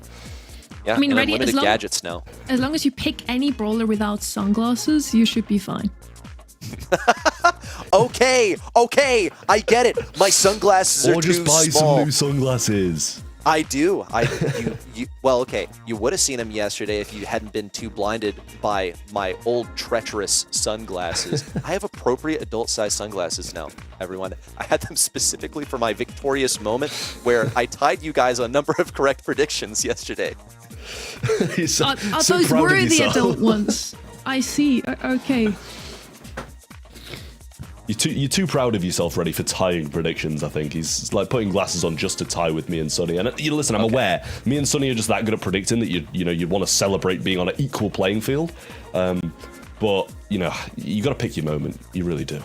Hey, look, sometimes adequacy is worth celebration. That's a minor victory that I need to, get me through the next 2 weeks. Don't take it to heart too much, ready. Worst case, I'm coming to San Diego as well to bring you some feather sunglasses, okay? Wonderful. And you can be dressed up as RT. Or some... Oh, no, you can be Eve. Or some similarly difficult brawler to resemble as a person. Yeah, sure, yeah. RT is the first brawler that comes to mind if I think, what could Sunny cosplay as? Obviously. I think you just use your muscles and carry around an arcade machine for an entire day and just be 8-bit, right? Just carry it in front of you and pretend. That's why I'm hitting the gym. This is the reason. So I can, My original goal was to cosplay Primo to begin with, but I feel like carrying around a huge box is going to be even more impressive.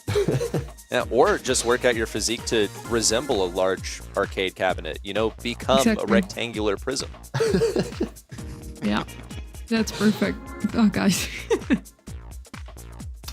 Yeah, I mean, this is what the viewers show up for. This thrilling, podcast-esque casters. This is what you don't get to see when there's not technical issues, guys. And listen, I'm aware how thrilling it is to listen to our voices and look at players. But yeah, as you can see on the stream, technical issue if you are just joining. Servers giving us some issues at the moment, so hopefully we'll be able to get back into the gameplay pretty shortly. Humble, just one game away from winning this one as well. And I'm really hoping at this point that they don't, because if we've waited all this time just for the one game to finish this one out, I'll probably sit down and cry. But bracket is here.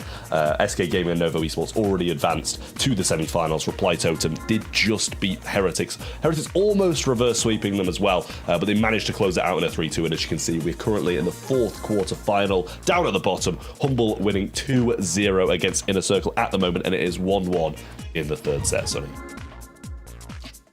It is looking like Humble could close it out anytime soon. Inner Circle, I do think they took this 3rd set now and turned things around a tiny little bit. At least they did take game 1, and obviously for them, making it to the grand finals is crucial to still get into world finals directly. So if they don't beat Humble today, those hopes are over for them. So they kind of need to lock in now. Looking at the bracket as well, we see that we're already halfway through the day. Kind of sad, but we still have some banger matches coming up next. SK Gaming versus Novo is going to be one that I'm looking forward to, specifically because SK Gaming is either making it into the grand finals or dropping out in the quarters, usually. So them making it into semis now ready should already point in the direction of them winning it all again, right? If that's how we're going to mark the trend, right? They either win it all or they go out in the first round. This would be the weird, limbo middle ground where they sort of do neither. And I think that might make it a bit harder in the graphics department to find some sort of trend to talk about. We can say that they've done it all as a roster. SK Gaming, they're also, of course, known for being quite consistent, at least in regards to making a top 8, so that's definitely something going for them. They're in a strong position to lock in a World Final spot. It's still going to be contingent on their performance next month, but then making it semifinals and facing Novo Esports here, instead of, say, a Heretics or Totem or Humble, especially Heretics, because that's the team that took them down the previous month, is a good look for them to make it to Grand Finals. And this is the good news as well about these guys being EMEA. No matter, like, you can get 9th and still get a postseason spot because the region's so successful on the global stage. Obviously at Brawl Cup we kind of, I am EMEA, if you guys hadn't realized. We collectively won some spots, a World Finals and an LCQ spot for the region as well for coming first and second. So they have even more. We get 9 for the postseason now, and all the teams working incredibly hard to try and earn those spots. But 5 will go to World Finals from this region. So it's so needed that these teams get as many points on the board as possible, because it's Humble and Inner Circle, these two teams, like right on the brink of these World Final spots, dropping in, dropping out, depending on who's doing well month by month. And we've only got 1 month after this as well. So it's going to be a very tough August for a lot of these teams, make or break of their entire year pretty much. The irony of that didn't get lost on me, by the way, how Humble has won that additional slot for World Finals for EMEA. They've won every single LAN, but they are the ones now sitting in that spot. So if they wouldn't have won Brawl Cup, they would not even be at World Finals right now. But yeah, we're readying up for draft now for the next set already. No, they are playing game 1 and 2 right now of the same set because we are knockout. They have to play that last round so we can properly watch it, but they are on it right now. So we're just waiting for them to finish those first 2 games and going to be ready with that third in a minute. So thank you once again to all of the viewers for your patience. You've really been great, and to you too as well, obviously, to make this a podcast. I felt like it was somewhat entertaining. I would listen to that. We should think about moving over to Spotify or other podcast platforms very soon. I agree. Listen to our podcast. It's coming soon. The Ready, Sunny, and Trav podcast with your host, Sunny, and Ready and Trav making meaningless contributions. And we're still talking about this Juju, which we've explored every reason why it is picked here on Knockout. Let's not call it that, though. Can we get some suggestions in chat of what the podcast should be called? Because we're not calling it the Sunny, Ready and Trav podcast. That's like the longest thing ever, and even I wouldn't want to type that into your favourite podcast platform, because it's not going to be the best, and also, like, I think we'd run out of things to say quite quickly, sadly. Much resemblant of right now. I can usually talk all day long if I really need to as well, but... That's so true. Wow. I wasn't expecting you guys to agree. I was expecting you guys to be, what do you mean? you know, when you're off camera, you're a very, very non-talkative person. Even my roomie's in chat right now, and I'm sure he can confirm that Trev loves to talk. It's literally your name. Trav does talk, to be fair. Yeah. I should just say, like, Trav sits in the corner silently when he's not on stream. Might be a bit long, but... I mean, at least this gives Ready time to prepare some proper sized glasses. Oh my God. Roomie is saying Trev can't very well talk all day long, and I'm here for it. Yeah, I'm here for it too, honestly. Okay, game 2 is over. They're gonna head into game 3 any second now, and I hope you two have all your voices in the last 15 minutes and are ready for this now. Are you? Yeah, I think we're capable. I think we're very capable. I'm not sure about you though. Ready? You ready to go? I'm most certainly ready to go and just finish the job here. If Inner Circle wind up taking this one, then I'm about to crash out, because it feels like this has been a humble victory incoming for so long. Inner Circle have a game victory on the board. It's a match point for Humble, and it really could go either way. My sanity is hanging on by a thread here. Is Humble going to give us a bit of mercy and finish it here? Or is Inner Circle going to continue this perpetual cycle of pain?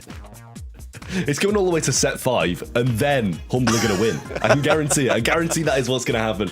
We'll have waited this long and be like, okay, Humble should finish this one off in this game, right? Inner Circle will win 2 sets. They'll take it to double match point, and then Humble will win anyway. And then we'll have been absolutely destroyed by the technical issue, and Inner Circle and Humble as well. I would listen, I love a set 5, but we've been waiting for this for a while, and it is giving the vibe that that Humble should probably win this. People in chat are even saying the only reason that they tuned in was to hear us speak. So at least we fulfilled that wish today. Let's see if we also fulfilled the wish of some gameplay. And yes, we do. Let's see if it's going to actually work out this time around. The teams are in. Boss already with supers ahead. And we do see they did play up to the same point again. Humble won the second round. Inner Circle takes the first. We're in round 3 now already. Take it away. The moment that we've been waiting for as Poison closes in. There's one kill just to trade in with the hypercharge. Boss gonna look for this kill. Nob is able to trade out, and Mebius hangs on by a thread. Rama also alive, and Inner Circle have gotten round 1. They're 1 round away from dragging us to a set 4. Yeah, Juju throwing out some shots, Buster Shield being placed, and still throwing those Juju shots over the top as well. Bonnie getting some good connections in on the left-hand side, and now Humble advancing up the map, wanting to pin Inner Circle and spawn and take this to the 3rd and final round to decide the set, and doing a good job of it at the moment. All 3 members of Inner Circle at the back. Exactly where they want to be. The only brawler that isn't in its ideal position is Rama, because he doesn't have a super yet, and he needs that to survive a Bonnie jumping on him or a Rogue Buster trying to get on him. Here comes Nob to create the aggression. He's got the hypercharge and he's got the super. They needed to move out of those back lines because that poison is bound to close in. Here comes the second one. Still got the hypercharge. Hasn't used it yet, but at least he's in a better position. Is he going to be able to get that super? It's honestly up for debate. He's going to be close. The poison's forcing him to get closer. It's all about to happen. They've done really well of wasting this Juju super as well. Semantic with a questionable jump. Luki's going to get the killing blow there. Nob will get that now. They're all in one spot. Can they get this Juju down? And the gas will do it for them. We're going all the way to the 3rd and final here to decide if Humble are going to win this one right now, or if Inner Circle drag it to a set number 4. Emphasis on the word drag. Kicking and screaming. It felt like Humble won this one about 30 minutes ago. They might be able to finish the job. It's going to be a 1-round differential. Hyper-aggressive plays from Semantic at the top left. He's trying to encircle Rama while also denying him the super. No super for Juju, so things look quite good in that department. For Humble, they're also hanging on to this Buster hypercharge. They really just need a super to be fully equipped. And of course, Semantic is looking for a hypercharge super as well to be fully prepped and ready for the final few seconds of the round. Yeah, Rama gets super there. Oh, might go down. The Hacks gadget doesn't make a connection on him, and he will survive for now. Luki has a super of his own as well, which is going to be huge in these closing seconds. Nob, we're all ready to go, and a hypercharge for Semantic too, but needs to work for his super now. Hypercharge popped by Mebius. Hasn't got his super yet, though, which might be a bit of a waste in these seconds. Here comes play in. Semantic with the hypercharge to the sky. Can't get it done. Luki looks for the kill. Rama in the poison is safe and sound in Inner Circle. Are going to take us to yet another set. After a brutally long series, it could be a reverse sweep kicking off. Yeah, I mean, I wouldn't have it play out any other way, to be honest with you. This is just what the doctor ordered, I feel. A long wait for a technical issue, and then Inner Circle coming and winning it when it looked like it was going to be Humble all day long. But real nice stuff from Inner Circle there. Managed to drag it all the way to set number 4 here, and they're going to be hoping we might go to the set 5 as well. After a little bit of a breather, we can't end like this. We have to end it on a high note, so let's watch a full set as our next one. Dueling Beetles is going to be that, and Inner Circle is right now in the driver's seat. Let's see if they can take that momentum into that. Technically, the start of a beautiful reverse sweep from them. But as I mentioned before, Humble didn't drop a single set in the monthly qualifiers. So far, only 1 set dropped to Inner Circle as well. I don't think they're going to make it easy for them. And as you mentioned multiple times, Trev, I do think they're going to close this one out here. They should. They really should. But honestly, who knows? Who knows if they will? I feel like they should have closed it out right then, but Humble... They should be the superior team. Not sure how they didn't manage to win this one, to be fair, with Semantic having that hypercharge. Missed the super, which was very unfortunate for him. Should have probably managed to land that on Mebius there, and that would have made the world of difference in that game. But it is Inner Circle who do take it, and as you can see here, it was dragging us to our 4th set, which is going to be the Dueling Beetles on some hot zone, which, yeah, as you said, Sonny, and I've said before, we feel like Humble should be able to close this one out, but honestly, how this series is going, I wouldn't be surprised if we go all the way.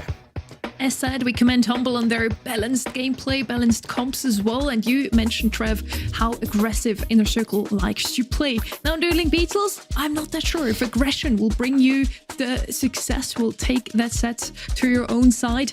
Ready? I feel like here we could see some more control comp again. Maybe one tank on each side. Kaze is the brawler I'm looking at here as the pop-off brawler, but otherwise some throwers could come in handy here as well, as Lumi and Lu once again with their eyes. There's the meta, and then there's Humble's meta. I really hope we get to see a Lukey Berry here. That is the #1 selection for Humble that I'm looking out for, just because I love the way that Lukey plays it. But in terms of meta brawlers, you're absolutely correct. Find a way to get some throwers in here. Kaze first pick is entirely viable. And I'm curious also about Lu. Is he going to be picked? Is he going to be banned?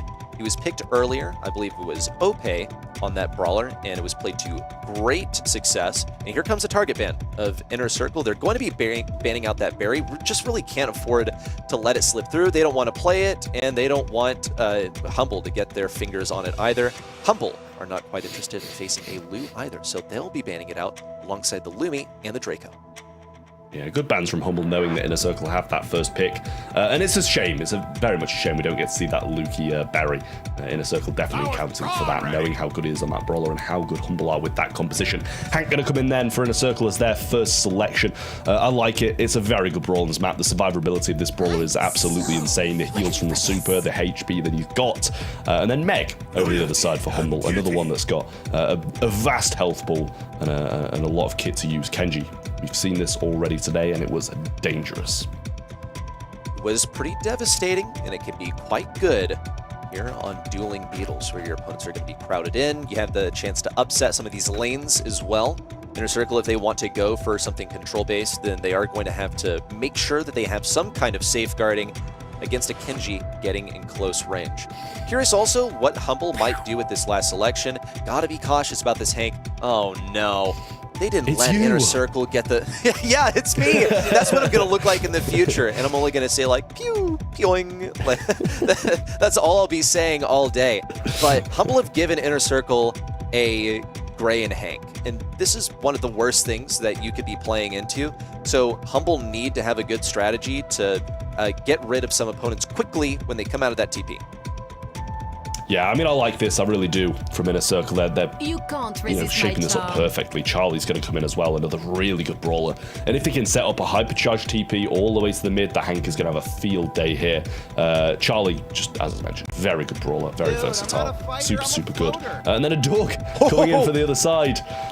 Humble picking that one up as their final, and they've got a lot of HP on that side of things. Please tell me that Semantic is playing the hot dog man, because from the moment that I said Doug, he winked at the camera, and I just wonder if it was a sign. I wonder if he heard us through the screen and indicated, yeah, we're planning on picking it up on Dueling Beetles. I would say 99% chance no, but hey, it's my fantasy. I get to imagine whatever I want, and I want to see how this hypercharged Doug plays out. Yeah, as do I. We will see. But I'm really scared about this Gray TPing in and having this Hank there along with him. So something that Humble are going to have to be quite cautious about. But luckily enough for them, they do have quite a vast HP pool and should be able to eat the majority of these Hank bubbles for when they TP in. So this could be the decider. Humble could take this and be 3-1.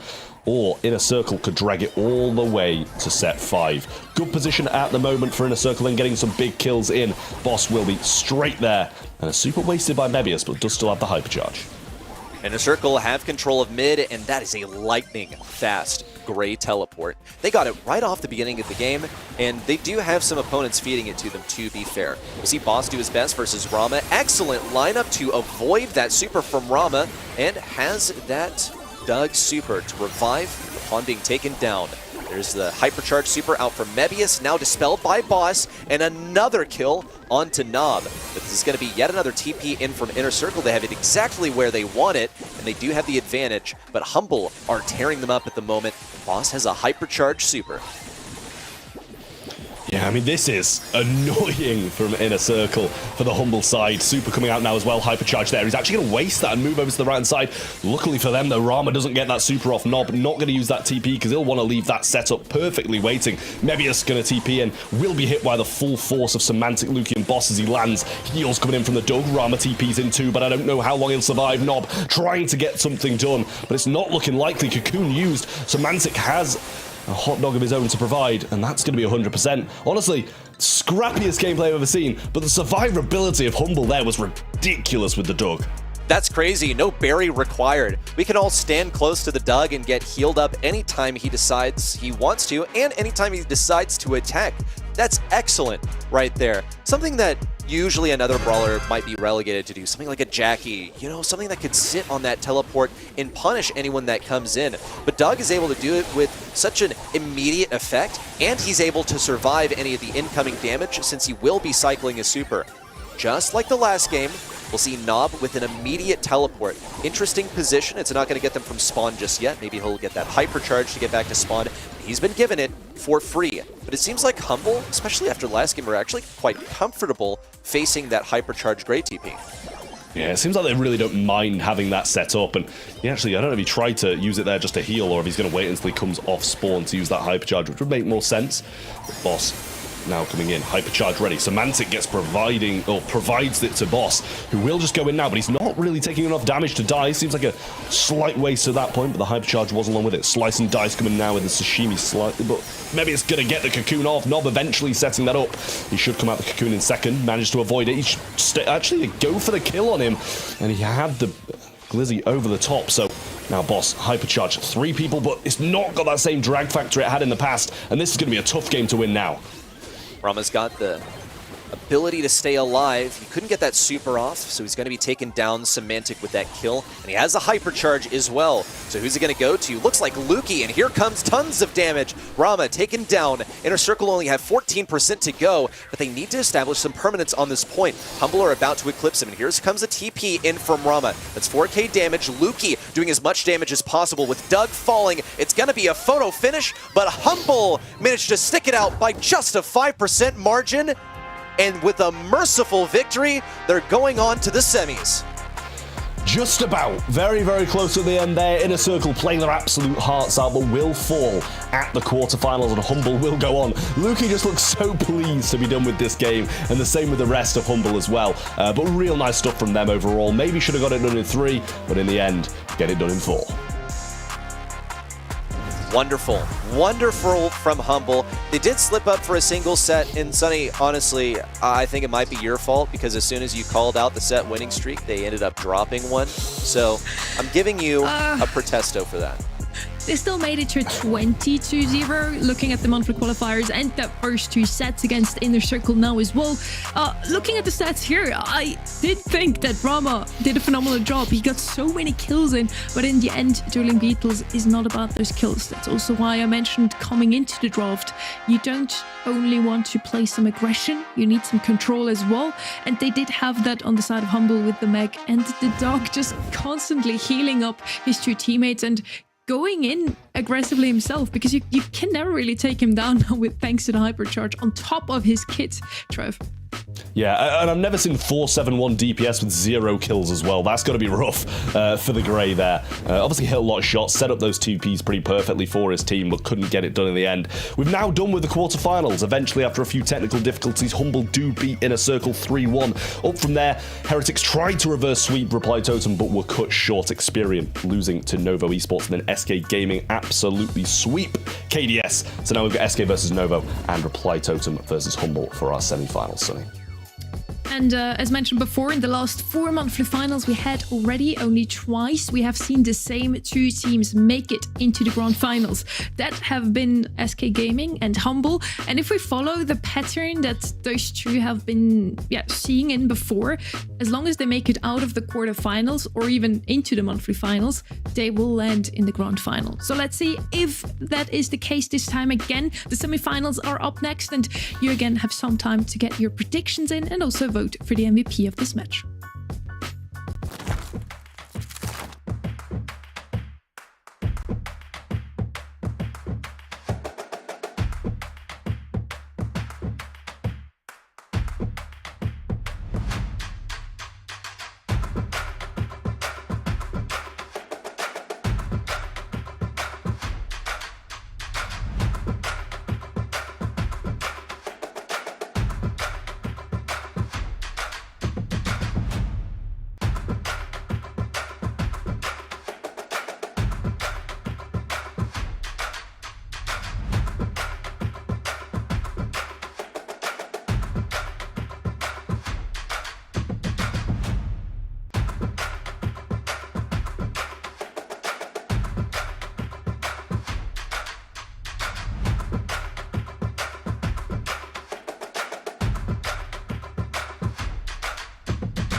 If you just tuned in now, you tuned in at the right time. We're heading straight into our semi-finals. The quarterfinals are done, and that last one a little bit quicker than we would have liked, or longer. It really depends on how you want to look at it. The match was very quick itself. A 3-1 in the end. Arc, did you enjoy your break regardless?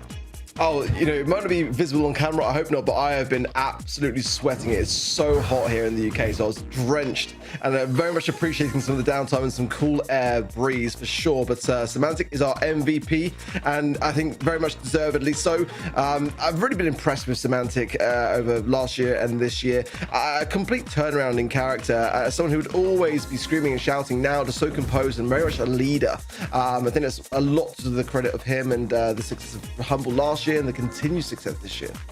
Since you mention it now, that heat wave that is hitting EMEA at the moment has to be talked about, and honestly also props to every single team that is locking in today, that is managing to play well despite the scorching heat that we have going on at the moment. The next two teams have already proved themselves in the quarterfinals, made it through brazenly, once with a 3-0 for SK Gaming versus KDS Esports. On the other side, we had Novo beating Experian NXT in a 3-1 ready.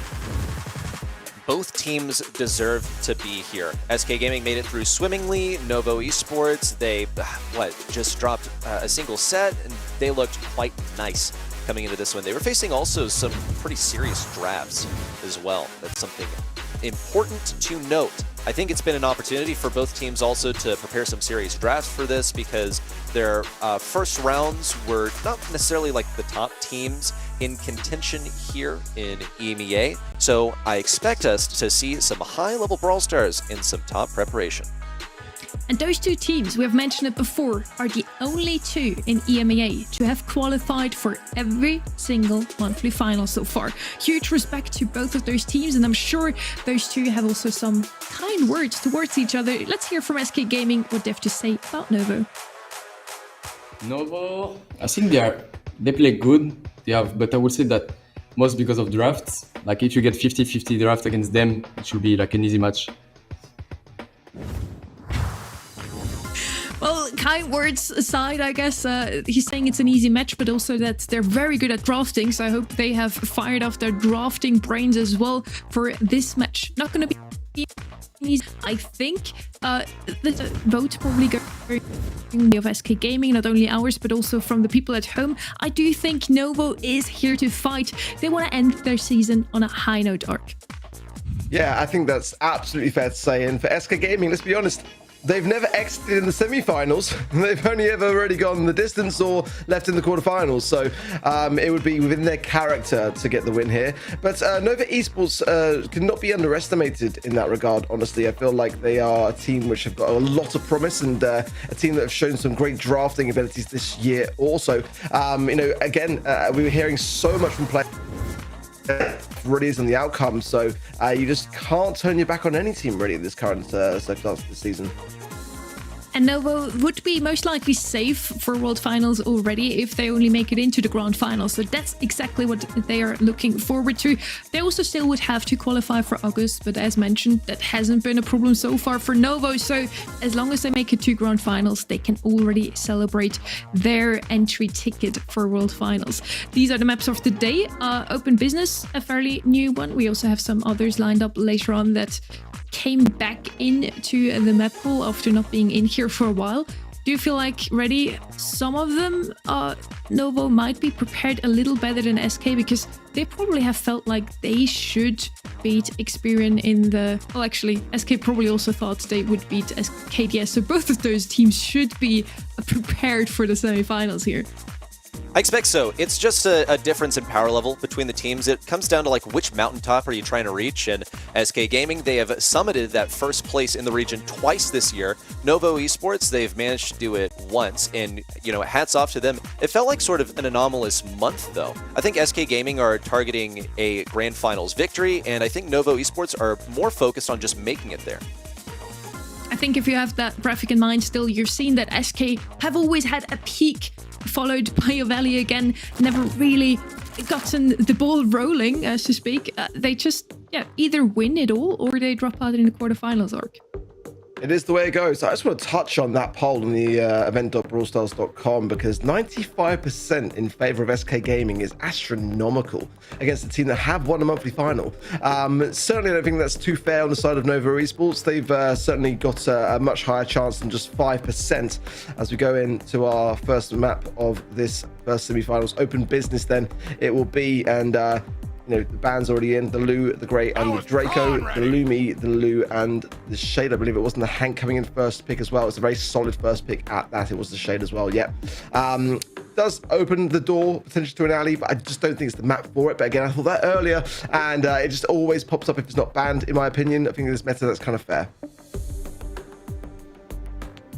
I think you don't want to risk a berry being selected alongside this Hank, and may just opt to go ahead and pick it now. I see there's potential for it to be pretty solid into this Hank, maybe like paired up with an Ashe or something like that would be pretty typical. Meg, though, is making her like 5 millionth appearance today, or at least it would feel like that, because she has such a high presence today compared to other months. It's been very popular. We've seen 3 different teams play it, see how SK execute on it. One thing I'll say about Meg is she has great survivability, because you can pop her out of the Meg and she's still got a little bit more gas in her to keep fighting. Love the berry shout. Frank combining with this double tank heal could be really quite dirty. Let's see what Novo Esports are considering here. Certainly things like Crow and Amber aren't off the cards here with the bans that we've got. Although I think the bow could have a pretty decent time here. Charlie going to come in for a potential tank counter for sure. And also, you know, great into Kenji and the Meg, and you know, before anything else is even shown by SK Gaming here. So really a big fan of Charlie, as I think the entire meta really caters towards it. Jae-Young still open here as well. Another good heavy hitter, good for speed to get the Hank into just the right spot as well. Kaze would probably be like a SK Gaming type pick as well if they want to take that off the board. Now would be the time to do so. And it is exactly that. I think that's really wise because SK is so dangerous with it. It's very much a good idea to take it away. Feels quite necessary to go ahead and snap this up. I think SK Gaming were trying to be resistant to that Kaze as well, since it's not really the most optimal matchup for her to be playing into Meg. Of course, Meg is going to be running the star power that explodes when she gets demeched, and that's a bit of a counter to stuff that gets aggressive onto you. Novo Esports also safeguard their Kaze a little bit by picking one of the biggest ways to deal with it.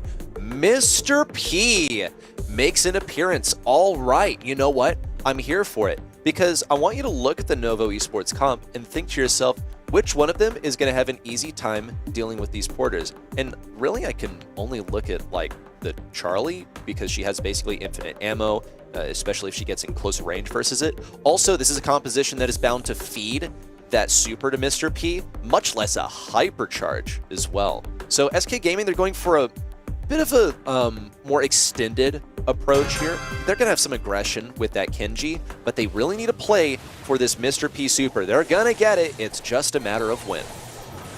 I'm very on the fence, though, I'll be honest, with this Mr. P pick. Certainly the Hypercharger Noah's had a couple of question marks recently, but I just don't know whether it's going to be enough. Like I say, the Charlie's going to eat through it. The Hank might have some issues, but I think that Novo Esports will just kind of support each other in that regard. And already a substantial lead, 35% now on closing, and Joker right out of position there. Lovely cocoon there from Biso, and OP and Yoshi pushed back. So already half of the objective obtained.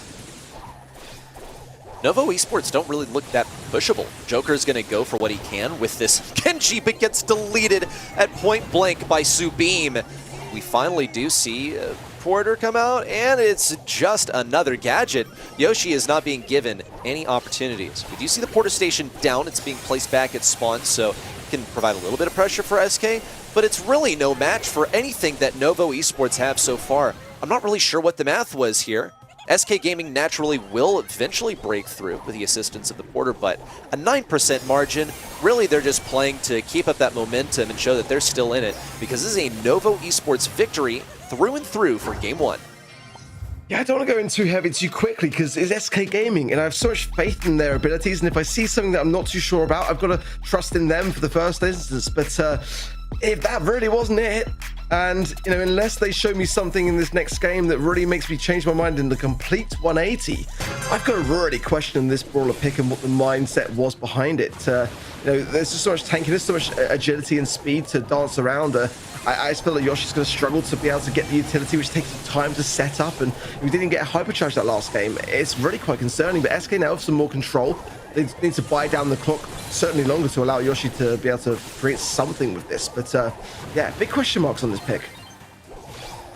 Well, recall the question that I posed at the end of the draft, which is when is Yoshi going to get this super? And really the answer is quite deep into the set. Thankfully, though, he has managed to get it now, and it's only 30% in for Novo Esports. So we may get to see what SK Gaming can truly muster when the Mr. P is doing what it's supposed to do. And even then, I likewise have my doubts. But there's still 2 remaining brawlers. Ope's one of them. He's popping off a hypercharge and getting that swing out. It's enough to get a kill and get some control back for SK Gaming. Note that Yoshi is also at his 2nd super, which means he's only really 2 or 3 shots off of a hypercharge, which is going to be a major game changer since they're so much faster and should have a much better reliability factor in getting to mid. Now is what SK Gaming has been cooking, coming in full force at just the right time. The objective's tied, and again, a longer game means that Yoshi can actually make use of this brawler. It's going to cause a problem. Marco actually targets the turret. I think that's actually quite smart from him. And Novo Esports will take the lead to 70% now almost, and that's really quite advantageous. SK Gaming, they're putting up a much better fight. And now Joker will be able to heal with this bit of downtime, right in position as well to stay on the aggressive. OPE also, and that's really quite good for SK. A bit of a ditch attempt here from Novo Esports, be so very low, taking into the cocoon there as well. It'll be coming out at a bit of a bad time with the positioning of OP and Yoshi. 90% for SK, but now Novo Esports are on the zone. Ooh, SK counting up to 100. It was destruction all the way around. Really a pretty unpopulated point just for a moment there, but SK managed to reach the point just in time to claim the last few hard-fought in 1%. So let's talk about that Mr. P hypercharge, because that felt like a major game-winning factor. So much so that you pointed it out, Kaze in the assassin form decided to target it. And I think that was the correct decision. It was absolutely worth it. It seemed like an unwinnable matchup if they left it undisturbed. See how quickly Yoshi can get his super this time. Previously, Novo Esports got up to 30% by the time that he was able to get it, and SK took it by a narrow margin in the end. Yeah, Novo Esports have got to make this a swifter game for sure. I just feel like Bo would have been a safer pick and would have given them a bit better chance to have some area control on the zone, but let's see how they fare with it. It did get them the game. Can it get them the set? That is the question. They've got 5% on the zone so far. It was a bit of a slow start as Novo Esports were able to obtain 35%. Now, though, it's a much different story. Yoshi low here as well. Able to survive just about as Marco was juking these porters and having to survive there. Goes down eventually to 1. But there's low HP for Yoshi and Joker. They cannot contest this zone. In the meanwhile, Novo Esports approach 60%. Here comes yet another spawn porter from Yoshi's, creating this pressure and looking for an entry point. He will get another super down. He's got to be only a couple shots away from getting his hypercharge. There it is, but it feels like it's too little too late. SK Gaming have only gotten 27%, and there's a hypercharge super. Will that be enough? Well, Yoshi's going to do the best that he can. Needs to get Biso taken down. Here's the hypercharge out. Oh, and it's a 2K for Marco, counting up to 100. Novo Esports are bound to take this set off of SK Gaming. The inaugural one of this match heads the way of the underdogs. Yeah, it's quite a devastating start for SK Gaming. I don't want to put all the blame on the Mr. P pick. It did win them a game, but it certainly just didn't feel like it was the way to combat the draft, and they had the very final 6th pick there. Not too sure, really, for me, but for Novo Esports, what is solid start? SK Gaming were also yet to lose a single set today. 3-0 in the quarterfinals. Now Novo starts out strong and immediately takes that set off of them. Yeah, very well played. You're not putting all the blame on the Mr. P. I think that's also reflected in the stats here. Yoshi played him phenomenally. I was scared for them when I saw that pick, but Mr. P did work out. They didn't have as much punch as they would have probably hoped with the Kenji. I feel it was pretty much shut down completely by Sabine on that Hank, Marco, and the Kaze as well. Coming into the draft, we had Hank first pick from Novo. I kind of expected SK to go with Kaze here immediately. They love to play this brawler, and more often than not, wife just wins against husband, right? Ready? Yeah, I suppose that is how it works, but I don't think this is one of the situations where the husband decides, you know what, it's better not to fight. He really did give it his all, and he came up short. He only got 3 kills at an entire time. Wasn't able to get through all that tankiness in close range. It just was not an optimal matchup. He got out DPS'd, and he could not keep up with the healing that he usually musters. There was a little throw, by the way, to the lore. Kaze and Kenji are wife and husband in the game, and I do keep track whenever they're both played. Kaze did win 6 out of those, I think 16 games now they have played so far with those 2 brawlers. So Kaze has some catching up to do, and she did so today. So I'm very happy. Dry Season is going to be their next map here, and SK Gaming needs to even out the score if they still want a chance to make it into the semis here. It's very early on in this match, but Novo is looking stronger than most people that voted have expected Arc. But yeah, just 5% on event.brawlstars.com. I mean, that's really unexpected, and I think a little bit unfair, honestly. And the first set, again, it was a fantastic draft, the one that I preferred, and they played it very, very well. Let's see, Dry Season, fans coming in thick and fast. I do kind of want to see a heavy consideration here for Hank. I think that's a real dangerous brawler to have on your squad. Kaze as well, I feel, wouldn't be a bad shout either, just to ban it out. Both sides do love to play it. So depending upon the coin toss, they have banned it on Novo Esports as well as the Jae Young, the Grey, the Jean for SK, on top of the Charlie and the Ali for Novo Esports. Yeah, Ali has to be banned here in my opinion. I'm pretty grateful that we finally see a Kaze ban out here. We have seen it too much on Dry Season. It was about time that we got some change. First pick of Lumi coming in for Novo Esports can be really strong because this map has some pretty strong choke points.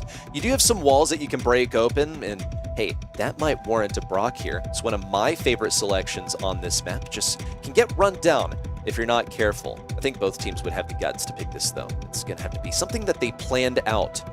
And the control is going to belong to Lumi in the early game. She throws those Morning Stars down. She's going to be putting down ice, and you cannot really walk past them. So SK Gaming will need to have some method of getting this blue star. Otherwise, it could... there you go. Yeah, there's going to be the flying hook to get the blue star. They could also decide to take a different route, depending on how Novo Esports navigate this draft. But I feel like they might look to play things defensively.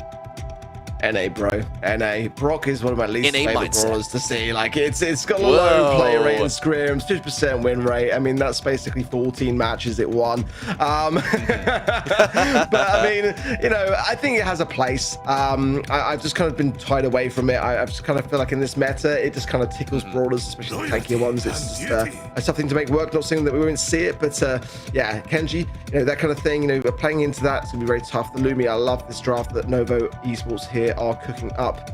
Certainly the Gus, pleased to see it still staying within EMEA. Potentially might even want to consider like things like Ollie here, maybe. I think that Ollie's a great pairing with Kenji on the complete aggression. Byron for the heals. They just really want to keep this Kenji in the mix here. So back then to SK and what they might be considering. I wouldn't mind a Bell necessarily. It's a bit safe moving up to this stage of the draft, but to mark up the Kenji is a bit of a must really here. Potentially even a thrower like a Juju wouldn't be the worst of shouts to have some control to try to separate this Byron from this Kenji, but this is going to be a problem for them. They do need to deal with this Byron, try to make sure that the Kenji is a bit more exposed in that regard. So third and final pick for them coming in, Angelo. Yeah, they play Angelo really, really well. It was a pick that I considered here, but it's just a tough map to make it work. If you're behind, pushing into the spawn with it, it's very, very tough to make an Angelo work, in my opinion. You got the gadget to pierce through coverage, which is very, very strong, but even then, you got to rely a lot on your teammates, and whoever's playing that Carl would have to open up a lot of doors to allow the Angelo to then move forwards. Agreed on the note that this is a brawler that SK Gaming play well, and it is good on this map. I mean, it's good a lot of different places.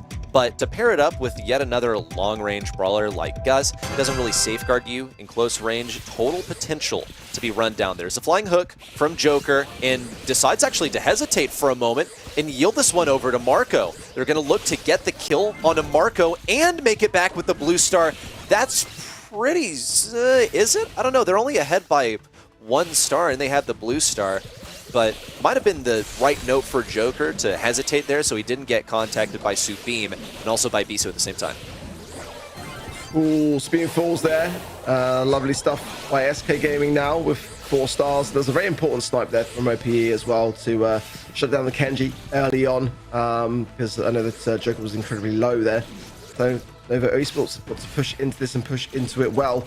OP's got super as well, as has Yoshi. Joker hypercharge ready, but no super yet. So they're really quite set up here. Just a 3-star lead, but they've got some good defensive utility here. Marco making a play for it. Good heals there from behind.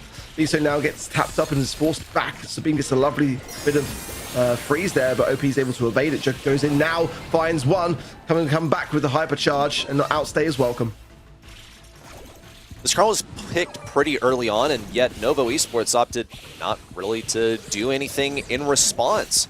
That Byron is going to be good for keeping Marco alive, but there's really no way of dealing with the Carl. Usually got to bring a stun to battle. Here comes a hypercharge from Ope. Looking to close around this right side. Marco's waiting with that dash, and Ope's practicing so much restraint, trying to get the pinch with Yoshi, but he's unable to do so. Marco was weaving through these shots and just practicing expert positioning to stay alive over here. We're entering the final 15 seconds. That means Novo have to take this back now. They've got 5 stars to go. They can kill Ope and one other brawler. There's one. Ope on the chopping block. That's the kill that they needed. Biso needs to get out of here, but SK Gaming fire back. They've got that Gus gadget, and Subeam, despite his best efforts, isn't able to win this back. Beautiful clutch from SK Gaming. I had my heart in my mouth there. They've done so well all game long, and it almost was taken away from them. They deserved that game win. Now they've got to turn it into a set. They are currently behind in that regard, and Novo Esports got off the mark incredibly quickly. That was very good, despite not getting that blue star the first time round. Joker will get it this time, and that will put SK straight back into spawn. Classic SK, we know and love it. Yes, it feels like an org-wide identity. Any team that wears the banner of SK loves this defensive playstyle. And this present SK roster is doing it quite well. They've got the blue star this time. They did not yield to Marco in letting him have it. Here comes Joker versus Marco. Marco's not really able to do anything there. Biso can do his worst in terms of keeping him alive at range. But once more, there's nothing to deal with this card. Carl. There's not anything to stun him out of his super, and that's very, very dangerous to not wield when you're facing him.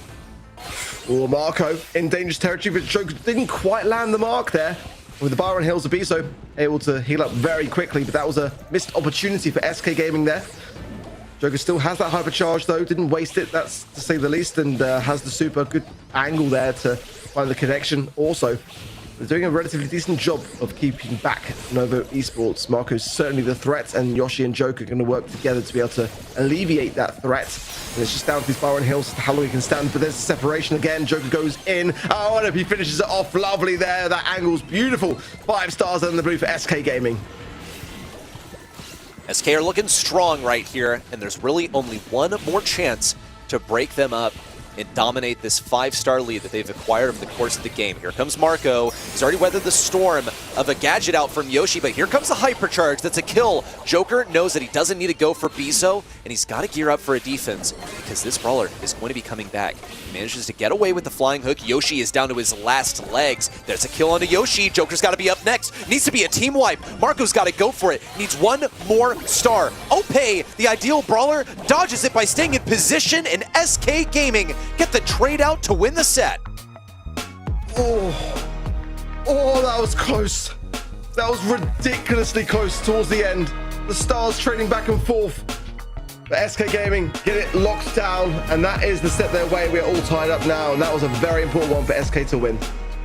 Another close one, but SK did it. They even out the score, and they're on their way now to the grand finals. As mentioned before, the pattern would demand SK to make it into the finals and win those again, but I kind of have a feeling this pattern could very well be broken today already. Well, Novo Esports have shown us that SK Gaming can bleed. That is without a doubt. Though SK Gaming, they came here to play their own brand of Brawl Stars. Novo Esports, I think, also stayed in their lane maybe a little bit too much. They decided that they were going to fully commit on this Kenji, go for the Byron to try and keep it alive. And look, it came real close towards the end of game number 2. I mean, we're going to get to see it in just a moment here. It was a comeback opportunity where Marco got in close range, a takedown on Joker, and then Ope, watch, he just stood completely still when Marco came in with the super. And then a trade out at the end just to win by 2 stars. That is too close for comfort, but a set win is a set win. Looking at the bracket of today, I looked at who could potentially make it into the semis. Those 2 teams definitely on my radar, and I was excited for this match because they have actually never faced off against each other in a monthly final. They've always been on opposite ends of the bracket. Despite that, never made it into the finals together, always in separate occasions. So, well, they're not making it into the grand finals together again, but at least we have a semis that is worthy of a grand final, I feel. Both of those teams standing very close to the top or at the top of the leaderboard at the moment. So let's see what they can show us here on Crystal Arcade. Another one of those new maps we have not seen at all yet today. And I'm looking forward if we're going to see something similar as yesterday. We had Ellie Charlie Bull from Frenzy Gaming, rejected as Gus, Frank and Lily. And some of those options are already banned out, Dark. Yeah, I love the Lily shot, by the way. I think that's a scary prospect potentially. Kaze first pick for Novo Esports. Definitely another one to take away from SK in that regard. Lumi, though, has escaped the bans. I'm kind of looking out for that for sure, especially with the Draco ban.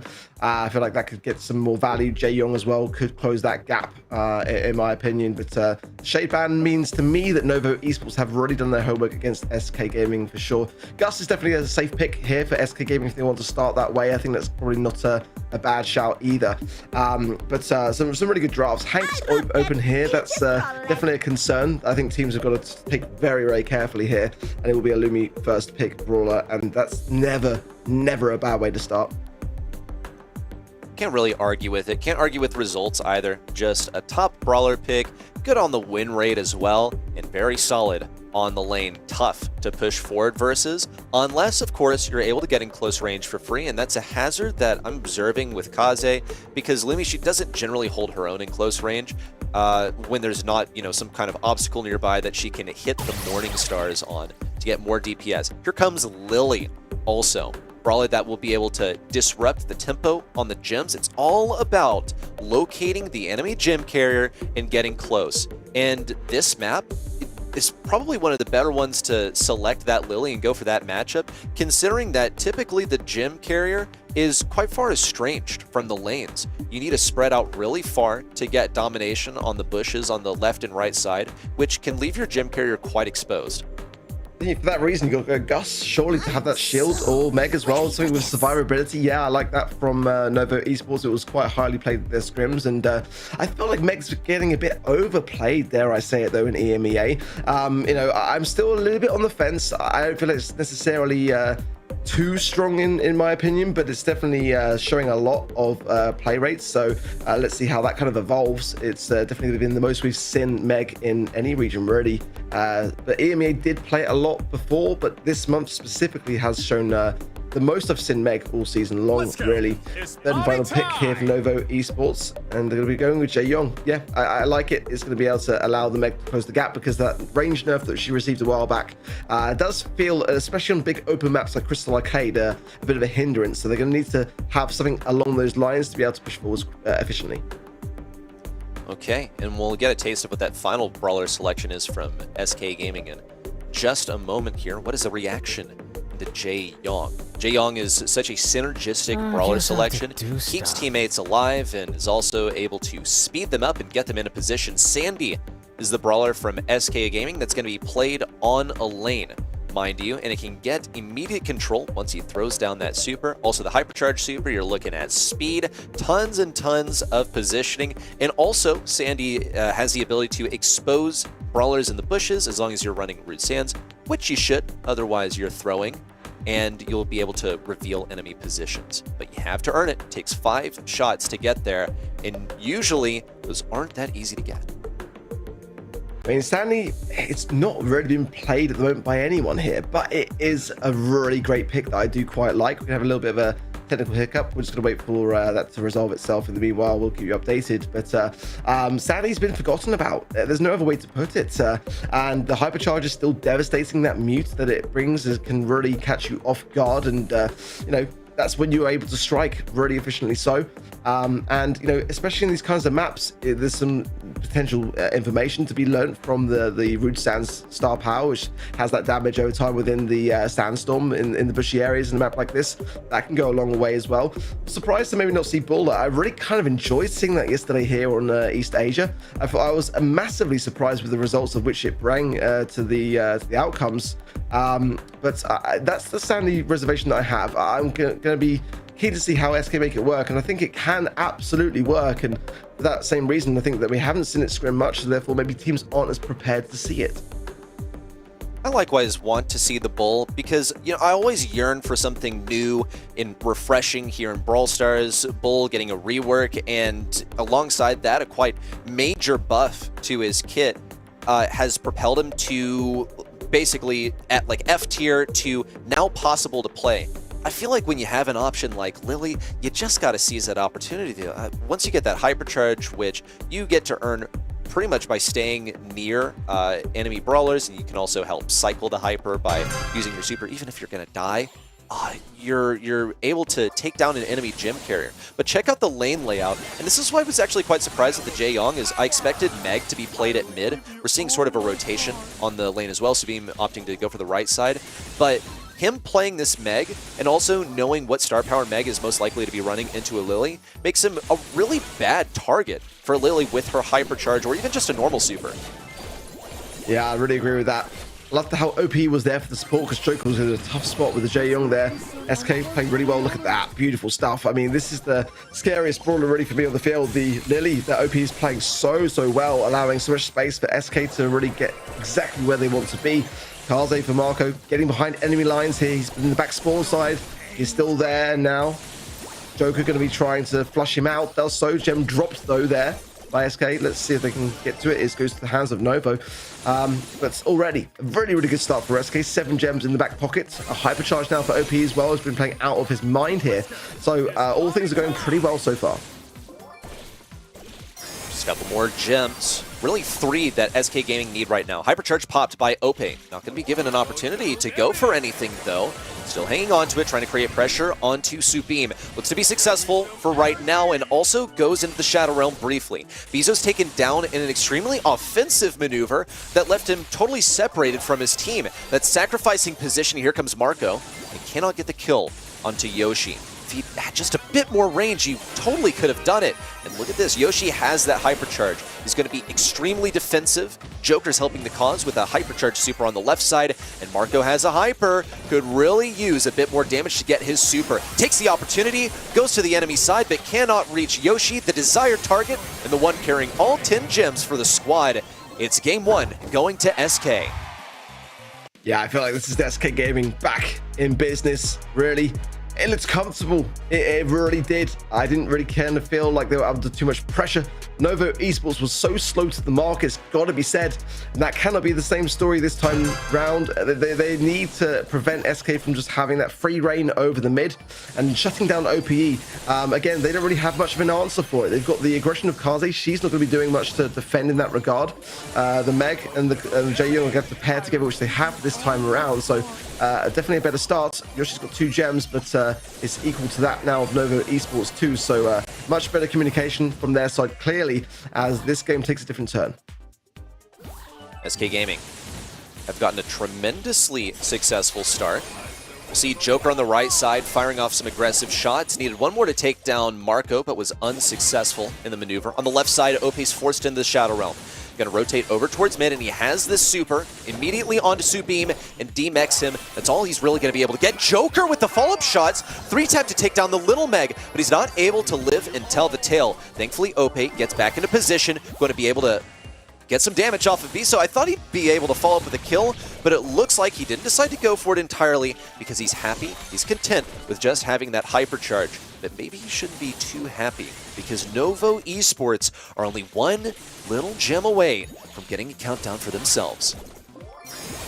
Being very low here. Oh, Marco in the realm of OP. It's a 1v1 and OP comes out, but in the worst of spots, he's able to survive. However, the support from SK is unreal. Yoshi's got the hypercharge for the defensive measures also, and that was a complete and utter daylight robbery. It's surely going to be then SK that take this set because Novo Esports are completely out of time. This Lily pick really was worth its weight in gold for SK. That is why you pick the Lily. It is the comeback potential. It is the ability to upset the enemy gym carrier and put endless pressure on them. The last time we saw SK play Lily, at least according to my memory, was in the last monthly final, and they had Joker on that brawler, and I think he came under a lot of heat for the way that he executed on that brawler. I think Ope was just the right guy to put on this brawler this time. It was played excellently. I do feel like, in general, SK has multiple players that can fulfill different roles, so switching it out is always possible, and I think for this time, it definitely had helped them. Ope did a phenomenal job on the brawler, and yeah, the draft in general, just super funny to look at. They pair those two meta brawlers, Lumi especially, with a Sandy that we haven't seen in such a long time, if only sometimes on double swoosh because of that close range mid, and Joker completely popped off on him too. Sandy is not meta whatsoever, Ark. Yeah, no, and that's again a great reason as to why it's a great brawler pick. I think it's a great map for it. I was just a little bit on the fence because again, it's one of those brawlers which you kind of have to question just a little bit as to, you know, is it one that just SK are just really tried and tested with that other teams haven't really cottoned on to in their scrims, and is that for good reason? And I think that SK really did make it work so well. You know, I think that it's one of those brawlers that I think maybe now others might try out again, but I've got to just draw attention back to the shining star that for me was this Lily pick. OPE there just with that still able to give SK Gaming the set win, and it was a brawler pick that you mentioned coming in, Sonny. I think it's a really tough one to handle, and that could be some question marks with how Novo Esports drafted around it and just didn't really kind of prepare for a player like OPE who's so aggressive. We see a very similar picture right now in the semi-final number 1 that we have also seen in the quarterfinal number 4. Humble expected to win by far more votes as well from the viewers, but they struggled a little bit in the first set. It looked like Inner Circle had it. SK Gaming also struggled in that first game. They needed that time to wake up, and now they're here. They didn't even drop a single game. SK seem to have locked in right now already. I think they have. They are hitting their stride at the moment. They're one set off of victory and advancement to the grand finals. Here on Kaboom Canyon, it's all about getting that mid control, and from there, destroying the enemy safe. I mean, that's the game mode, right? That's the objective. But Kaboom Canyon is unique and is especially set apart from the other two Heist maps in the current competitive map pool in that you do need to have range at hand, and you do need to play for control. You cannot afford to just go ahead and base race. And SK Gaming are not even interested in entertaining that prospect. They've banned out the Miko. I don't think they want to play a proactive RT, so it's probably best for them to ban it when they have first pick.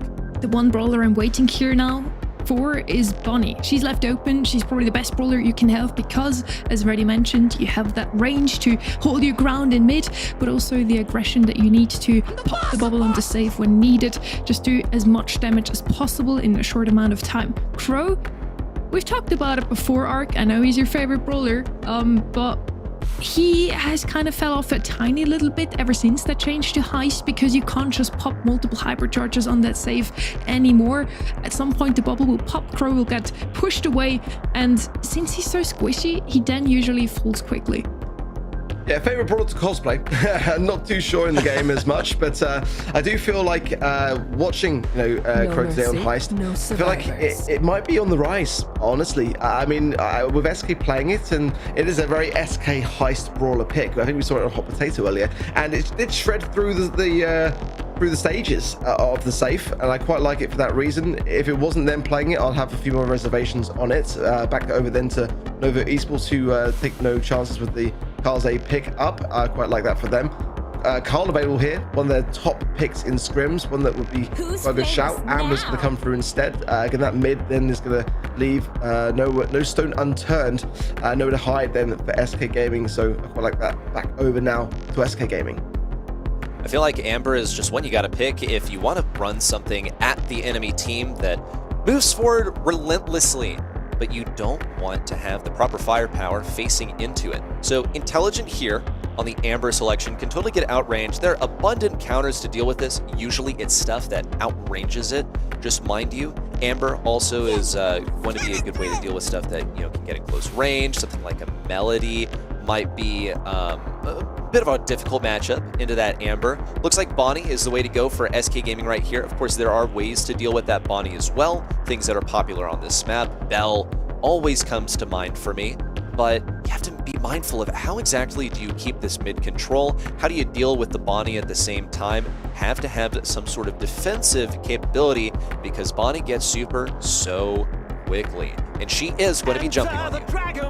Like the Bell shout for sure, Draco going to come in for SK. This is a really dangerous draft. I mean, there is potential here for Novo Esports to bring in the Melody. That's like a good shout for them. Maybe a Chuck even. They do need to have something of a base race because the Bonnie and the Crow, I mean, that's two really dangerous brawlers on the save, and the Drake is now to add to that equation. They haven't really got anything other than the Amber for defense, and that's the brawler that you'd like to kind of get up the map and have the Dancing Flames gadget to really attack the safe, and I think that kind of has got to stay back on defense.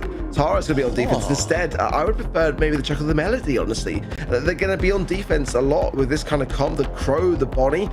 I've got to side with this SK Gaming draft. I just don't see what Novo Esports are kind of like trying to cook here. I'd love to be proved wrong, but it's so hard to side with what is now one of the most dominant hypercharges in the game, and two brawlers that can just jump on the safe and shred through a stage. The way that I see it at the moment, Novo Esports' mentality is, hey, wait, we get to dictate which bushes stay up and which ones burn, because they're the only ones who are capable of breaking anything with this Amber. So if they leave mid up, then it is a Tara's paradise. See if they are able to enforce that matchup. Here comes Ope in looking for the kill. He's already used his gadget, and he's going to be taken down by just a couple of cards. Wedging himself between the edge of the map and the Indestructible is one way to stay alive, though. Novo Esports are forced to rotate over towards the left side. Subim's just going to go for it, trying to hit some of these crit shots on the safe. Meanwhile, Marco is preoccupied with Ope pushing in on the right side. Now, this is a stalemate. If Ope pushes forward, Marco is going to deal with him quite handily, but that's what Joker's responsibility is going to be. Wait for this to be baited out on the right side, then move in for the kill and colossal safe damage.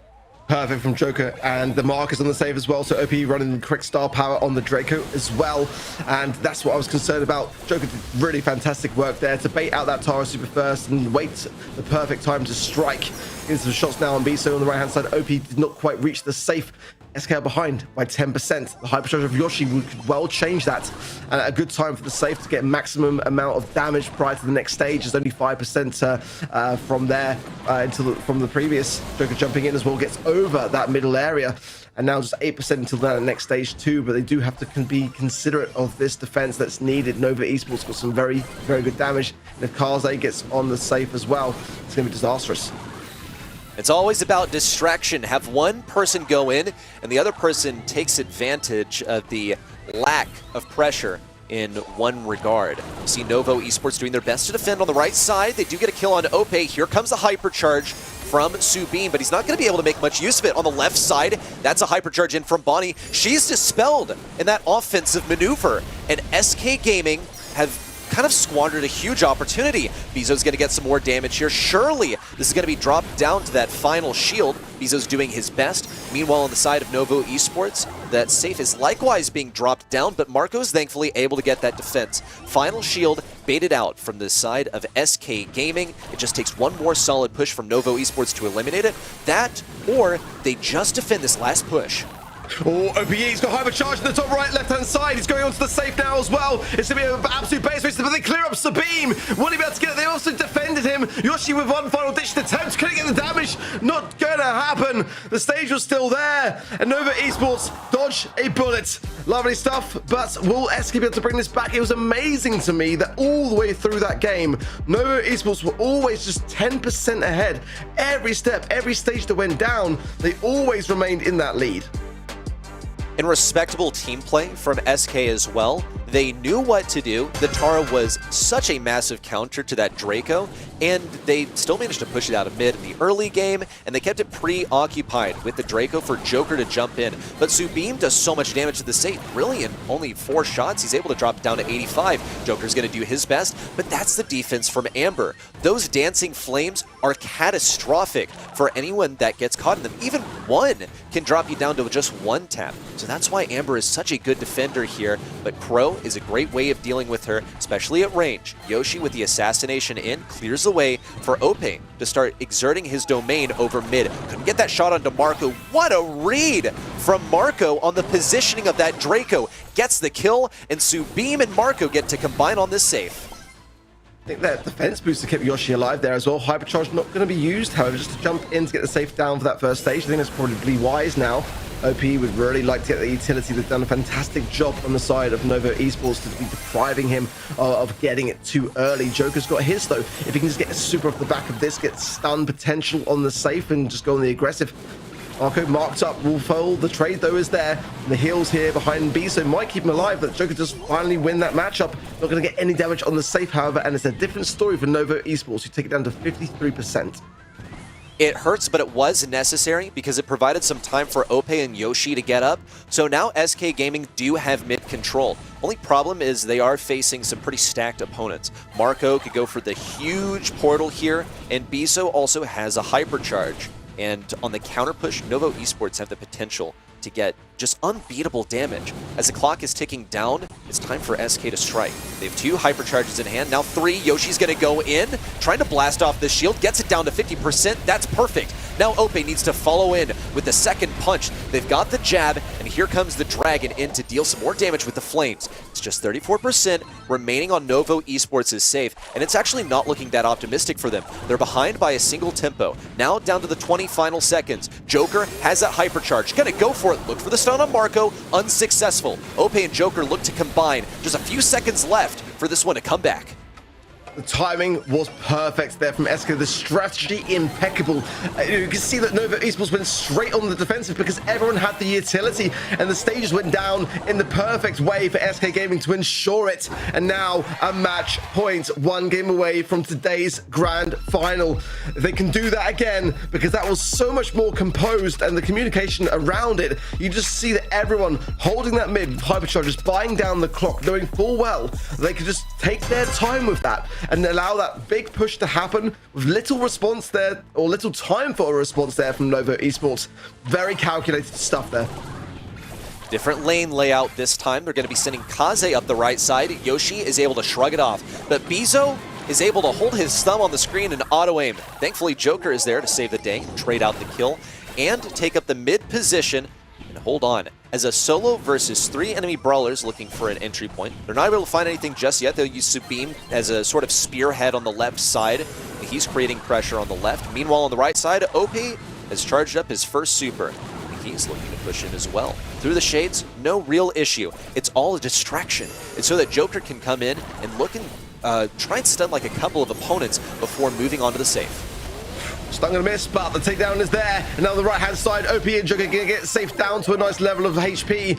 Now Joker and Subeam just dancing with the hypercharge. Subeam gonna probably hit the safe here as well, and it does. Lovely from him. 80% and down to 76 now, and a hypercharge for Marco in mid. It's dangerous. Straight for OP, the perfect person for it. And the control is coming back alive for Novo.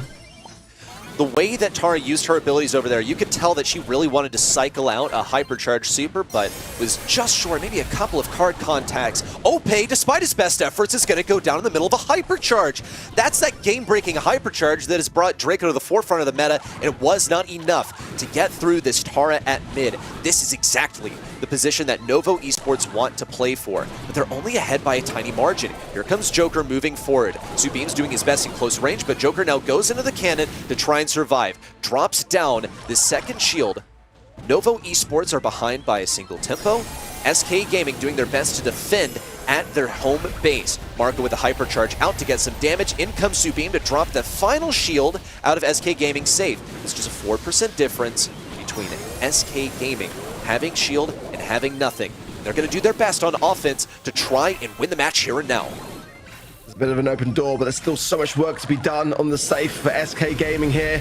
Definitely against the clock as well. There's a good stage down, but they need another final push and a solid defense to do both at the same time. It's a huge ask. Sabim on the safe. There's a stage down to 24%, and that's going to be a huge thing for SK Gaming, who have got to get down to 25% and then wait the time out. It's not going to happen. Novo Esports survive against that match point and take it forwards into the next.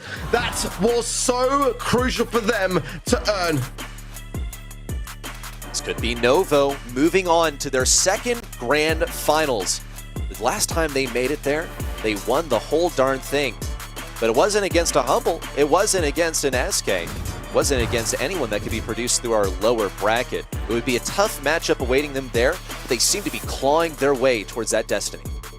SK could have been the first team to qualify for the World Finals last month already. They didn't make it out of quarters. That meant that they did not quite lock in their spot just yet. Yesterday in East Asia, nobody claimed that first spot either. So today, either Novo or SK Gaming, whoever makes it into the Grand Finals, will have their spot locked in. So this match means so much more than just one Grand Final or one semi-final win here.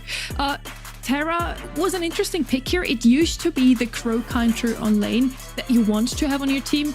It worked out in the end, and honestly, to me, still that Crow is a pick that can work. In the old Heist, that single Crow hypercharge from Yoshi at the end of game 1 could have won them the game, but they did not pop the bubble in time, and that multiple times. Game 2 looked a bit different. SK Gaming locked down middle completely, had complete control, so they were able to get those stages in quickly. But yeah, Novo was just too strong in that one. Nothing else to add to that. Yeah, and I think the way that they handled themselves was really, really great. I mean, against the match point as well, and a really tough comp to manage. You can see that SK Gaming could make it work so well with the Bonnie, with the Crow, and the Draco as well. I think that was the key. Keeping OP suppressed and not able to get much. He actually wasted the hypercharge at one point. That's a really long one to earn as well. So it takes a great amount of time, and it just wasted a lot for SK Gaming there. They'd be kicking themselves for sure, and that's not a mentality that you want to have going to a fifth and final set.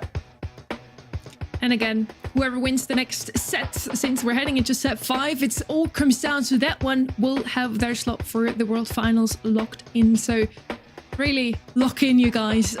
Those two teams, now it's now or never for them once again. A phrase that we've been saying a lot of times today. I feel it's now or never for so many of those teams really. This is their chance to go ahead and seize things. Otherwise, they leave it up to next month and, oh goodness, hopefully not up to the results of other teams. That is the worst feeling, but also that's something that can happen when double points are at play, and that last month is so crucial, and some things can slip out of your control. We're heading over to Bells Rock now. Set number 5, the last set. We're gonna see one of those teams play today. The other one is going to move into the Grand Finals, where they face either Reply Totem or Humble. We're in Bells Rock, a map that we've seen a lot of times already last month and this month as well. And now I want to see what those two are going to show us. It used to be the map of Gray and Tick. Gray's banned out here. Tick, I'm not sure where his position is in the current meta, but we did see him yesterday, so yeah, let's see if EMEA is going to show us some of that, to me, most annoying brawler in the game, or not. Yeah, it's going to be a fun draft for sure. Both teams have got their top pick here as Rico, and they've banned it out on the side of Novo. It's kind of rare brawler ban to see, but one that I feel is quite a worthy one. Angelo open for SK, and of course they're going to bag it. On the other side of things, Gus could be a good one for Eclipse Esport here, as it's, again, very good, very safe. RT as well, I feel like could be very much on their minds. I think the Grey ban specifically a very good call on their behalf too. I think as well, Jae Young here could be a very solid brawler to consider highly. Bonnie potentially even, but can be a bit too slow and sluggish for my liking. Hank, if they really want to kind of replace this Ollie ban and have something tanky to consider here, that's first pick. Yeah, I think that makes a ton of sense for me. Again, you've got to have a long-ranged counter towards that. Angelo and Gus is the most picked brawler on this map in scrims. I think you kind of have to side with it in that regard. I think RT as well now wouldn't be the worst of shouts at all. Certainly for those later stages, you always want to have an RT consideration highly in knockout.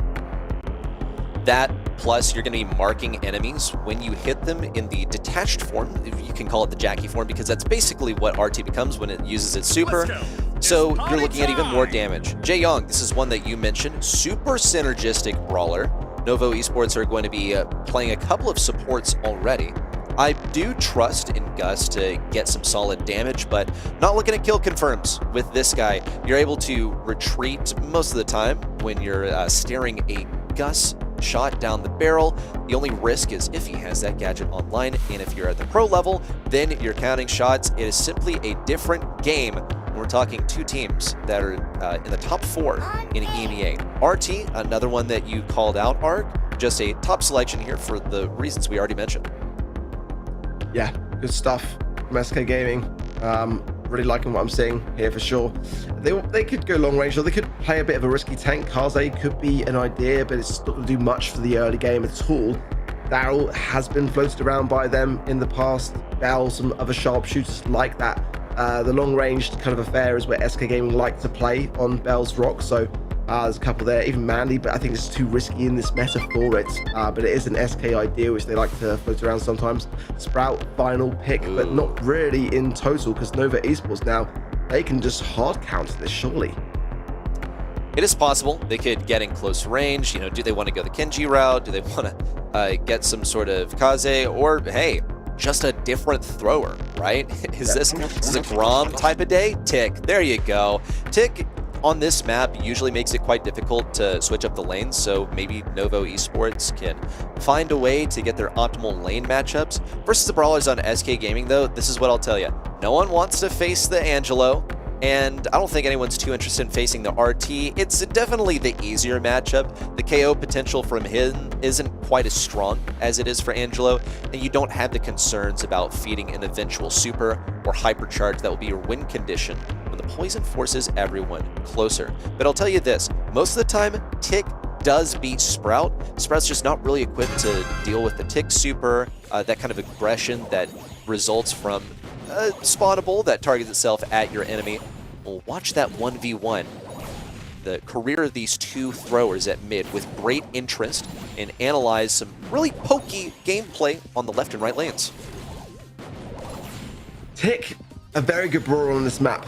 Don't get me wrong. My only reservation being is the fact that this is like the final set. Like, if this doesn't work and you find yourself in a 1v2 as a Tick, it's a very tough position to find yourself in. So I'm really going to be paying attention to these lane sides and what happens when it's, you know, one man down for Novo potentially here. Speem surviving just on that right hand side, going to be healing up now accordingly, bringing the speed in as well to get back into position. Yoshi doing a great job of just mirroring his movements there, tapping him up as well, down to 2000 HP. And SK doing as SK do, good amounts of control, great awareness of that Tick head. And Joker and Yoshi really went to town on it very quickly. There's the Weekend Warrior gadget. Oh my word, Yoshi just survives there with a helping hand. Oh my word, so close. Now knocked back from Marco, but Nobi should be able to clear this up, I want to say, and he will do just that. So SK Gaming, with a good start the first round, goes their way. Marco got away with quite a lot there at the end. He's well on his way to a hypercharge, which in fact he has gotten. But he needs to get towards that next super to provide the appropriate pressure versus this squad. If he's running the thick head star power, then Ope won't be able to one-shot it and is going to require some assistance from Joker to get rid of that threat, the spawnable that auto-targets an enemy. We'll see the same matchups ensue, although Joker is deciding to start targeting this left side. SK Gaming are looking for a way to make this more deterministic, you know, not as reliant on getting in close range and sort of hoping for the best, sort of being put under a lot of pressure towards the later stages of the round.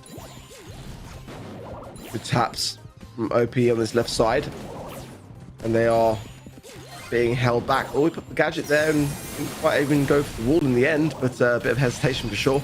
There's the hypercharge there of Marco taken care of, but Yoshi cannot move forwards. Those mines, as people forget, do really sting. You go down instantly. Oh, Joker really went misstep there.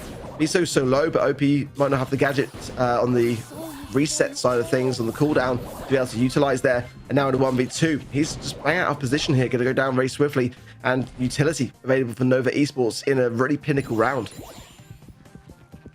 This feels like a very different kind of Brawl Stars. You got modern brawlers, but a very old-fashioned play style on this map that's been in the game for a while. super passive, very pokey, all about these long-range matchups.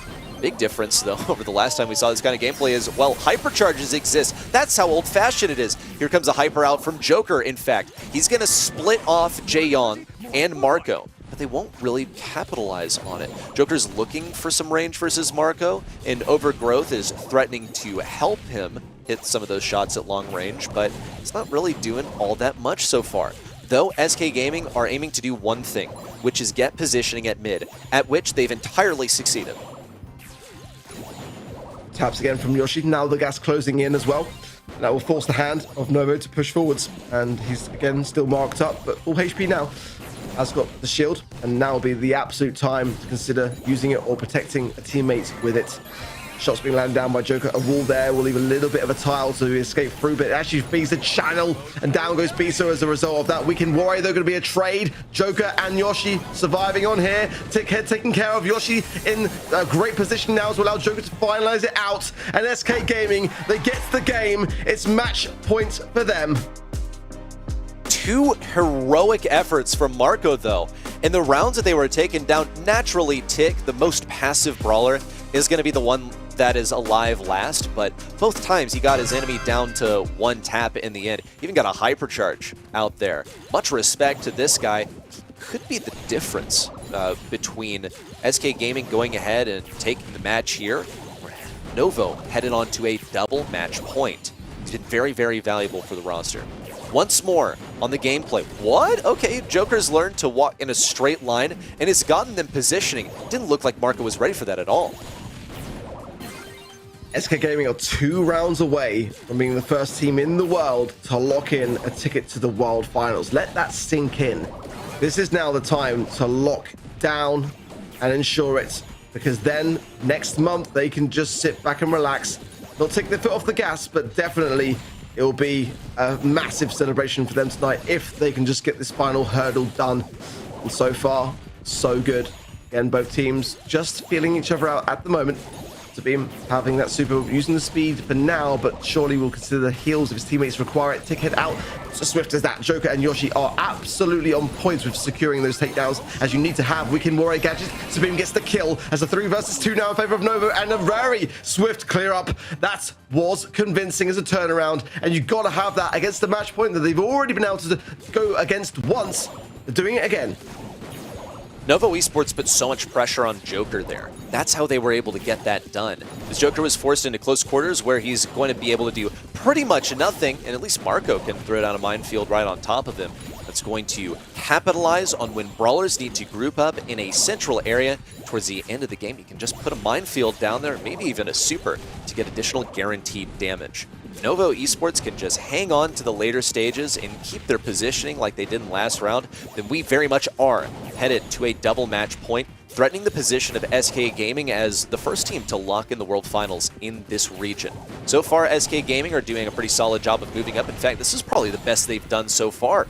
They're closing in, looking for the early game kills, possibly onto Tick over here. Marco's going to pop that hypercharge and the super. It's denied by the Sprout. And here comes a pathing of the Tick super around, going to amount to nothing. Marco out with the spins because he knows that this round is over, and this one is going to go to the ultimate round.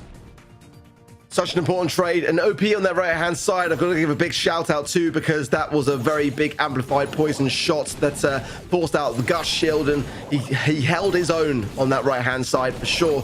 Now, SK, 1 round away. Again, this is World Finals on the line here for them. They need this to be able to lock themselves in and be the first team in the world to do so. Big taps into the middle. Marco low as a result. Got to be healing up now. And a huge wall for Joker. Gets rid of the bush. Allows his teammates to push up. The gadget pop there from OPE. Shredding through that wall. Keeping Novo under pressure. This is exactly what we need to see from SK. And Joker's got another wall. It's just herding the sheep into a corner. Novo Esports are being pushed back. Here comes a hypercharge out from Ope, looking to punish. A huge shot onto Biso would guarantee the kill, but they're hanging on just a little bit longer. Hypercharge out from Joker, closing Novo into this corner. Subim's doing his best. He's got the speed to move these guys out. Biso hanging on by a thread. SK continue to punish Novo as they try to regroup in this back right corner. Marco no popped out of position. He's the first to fall. SK Gaming are 3 members strong versus 2. Subeam falls next. Biso, the last one to go. And SK Gaming, this team with perfect attendance, are now graduating magna cum laude. They're going to the World Finals. As Pedro says, no struggle, no SK, but in 2025, they made it look very easy breezy. You gotta say that. What a huge result. This year for them has been solid. Their best year yet, I would say. And looking ahead to the World Finals, that is a dangerous prospect. Teams around the world need to be paying close attention to SK Gaming. Congratulations to Joker, Ope, Yoshi, and of course also Pedro and the org itself. SK Gaming for qualifying as the first in the world and lock in World Finals already. Really well played here. They could have closed it out a little earlier, maybe had a match point almost done, but in the end, Novo has stood up to them, have given us one more beautiful, beautiful gameplay here. Novo, just like SK, they have perfect attendance so far as well. So as long as they qualify for August next month and make it into the semis again, they are also locked in for World Finals. So it's not over yet for them. For every Novo fan out there, you can still be optimistic that you'll see them go straight there as well. Well, with that now, SK Gaming waiting in the finals. And we're yet to see which of those 2 Italian rosters or the Italian orgs will make it to the Grand Finals as well ready. I cannot wait for this one. So there's potential for Reply Totem to do the unthinkable. They won their matchup versus Heretics. I think that was their primary objective, but they've had plenty of time to go ahead and start preparing some stuff or expand on what they already had for this semifinal. For Humble, though, much different objective. They are just aiming to meet SK in the Grand Finals like they have all year. And if we are following the same pattern, like you said, ready, then Humble and SK Gaming would meet in the finals again. It's been every second month that those 2 teams have been facing off against each other. Who will take the throne in the end? Reply Totem, Humble, or SK Gaming are still in the race. And you, once again, have some time to get something to drink. It's important to hydrate in the heat that we have right now. And also lock in your predictions over at event.brawlstars.com. See you in a second.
Reply Totem versus Humble is up next. Yes, that's right. We're already in the semifinal number 2. Totem is still here. They made it to the semis this month. And yes, Humble also qualified for this month's monthly final. So there you go. And immediately they're both here in the semis. The match that we just watched, Trev, you were benched for that one, but I'm sure you followed along closely. We were able to congratulate SK at the end of it for their march through and for their ticket to World Finals.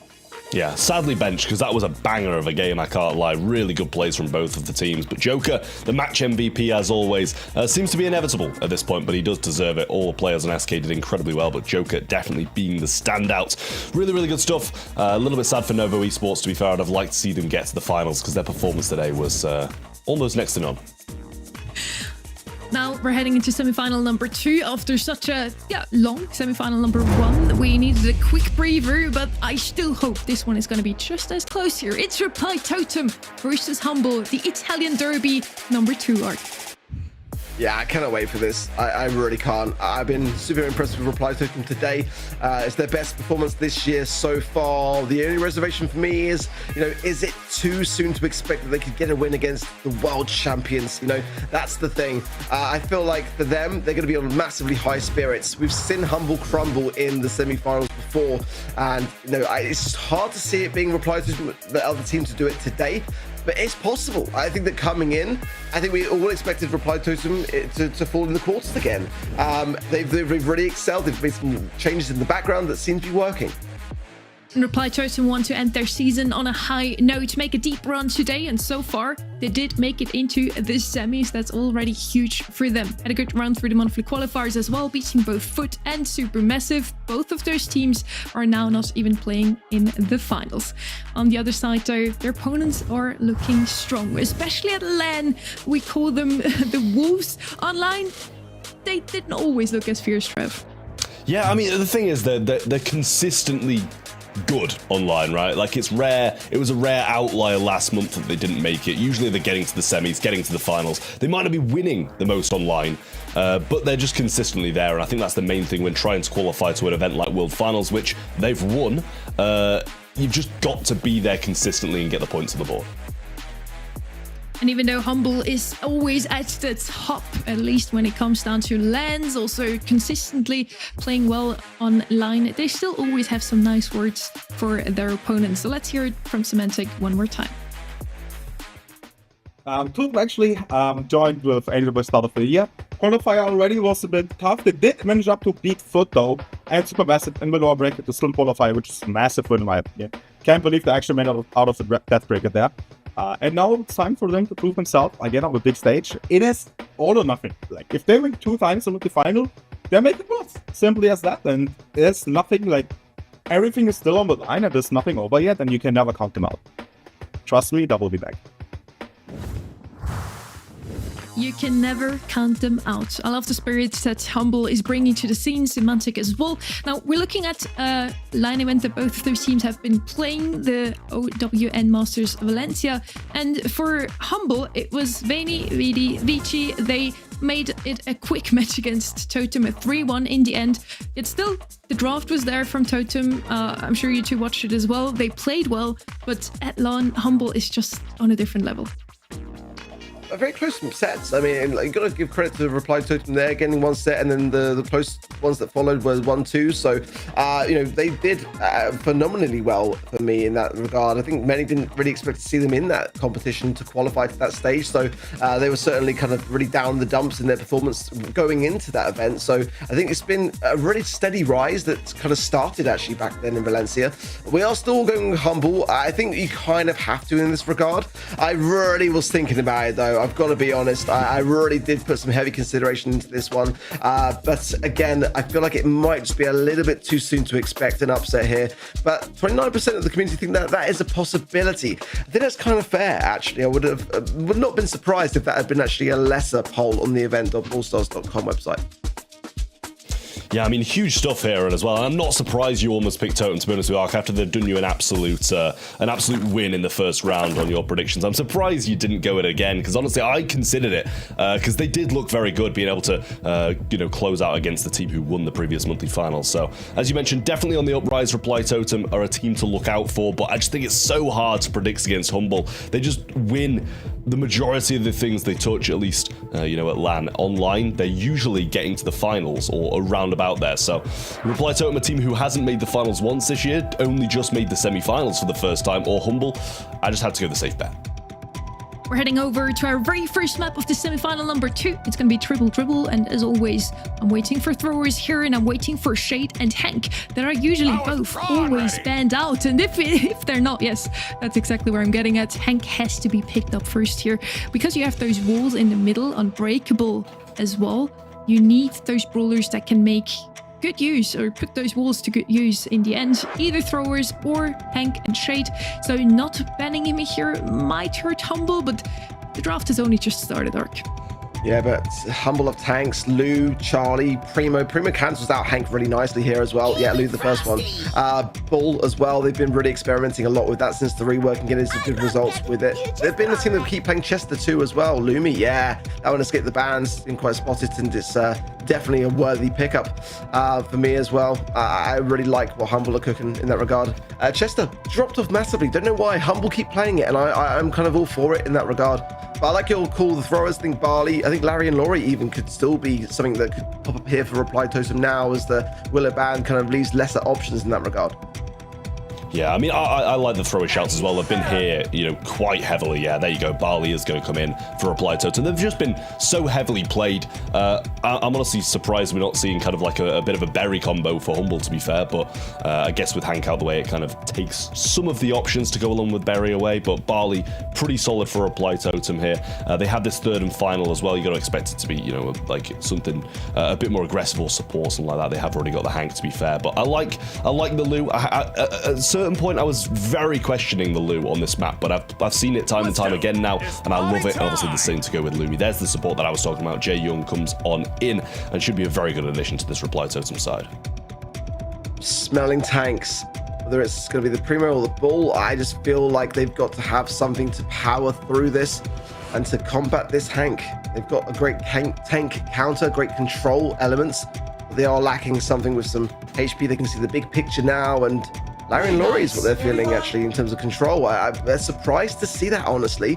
It's kind of not really Humble's playstyle in Brawl Ball. That might mean that Reply Totem have a bit more of an opportunity here to really utilize this Hank pick. It's definitely going to have the heals of the Herbal Tonic from the Barley. That's definitely going to be the gadget of choice. I can't see them really deviating away from that side of things. So let's see how this one fares. I'm quite excited to see, you know, whether Reply Totem had a bit of a one-off this morning in the you know, quarterfinal stages, or whether they can kind of continue to have a bit of a battle back and forth with Humble here.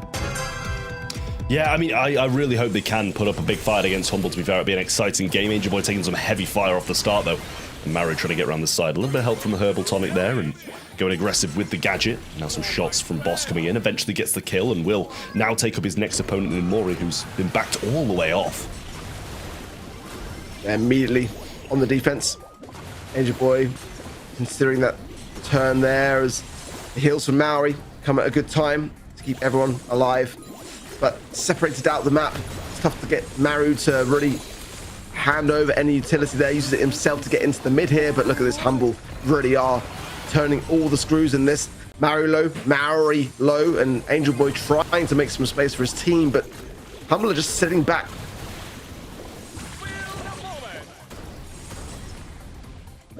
Boss now able to get some taps straight into the middle here, past to Lukey. Should be an easy walk in, or past Semantic along the way.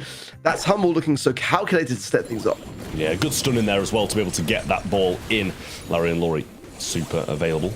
Lou's going to throw one down the right hand side. Just clip more Maru there just a little bit.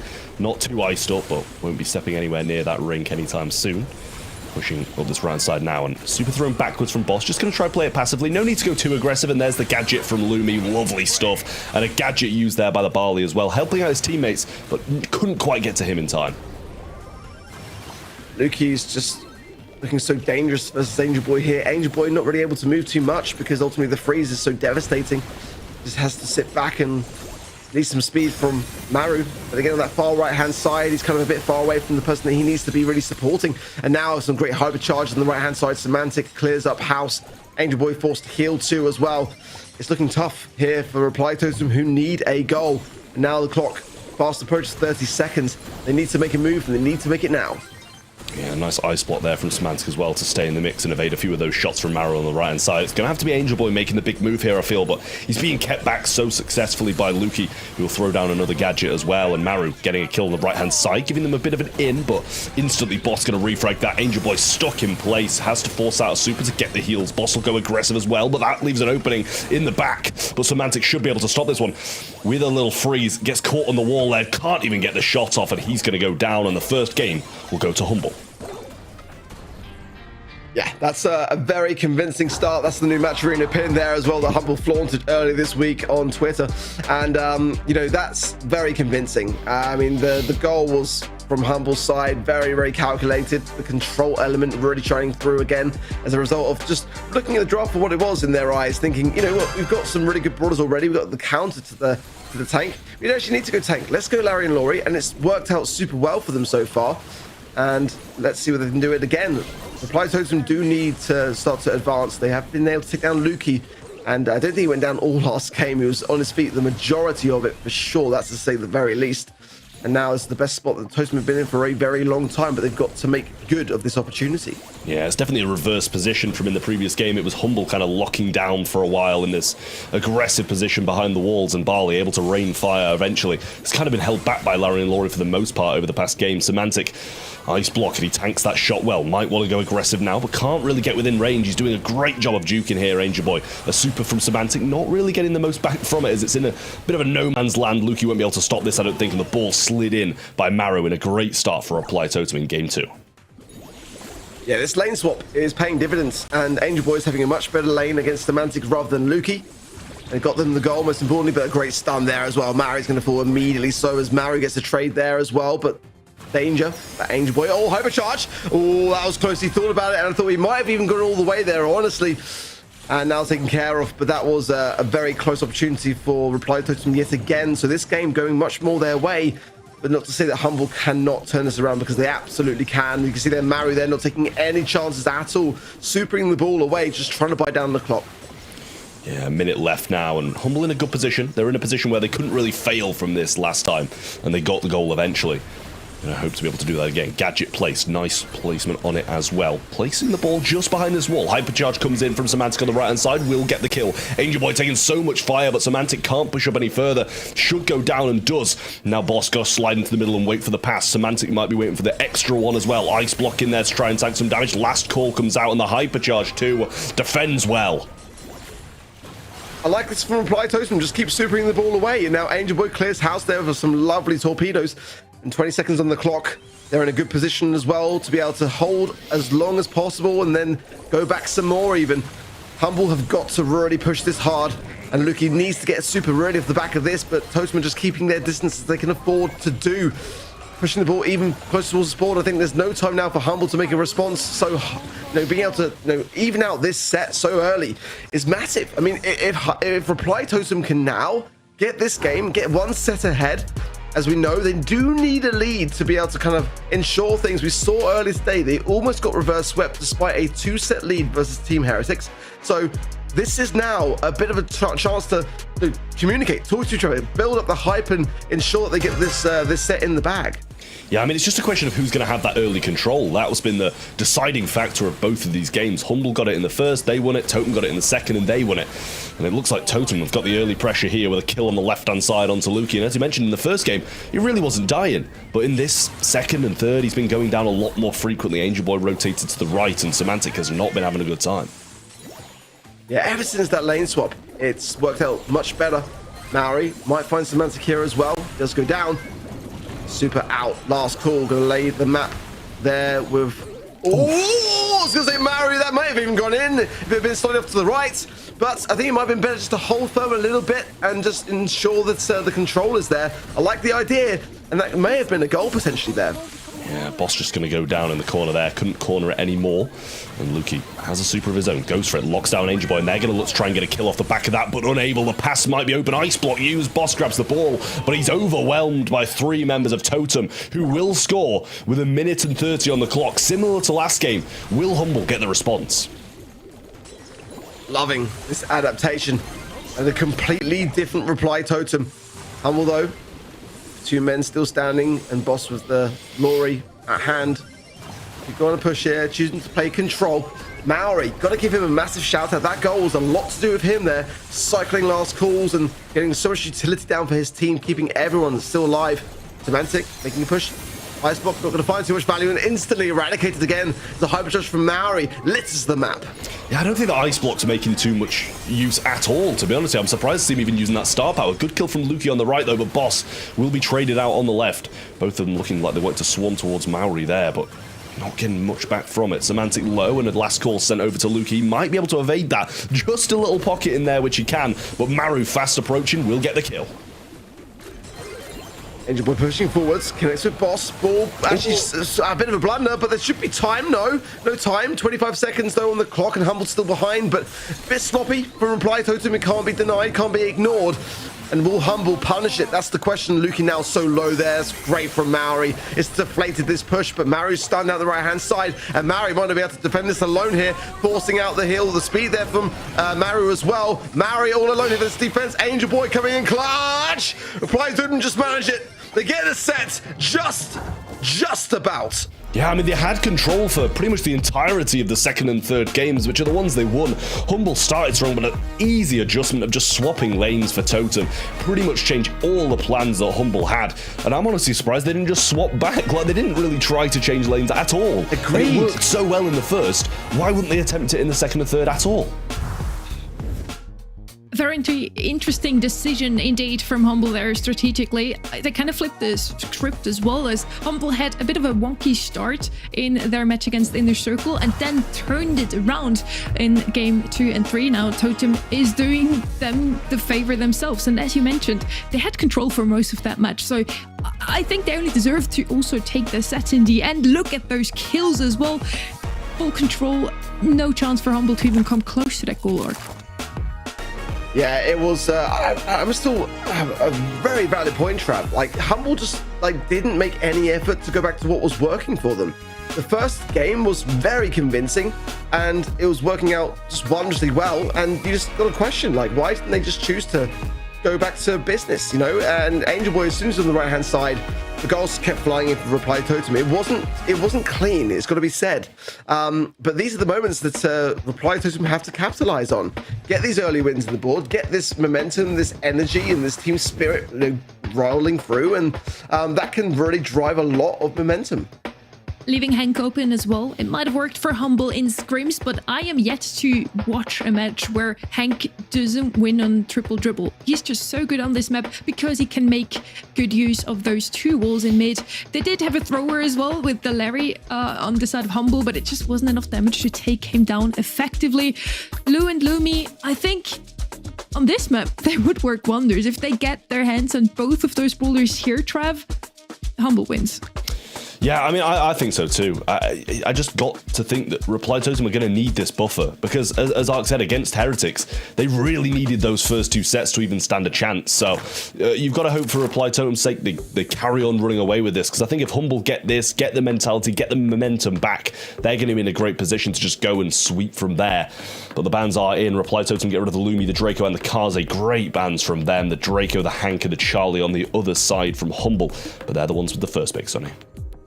We know that Humble, or specifically Semantic, usually doesn't like any votes for them. He thinks that's a huge jinx. Reply Totem has tweeted out before that match, no way we win this. So they tried to go with that anti-jinx strategy themselves, it seems, and so far it works. So let's see. Set number 2 now, Ring of Fire, a map that we all know and love. We have Draco double ban here, and Lou is going to be that first pick. As mentioned, you want to have those bowlers with area control, the ice, and with Lumi banned out, Lou is really the option to go with here, Ark. Yeah, I think it's a great first pick here for Humble, and certainly one that can just cause a great amount of time to linger on that middle zone and deprive Reply Totem of the objective. That is the name of the game. Amber here could be an option, not banned out. I like the Charlie ban for sure. I'd like to bring in some Byron here and there as well. I think the Kaze ban is a solid one too. Crow, yeah, it's making a bit of a comeback, it feels, in the EMEA. Still not necessarily too sold outside of Heist, but it does feel like it's starting to have a bit more of a place. But certainly Draco being taken no chances on either side, I think that's the right call for me for sure. But no, certainly Bo, it could be a shout here for Reply Totem. They've got the Lou on the other side of things for Humble, so they would have then something to delay the timer on their side as well. And I'm coming down to it. Yeah, Amber, it's one of their top picks for Reply Totem, so I'm not surprised to see it. And they get some good burn damage and even a hypercharge. It gives them a great amount of advantage and also a great amount of information. Yeah, I mean, honestly, I really like the Amber, but as you said as well, the Crow seems to be making a comeback, and clearly it's decent because people like a variety of teams pick it. It's not just one team, but yeah, I'm still not massively sold on it, to be honest, and I'd love to be. I'd love for Reply Totem to just prove to me right now that it's an exceptionally good brawler pretty much everywhere. But I'd still just doubt it a little bit in the back of my mind. Ali's going to come in though for Humble, and that is a very good brawler. Can go in the grass and obviously jump over the wall, the water on the sides as well. And the ability this brawler has to just get kills is pretty much unparalleled at the moment in Brawl Stars. So we'll see what the third and final is. It's going to have to be something a bit versatile because it is Reply Totem with the last pick of the draft. It's just so hard to counter it. We saw an attempt yesterday in the stage of the Fang, which did kind of work out well, but it was a brawl which used to work out well in Ring of Fire, but I'm just not too sure about it myself. Pam, big fan of Pam. I'm surprised that we're not seeing a bit more of a rise of her in sort of hot zone maps, actually. Is it the best hot zone map for her, though? That's my reservation there. I think it might be better, maybe Dueling Beetles, but it's definitely not a bad brawler. It's going to counteract the Crow massively, and that's kind of where the thinking is there for Humble. But the healing station is kind of exposed on this map as well, so placement is going to be quite important in that regard, and using those back pockets to affect Shade going to come in for Reply Totem. It's a great response to the Pam healing station. Access through the walls and being able to hover over the water too. It's a very clever pick here for Reply Totem. I'm really liking this draft. Yeah, see, this is my brawler bias here. I've just said, oh, you know, I don't really like Crow. Hasn't been proved too much. It's definitely a better brawler in the meta than Pam. But I'm going to go out and say I love the Pam because I just like her as a brawler. I like that pick from Humble pretty well, but the Shade is a good shout. As you mentioned, there's nowhere to really hide the healing turret at the best of times. And with a Shade who can shoot through walls, it makes it even harder, especially with his mobility too. Going to be very hard to hit with the Pam. So we'll see how this plays out. Amber starting well, placing down some oil and getting some of that super. Very aggressive starts. Lukey low and able to evade for a little while before taking down. Each side have got a decent start for sure, but it's now Humble. They look a bit more composed on the zone as the respawns come in for Reply Totem. Super for Maru going out onto the mid. Lukey's using the invisibility to be sneaky and finds Angel Boy as well. So swift in the takedowns. And it's going to be very tough here for Maru and Mari to retake on their own. And even then, the spawn cycles, they're just not working in favor of Reply Totem here. Yeah, Mori having a bit of a tough time. Angel Boy will pop a gadget and probably attempt to get some damage in. Surprising turret there from Semantic, I will say, but Lukey's going to go in and get the kill nonetheless. Might have just used it to reset his heals a little bit, but Lukey just sitting out in this portion of the water. Angel Boy going in now, and Lukey trying to get some shots, but Angel Boy is firmly inside this wall, and he just can't find him. Eventually gets a couple of hits now, jumps over some shots, and still wins the interaction. Ali is ridiculous at the moment, Mori so low, and Lukey a bit incognito here in the stealth mode and gets both of them as well. It is just ridiculous. Absolutely disgusting. Hypercharge now for Angel Boy, going to make some space, and those shots really are so heavy hitting. But, I mean, look there. I mean, the alley, it could well be the complete undermine of this draft for Reply Totem because Luke is playing it so well, and even when Angel Boy's in the wall, he's still getting a triple off the back of it. It's ridiculous. There is a good amount of time wasted, but that takedown could be brutal for Maori. He's going to do his best, gets one on that side of things, a bit of time on the zone. Hypercharge down for Maori, might be able to helping hand this as well with the Pam. They're bringing things back. There's only 17% needed now for Humble. It's hard to see them not be able to obtain it. Yeah, it's great from the alley as well, just going in and getting kills constantly. Angel Boy's going to run away again. Opens up a bit of room for Semantic and Boss in the mid. He's just going to slide into his healing turret, and Angel Boy forced to go aggressive. And Semantic still sitting nicely in his turret. Maru running out of ammo with the Scrap Sucker affecting him as well, and that's going to be the game to Humble. Really good from them, and it all stems from Lukey just dominating. Absolutely disgusting. So much maneuverability. To be able to be sneaking in the bush, to hover over the water. Ali's just so strong. I think nerf worthy, absolutely so. It's just so little that you can do to really counteract her when she's on the tear and in the right hands as well. No better hands for it than Lukey.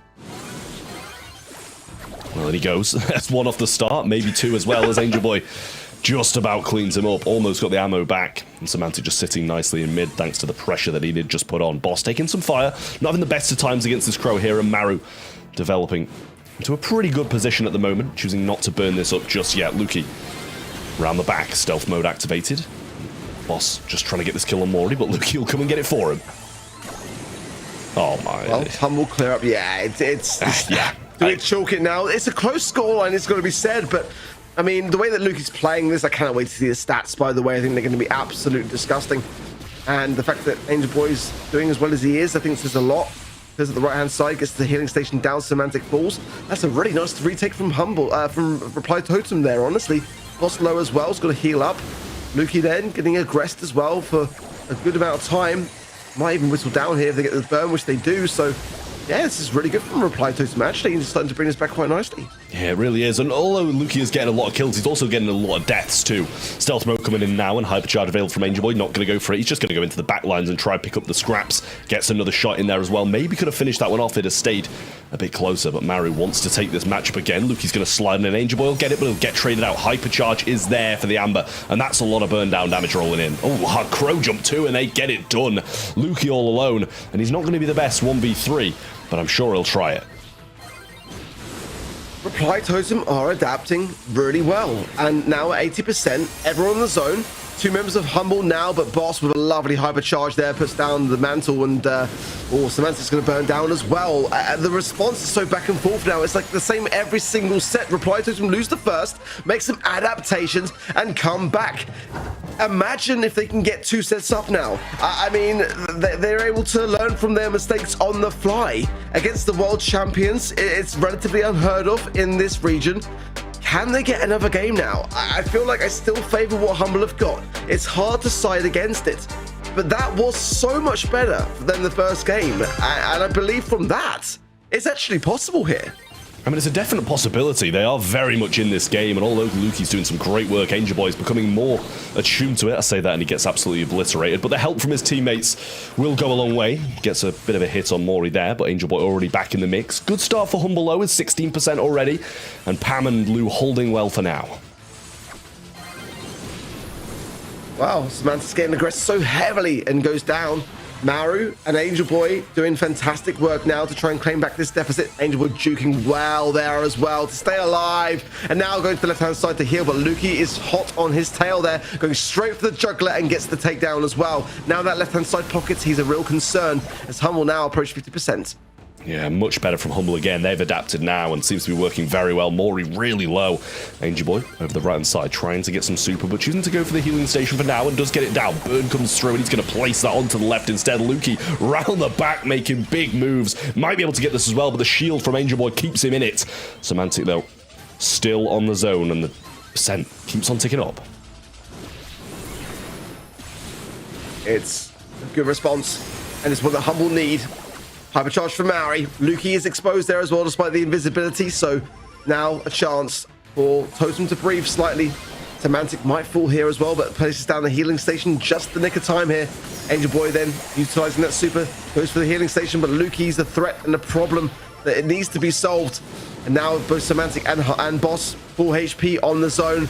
I think this is where Humble have knuckled down to make sure that they get this set for sure. One last ditched attempt here from Reply Totem to retake, and it's not going to be enough. Humble even out the scoreline. Yeah, really nice from Humble there. Again, I thought it was going to happen the same way you said. They win the first, Reply Totem change, and they come back with 2 straight to win it. But luckily for Humble, they bring it to a 1-1. Nice plays from them, and persevered really nicely through that set, because at a certain point, I thought they were going to lose it. I think Reply Totem had a great answer to what Humble had showed up with after the draft, with that shade in the end, but it still wasn't enough. Luki getting kill after kill after kill after kill, and yeah, with that, Humble wins in the end. They did not play that clean, not as clean as we are usually seeing from Humble, but Luki definitely have, yeah, played a key role in their win here in the end. I do feel like Reply Totem is showing us the best Brawl stars we've seen from them all year, so it's still not going to be an easy one for Humble going further, but yeah, for now it's evened out in terms of set hierarchy. Yeah, I feel like the alley was the mistake. I mean, if the stats don't say it, the gameplay absolutely did in its own right, and just it's a banned brawler. It just really is. You just cannot take the risk. There's just so little that you can do against it, so little brawlers that counter it, and those that do. I mean, the Shay was a good response, not taking anything away from the drafting of Reply Totem there, and, you know, going into the matchup, I thought it was a really smart draft in that regard, but it just didn't cut its weight, and, you know, now all tied up. But hey, I mean, the start from Reply Totem was really strong. There was even in that set a possibility of being 2 sets up. I think this story is far from done. Definitely so. I do feel like this could go all the way as well as we've already had in semifinal number 1, and I'm here for it. I love to see some close matches in our last 3 matches of the day, or last 3 games here. There's 20 kills on Luki. It is a strong brawler. He also just played it really well, Travis. He put the water on the map to good use, the bushes on the sides as well, because you basically want to always be in the air with her. You want to use those jumps. You can smash down a little harder and also just not be hit at all. Like, you're invincible whenever you're in the air. Oh, absolutely. I mean, it is a crazy brawler, but he played it crazily well. I mean, 20 kills on that mode with that kind of matchup's not easy to do. So, yeah, massive well done to Luki for managing to do that well. But Humble, they don't have the first pick, and they're going to learn from the lesson that they just taught Reply Totem to ban Ali if you can't get it. Jean is going to be the first pick for Reply Totem then, and their bans will be the Brock, the Charlie, and the Gus. Surprised to see a Brock ban, to be honest with you. Obviously, for the wall break, it's good, but I'd still think there's probably better the Lumi and the Kaze to go along with the Ali on the right-hand side of Humble as well. I'm glad you're on my side, Trav, for the Brock hate club, you know, because it's actually quite commonly picked on this map, though, in this region. About sort of 11th place. It's okay, but I still think it's a ban-worthy brawler for sure here. Let's see what they're thinking. Buster on the side of Humble. It's a really interesting take. One that I definitely didn't see coming at all, really, but Alu potentially could be a response from Reply Totem later on. It's not invincible here on this map, though. Definitely very good to hunker behind it. So Humble going to be looking for brawlers to do just that. With maybe a Grey would be a great idea to have there in that regard as well. Jaeyoung going to come in. Could be a final pick still to come, the Grey, but the Jaeyoung's a really smart idea. I think Reply Totem definitely have to consider wall break a little bit here. The Buster, if left untouched, can just gain free utility. Yeah, they're just using the Brock kind of ban against them now. That's the easiest way to get the breaks on this map and have the range along with it. So, you know, nothing against Brock. I just not massively love seeing it played, to be honest with you. But Reply Totem do have the next 2 picks. I agree, some wall break will probably be necessary, and it might be a good idea to take the Grey away from them as well. But they're just going to go with the Hank. They're going to just be like, okay, you take a tank, we take a tank too. That's fine by me. Yeah, I saw the Hank as a possibility. It's worked out well for Reply Totem in the first set, but the magic hand might not be enough for the wall break regardless. It'd be nice to have the choice, wouldn't it, to have something else. And I like the idea of just getting the Grey now. It would just give them the options of the Walking Cane. It's very easy to get quick open map breakage, and then you're really depending on the speed of the Jaeyoung and the Buster to really force away through. Yeah, let's see how it fares. It's going to obviously be tough into the Buster. You know, it's such a tanky brawler to whittle down. Jaeyoung with the heals going to really add to that problem. But I think the gadget itself, and we saw earlier with Team Heretics bringing in the Grand Piano for that very reason, to immediately break rather than kind of wait for the cooldown of the gadget, which I think was a really smart play. They should probably consider that again for Reply Totem here. But you know, both sides really showing a clear strategy. Humble looking to hide behind these walls, get the Buster shield. Again, I think Reply Totem themselves know very well just how influential it can be. Ruffs. Now, there's a brawler that you don't see every day. Yeah, a bit of a throwback, to be honest with you. I remember it kind of used to be played on this map and these kinds of maps quite heavily in Knockout in general, just because of the buff that it gives over time. But it's been a while. It's definitely been a while since we've seen this brawler. I'm intrigued to see if it's still going to be one that works. It pairs well with the Buster because you've got to stay together anyway for the Buster to get the super. So why not throw Ruffs in the mix and see how that goes? Might be able to provide some wall break as well, depending on what they choose to go. But I feel like you're kind of expecting field promotion here, right? If you're going to be standing along with the Buster. So that would take away the wall break. Yeah, exactly my thoughts as well, and it's it's definitely a strategy here. Yeah, it is the field promotion there. Maybe adding HP to the brawlers that sit behind it. So as time goes on, Humble will get stronger. So Totem needs to make this swift and precise in their approach. And they're doing already a good job of just buying down the clock. Again, you can see the shield adding to the HP. This could be quite dirty here from Humble, actually, if they play this right over time. These sandbags being cycled down as well, and no one really making the effort to go in aggressively for Reply Totem. When they finally end up doing so, it's going to be really tough to break this amount of HP. Yeah, the power-ups there as well. Oh, what a pull there from Lenain. They go for the long pull, but it doesn't matter. He's too healthy. Got the support behind him as well, and that is brilliant from Humble to be able to stay alive during that. Boy did a great job of actually getting the long pull activated, but still, it just didn't matter. And they're heading straight into the gas. and trying not to feed a bit more. But Angel Boy could definitely do with his hypercharge here. He's accepted defeat now, though, and just going to head straight into the gas. It's very early to say it, but Kanan, I think you might have cooked on this draft, mate. This is a banger. Let's see whether Reply Totem can find any weakness in it. It's certainly one that we've not really seen explored too much, and they're asked the reason why. It makes a ton of sense, let's be honest. With this lineup, I feel like Humble could absolutely make some stuff work for this. The magic handball, Semantic survives. 1 HP on the way back. That's not a gadget pop. That's ridiculous. That is crazy. Survived on 1 HP. The snipe comes through, but Boss just eats that for his teammate. Sandbags down as well. That hypercharge TP is still up and activated, though, so Angel Boy might be able to use that later on in the game. And the same with Maru. They've got to be cautious about using it, though, because they're going to have some heavy hits. The little pullback with the walking cane there, followed by the Vengeful Spirits to make sure they get some hits. Maru comes through, but he gets absolutely obliterated. Hypercharge is there as well for Semantic. Then the hypercharge drop as well from Lukey, and he's got it straight back. Maru's gonna be so careful with this pull because everyone's so healthy, you can't really utilize it in any way, and it's just a slaughter. There's no other way to put it. The Gene is the best chance for Reply Totem, don't get me wrong, but it takes a while to earn it, and by that time, you're pulling in a threat. I just cannot believe the Semantic escape with 1 HP. That was honestly so ridiculous. But that may have very well saved Humble, and that game will go their way now. A crucial stage in this series. Yeah, I mean, Humble are playing it so well. Don't get me wrong. Like Reply Totem aren't playing bad at all. They're playing very well, if anything, but they can't do anything against this comp. 2 of them fall low, 1 of them goes down, and Boss already got this power up. He's providing it and making sure they win this round, and a hypercharge all ready for Semantic. As if Kanan really needs to add any stars to his chest with this record. I mean, this is just so good. I still want to give Reply Totem the opportunity, the chance, but I mean, this round's surely not going to go their way because you normally sort of tend to see time going for the favor of the team that are a man down in that regard to earn utility, but it's not going to work in this strategy that Humble are enforcing upon Reply Totem here. And the longer they leave it, the harder it is to earn, and the gas is nowhere near coming in, so they got no choice, no response. As soon as it does, yeah, immediately going straight into it, and I mean, the set is kind of chalked. It really is.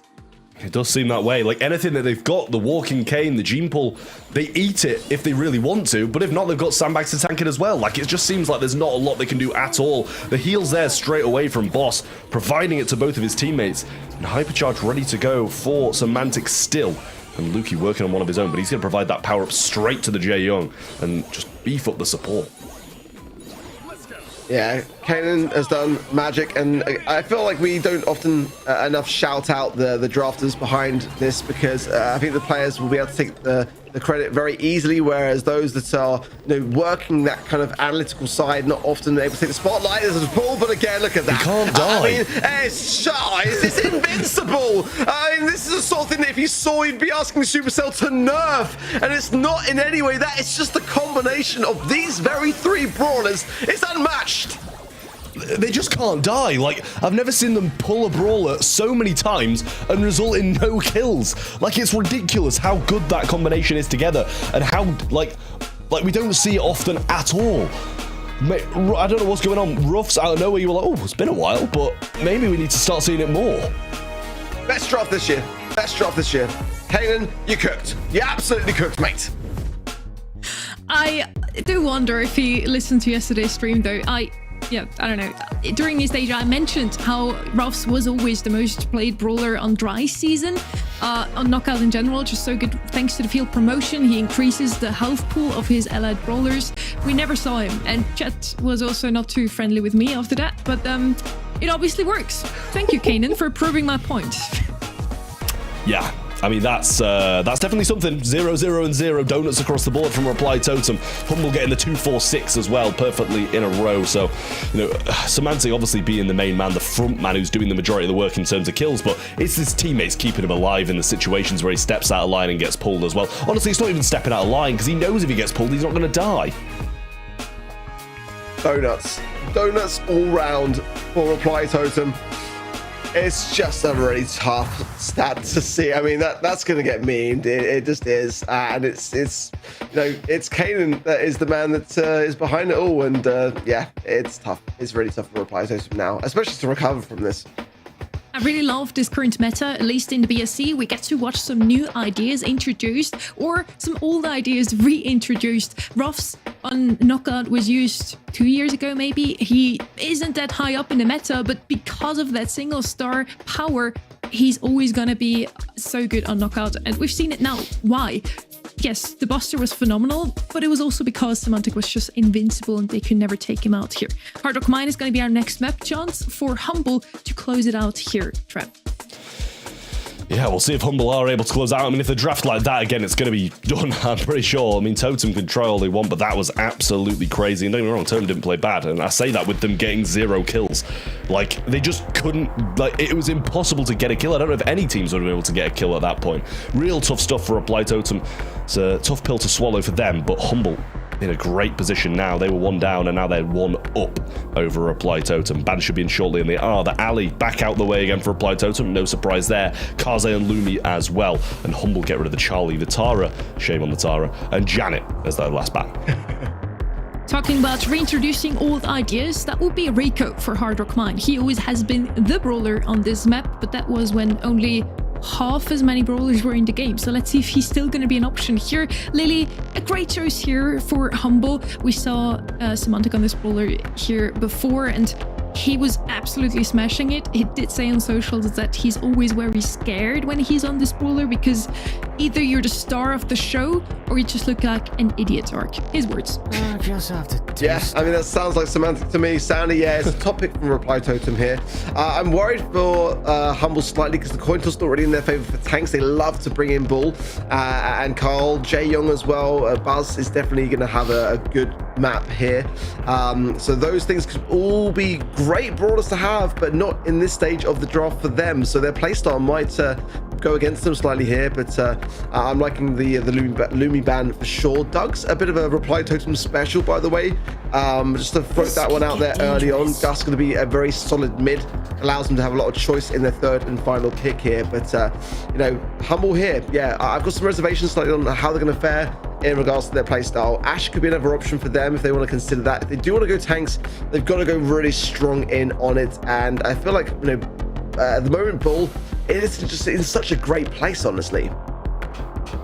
Yeah, it really is. I mean, I like the picks so far overall. We've seen great stuff from Semantic on this Lily already today. So he's looking to repeat that as well. But over the other side, I like the Sandy, I like the Gus. Jae Young going to return again for Humble, and that has just proven to be a very, very solid pick along with a tank. So, I mean, I guess Lily's more of an assassin, but still going to be good in the hands of Boss, just helping Semantic along the way. And honestly, they might even double down if they're going to go for this Jae Young. Yeah, I think they might go Carl maybe and have that as a mid. They do quite like it, but maybe no tanks for them and just kind of, I think the Jae Young probably stay mid though, and that might be able to support a tank. Yeah, Bull, go for it. It really is a brawl which they are so happy to have. They play it so much and getting great results with it, so I do quite like it for them. For Reply Totem now, they've got to have a counter for it massively, so it's a tough thing, you know, to look into. The Charlie ban specifically there by Humble, intentional, absolutely so. Maybe a Buzz might not be the worst of ideas for them here at this stage of the draft. Draco, yeah, that's a pretty decent brawler as a response for me, especially if they get that hypercharge on the map. It's going to be very hard to evade for Humble. That additional range now is absolutely brutal. Yeah, it really is. I mean, this is going to be a tough draft. Honestly, both sides looking pretty decent. And you touched on it a couple of times, the Ball dangerous stuff. Draco is just ridiculous with this hypercharge. So I'm not sure if that's a confident shake of the head from Angel Boy, or he's a little bit scared of how this is going to play out, but he's honestly not looking too confident. And in this position, I don't know if he can be after that previous set. We'll see how it plays out, though. Humble just need this one. Reply Totem can need 2 in a row if they want to be able to advance to the grand finals to face off against SK Gaming. Boss starting things off in the mid, using those slipstreams, getting a bit of pace activated. I think that Lily's my favorite brawler. Let's see Luki kick on it straight into Sandy, who does get the stun off just in time. And that's the best defensive measure for it. But it's going to prey on their minds. You know, Lily's that brawler which you just always have to question, where is it? You've got 9 gems. Where is she? You know, you're having to watch your back so much. And that might be why Angel Boy was reacting the way that he was. Semantic, just look at that. Making the map his own little personal play park there. And just walking around, not worried about anything at all. Just run it down, mate. And there you go. Comes out alive as well. And getting heals along the way. I love this brawler. The rework really is so fun to see this brawler back in the meta. Yeah, Luki's going crazy right now. Angel Boy forced to pop a gadget in there and still goes down. Maru, the only one really contesting here, and forced to pick up a gem because Boss has 8 already and a couple more, and the countdown will start. Hypercharge ready for Luki as well. He's not even going to use it. He's just going to send it straight towards the opposition and hope for the best. It does make a connection. Semantic coming in, gets the stun onto Angel Boy as well. No gadget pop this time.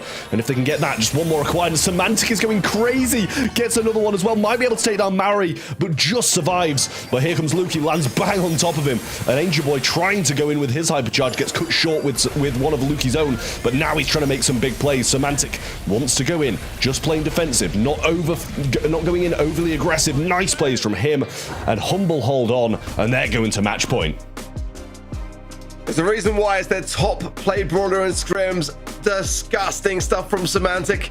Cycling so well, and you know, how often do we see a brawler which is just absent from the Brawl Esports meta for so long? One rework, and it's back to being viable. It's not overpowered. It's not necessarily even ban worthy, but it's back in business. It really is. And you got to take it so seriously, and Semantic plays it perfectly. Great stuff from Humble, match point, reply totem, massively on the ropes. Yeah, absolutely. I didn't think I'd see Luki on this Lily, to be fair, but seeing Semantic on the ball, I can see why they've chosen to go that way. Maru surely going to go down here, but gets a nice sweet dreams on him, puts him to bed and sends him back to spawn. Angel Boy trying to push up, gets on the top of his dragon and breathing some fire, but they've gained control, but still down in gems for now. Let's see whether Reply Totem can hold on to it. Luki's already lurking. He hasn't been found. He's closed the gap, coming straight into the eye of the storm now. And in the realm, out. Gems dropped for Reply Totem. They will be left as Angel Boy able to go on the aggressive. And Maru, on the left-hand side, to get this flank on the gems. If they are dropped, back in the spawn for Humble, so safe and sound there. But not going to happen. Able to survive is Boss, and now back into the action as well. So good stuff from both sides. A much closer match. I would say more control actually for Reply Totem this time round. Yeah, it's a lot better. Angel Boy has the hypercharge as well, but Semantic can flip this game, and Luki, I suppose, can flip this game in seconds if they get a good super. Semantic just trying to get around the flank. Angel Boy and Maru staying aggressive, which is surprising considering how vulnerable their gem carrier is now, and especially with Luki trying to go with that, forcing out that hypercharge of Mori, thinking he's close, and Angel Boy around the back. Now the stun comes in, Sweet Dreams sends him back, but has to retreat. 7 to 8, and Maru popping the hypercharge. Not yet got a super, just about grasped that this hypercharge isn't there. The times when Maru's on cooldown that I worry, because there's no defensive measure. And now Semantic in his back right-hand side, gonna heal up and then go straight again in. Super to hand now. Goes down, a crucial takedown there for Mari. Angel Boy, though, takes care of Semantic and really comes back with all the goods for his team to ensure this takedown has got to be everyone taken care of for Humble to be able to, be able to turn this one around in time. And it is ticking 5 seconds. Semantic can't close the gap in time. There's a shield there for the Gust. The knockback is there as well. The body blocking on point. Reply Totem, hang on a little bit longer. I just don't know whether I still like their odds. I feel like this ball is so dangerous. Yeah, I mean, that ball almost had it at the end there, and the help coming in from the Lily as well almost had it flipped in the hands of Humble. But Reply Totem just about holding on. That game, to be fair, was very much in Reply Totem's hands. They were in control for the majority of it in their opponent's bushes. Luki coming aggressive early on, and I'm sure he knows he's going to die. He just wants to get a bit of that super. Wow. Everyone on the side of Reply Totem, other than Maru, they're very low. Healing up now, most importantly, speed coming in from Boss. Now a takedown to Maru as well, and Luki's Dangerous goes in there with a lovely little attack, and Angel Boy's got nowhere to go. That's amazing. Amazing from Humble. As quickly as that, it's just incredible to watch them just explode onto the map, and I mean, what can you do against it? It's just so fierce. Semantic in the back lines there. Oh my word, bounced away and almost got double no matter which way it happened, taken down eventually. What a start. What a start for Humble. Oh, missed gadget there from Maru as well. Hypercharge comes in from Luki, gets the kill. Angel Boy trying to take this front line. Luki very low, and Mori just shooting the wall there, unfortunately for him. Maybe would have been able to finish that kill. But Luki still in the back bush, giving big problems to Reply Totem at the moment. Semantic coming in, Hypercharge there too. Stuns two of them and goes again. All of them fall. And Humble surely go into the finals. Absolutely ridiculous. 10 seconds on the clock. There is time for Reply Totem, but not much at all. They found Luki. Everyone stays alive. Hypercharge is inbound now, closing the gap. Boss will burn down surely here. 1 second. He does. The reset is there, but it should be picked up immediately by Semantic, and Reply Totem have to do it all again. Yeah, Bull's gonna have this gadget popped, ready to go for the next super. Luki's gonna go down, but great shots coming in from Boss, piercing through both. More HP on this pool here. Angel Boy trying to get through, but it's being tanked by the invulnerable Luki. Dash away and just survives. Semantic holds on to the gems, and that is brilliance from Humble. Incredible drafting. Absolutely pinpoint play. And Humble are in the grand finals. The grudge match between SK and Humble continues in EMEA. I mean, that is just a crazy, crazy performance from Humble. Really nice stuff. I mean, Reply Totem were in it. They were definitely in it. You can't fault them for the gameplay today. They've got through Heretics. They did a decent amount against a team like Humble, and they're definitely on the up at the moment. So I'm expecting big things from them in the last month, and definitely expecting to see them in postseason. I think Reply Totem can still put this down as a win in their books. Making it to the semifinals is already a slight improvement. And looking at their gameplay today, honestly, if their opponent hasn't been Humble, maybe they would be standing in the grand finals right now. Who knows? Third time's the charm. Maybe for Humble, as this is the third time they're facing off against SK Gaming in the grand final. They've never won against them so far. Let's see if we're going to see some more Bull action. Ali from Luki looked phenomenal. And honestly, you mentioned it too, Ark. I was surprised that we haven't seen Bull yet from the side of Humble, because it's their third most picked brawler across all of the maps and modes, and they only came in with it in Hard Rock Mine, and it obviously worked out wonders for them. Yeah, I think sometimes you've got to consider the fact that, you know, an analyst is going to be looking into that and seeing that. And, you know, if that is glaringly obvious, sometimes you can almost encourage someone to over-prepare for it. And I think it's really worth reserving for the right time. And that was just a match that Humble just got the drafts right absolutely every step of the way. And, you know, it's a great thing to play with the analytics in that regard. It was definitely on that map their top pick, but it didn't necessarily mean it was going to come through. I was actually thinking that they were going to steer clear of it in the end, and it came forwards and came forth to do wonders for them. I was mentioning so often today how many surprises EMEA has featured over the course of the last few months, but this is pretty much a bracket that we've seen already in February and in April. As mentioned, the third time that those two teams are standing in the finals. Now, so far, SK Gaming has always come out on top, but today, for Humble, this match still means so much more. SK has already locked in their World Finals slot. On the side of Humble, though, they need to win today to do the same. So let's see if they can take the momentum from the match against Totem into the Grand Finals, which will follow after a quick break.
Welcome back to the July monthly finals. We're in EMEA and we're here for the grand finals. Once again, it's a showdown between SK Gaming, the #1 seed, and Humble, the LAN Warriors at the 5th seed at the moment. Ready? You weren't here for Humble versus Reply Totem, but I'm sure you watched it too. It was a match worth watching, definitely. And who was your MVP? Not only the people's vote, who was yours? I don't think you can go wrong with Semantic. He is the focal point for this roster. He's the team captain, and he's a mechanical executor for the roster, and it looks like the people stand beside me. I don't really expect Semantic to ever not get the MVP. In fact, he's just that iconic. I do think we've seen a lot more also from Luki today. He's usually the sniper, the sharpshooter on every single map and mode. He played a phenomenal alley day, which is, I think, the opposite of a sniper. But yeah, some more variety coming out of Luki as well. Boss is always the supporter. Played a phenomenal Jae Young alongside Lily and Bull in that last round. Just phenomenal stuff coming out of Humble, but their opponent, they've never beaten them before in the grand final. And we're here for them now. SK Gaming versus Humble. SK, today is the day where they lock in World Finals as the first team on a global stage. They have had a phenomenal run through the last 4 months already. World Cup didn't go their way, but that was a LAN. Today is an online tournament again, so they should be able to beat Humble again, Trev. No? Yeah, I mean, I'm thinking that way, honestly. SK, they're just so good at the moment. Not that Humble aren't, but Joker, Yoshi, and OP today have been unreal. They may have had a bit of a cleaner bracket through, a little bit of an easier route to the finals than Humble, because obviously they're kind of against the lesser teams rather than that bottom bracket. But yeah, I think they'll go the same as Reject did yesterday and go all the way through this top. We've had some kind words from some teams to the other, and we've had a very confident OP. I'm sure he's going to be just as confident heading into this match against Humble. Humble, I mean, they're really good, one of the best teams in EMEA. We're not scared to face them because we used to beat them in most final. So yeah, we're gonna beat them next month. He is confident that they're going to beat them again for the 3rd time here. I kind of feel like the 3rd time's the charm is not just a saying, and as mentioned before, Humble has a greater motivation to win this one. They want to lock in World Finals after having won so many LANs. I don't think they want to attend LCQ. I mean, with their LAN fever, I feel like even if they went to LCQ, they'd just wipe through it and head straight to Worlds and probably win that as well. So even if they do end up going LCQ, I like their chances. But yeah, I mean, nobody really wants to go to LCQ, right? If you can just go straight to Worlds, regardless of it being an extra event that you can attend. But yeah, I've got a feeling that Humble, they're looking very good, and this match, in my eyes, has got to be a 50-50. It truly is. It was so hard to predict this one as well. And yeah, both of them are standing at the top of EMEA. On the one side, we have SK Gaming absolutely dominating the region in terms of monthly finals. And on the other side, we have Humble that literally won a World Finals slot for EMEA at the Brawl Cup ready.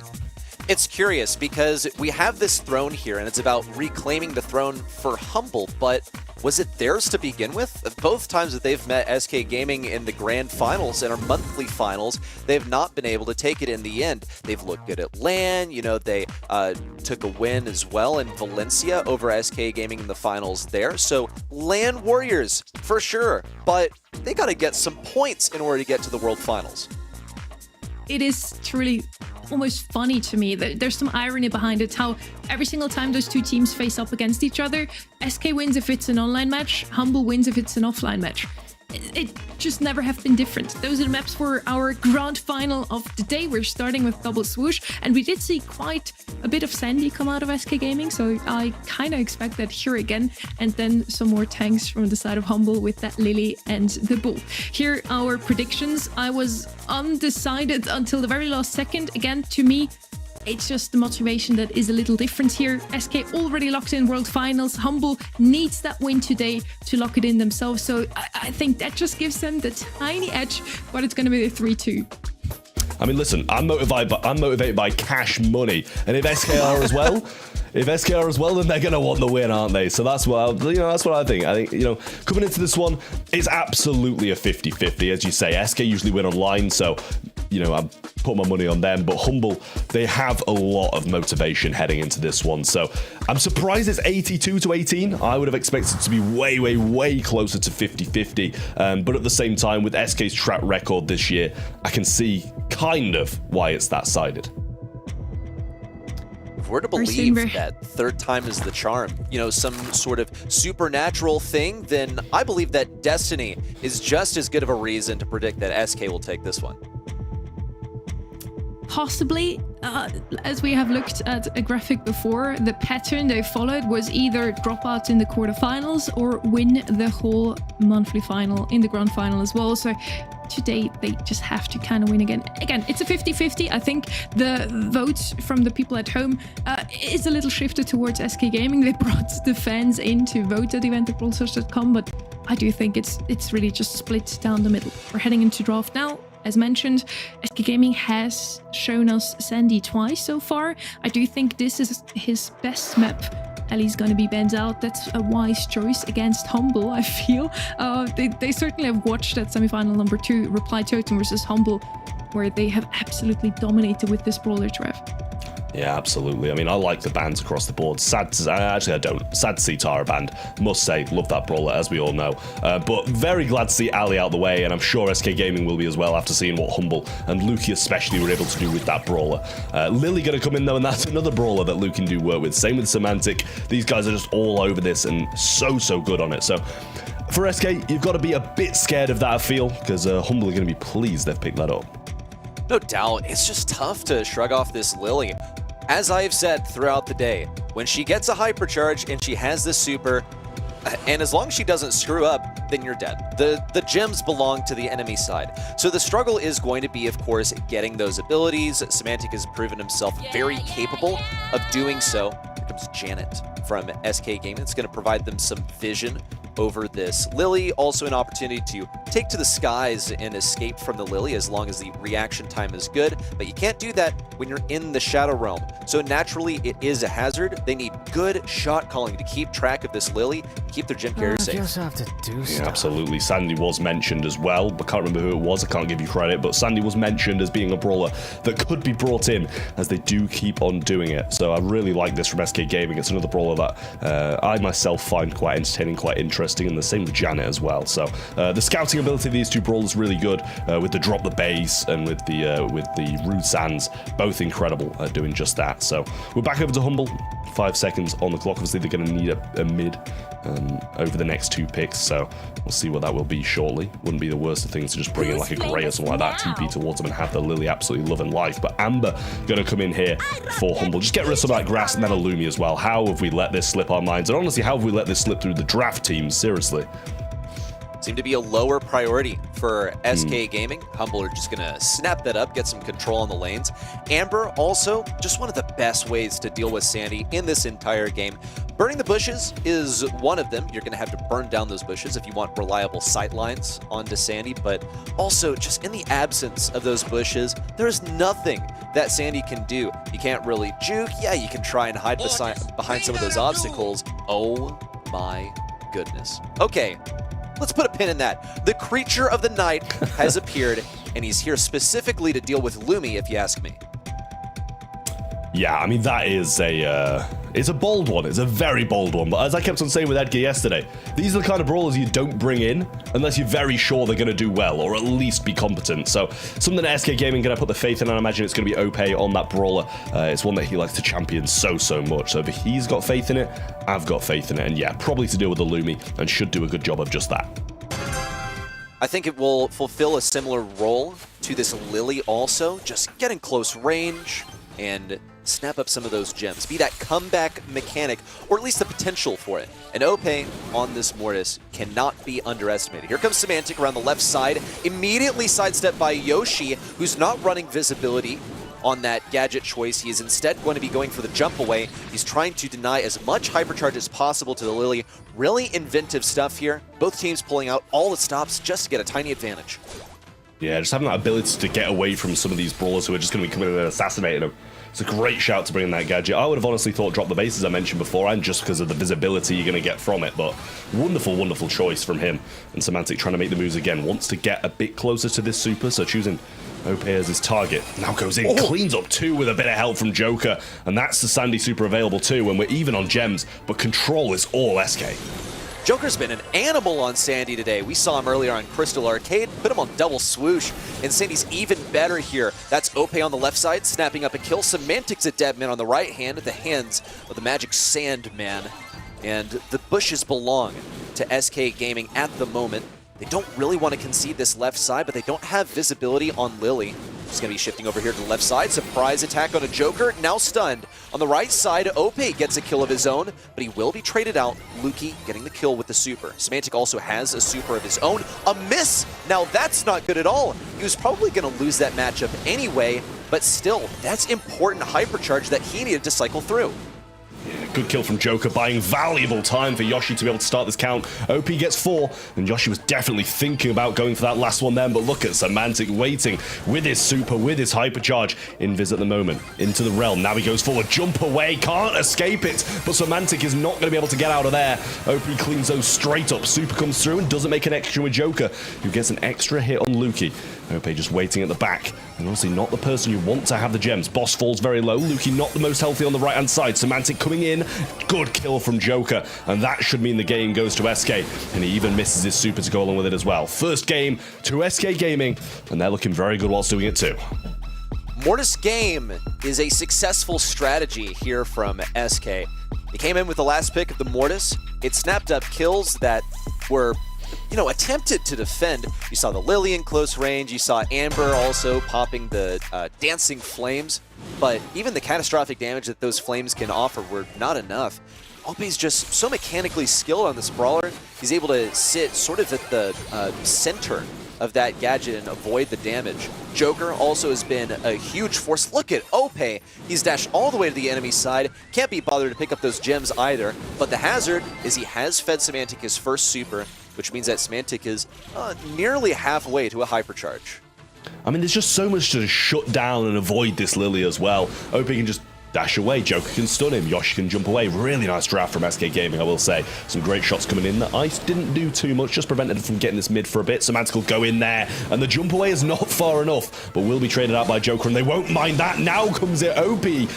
And Joker has a super. Boss isn't going to be able to retrieve these gems. He's going to fall. And surely Joker just grabs these. Semantic gets stunned, and they're even going to wait for Yoshi to get them. Another miss super from Semantic. That really hurts. At least he has a hypercharge, and he's going to need that to connect because SK Gaming are just one little gem away from starting this countdown. Semantic has that hypercharge. He's looking for his super. Trying to rotate it on the left side. He's going to have to face some damage from OP's hypercharge first. Here he comes, but he's in the midst of a rude sand super from Sandy. Yoshi and Joker safe and sound, just 2 seconds to go, and Boss nowhere to be seen. Excellent draft from SK. The Mortis came and cleaned up.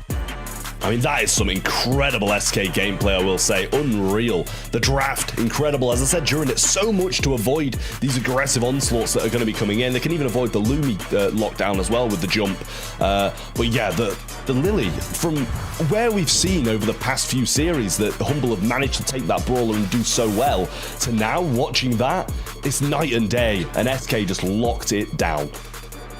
I mean, even I saw that Sandy coming, and yet still Humble picks the Lily first. The amount of times Joker was able to bait and then dodge the supers coming in from Semantic, it was hard to watch, honestly. And once again, Semantic did say, I'm so scared every time I play Lily because either I'm him or I'm the biggest idiot.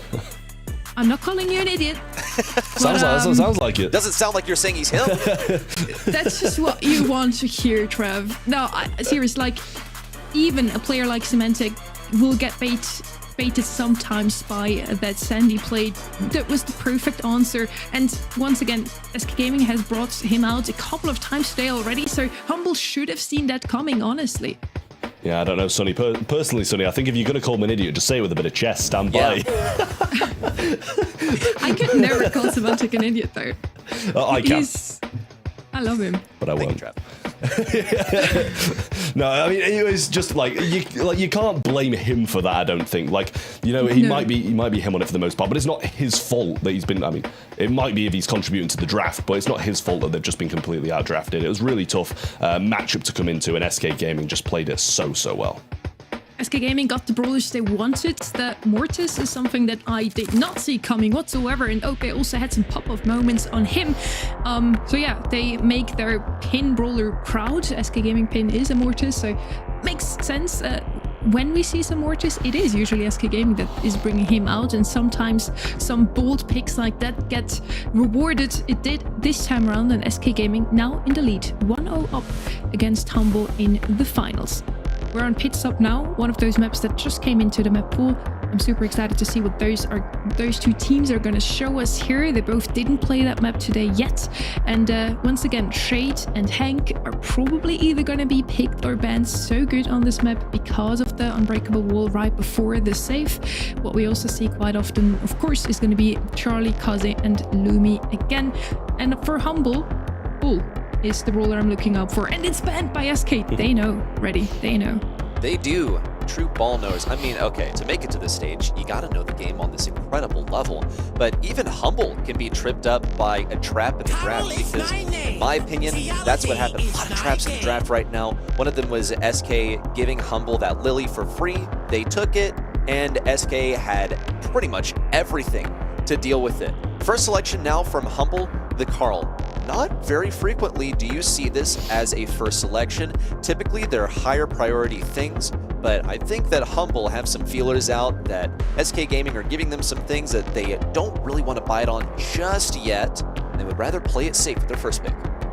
Yeah, I feel like we used to see Carl so much, to be honest with you. Like, it was one of the picks on this map, and definitely kind of not fallen off, but not picked as much anymore. Lumi's going to be the first then for SK Gaming. They seem to be doing the same, just a bit of a feeler pick, not going to something too aggressive, too tanky that can be so easily countered. So I like this from SK Gaming, and we know how good Lumi is as well. You're never really going to underestimate that brawler, and it's never going to be out of the game. Are we going to see a Kaze at some point in here?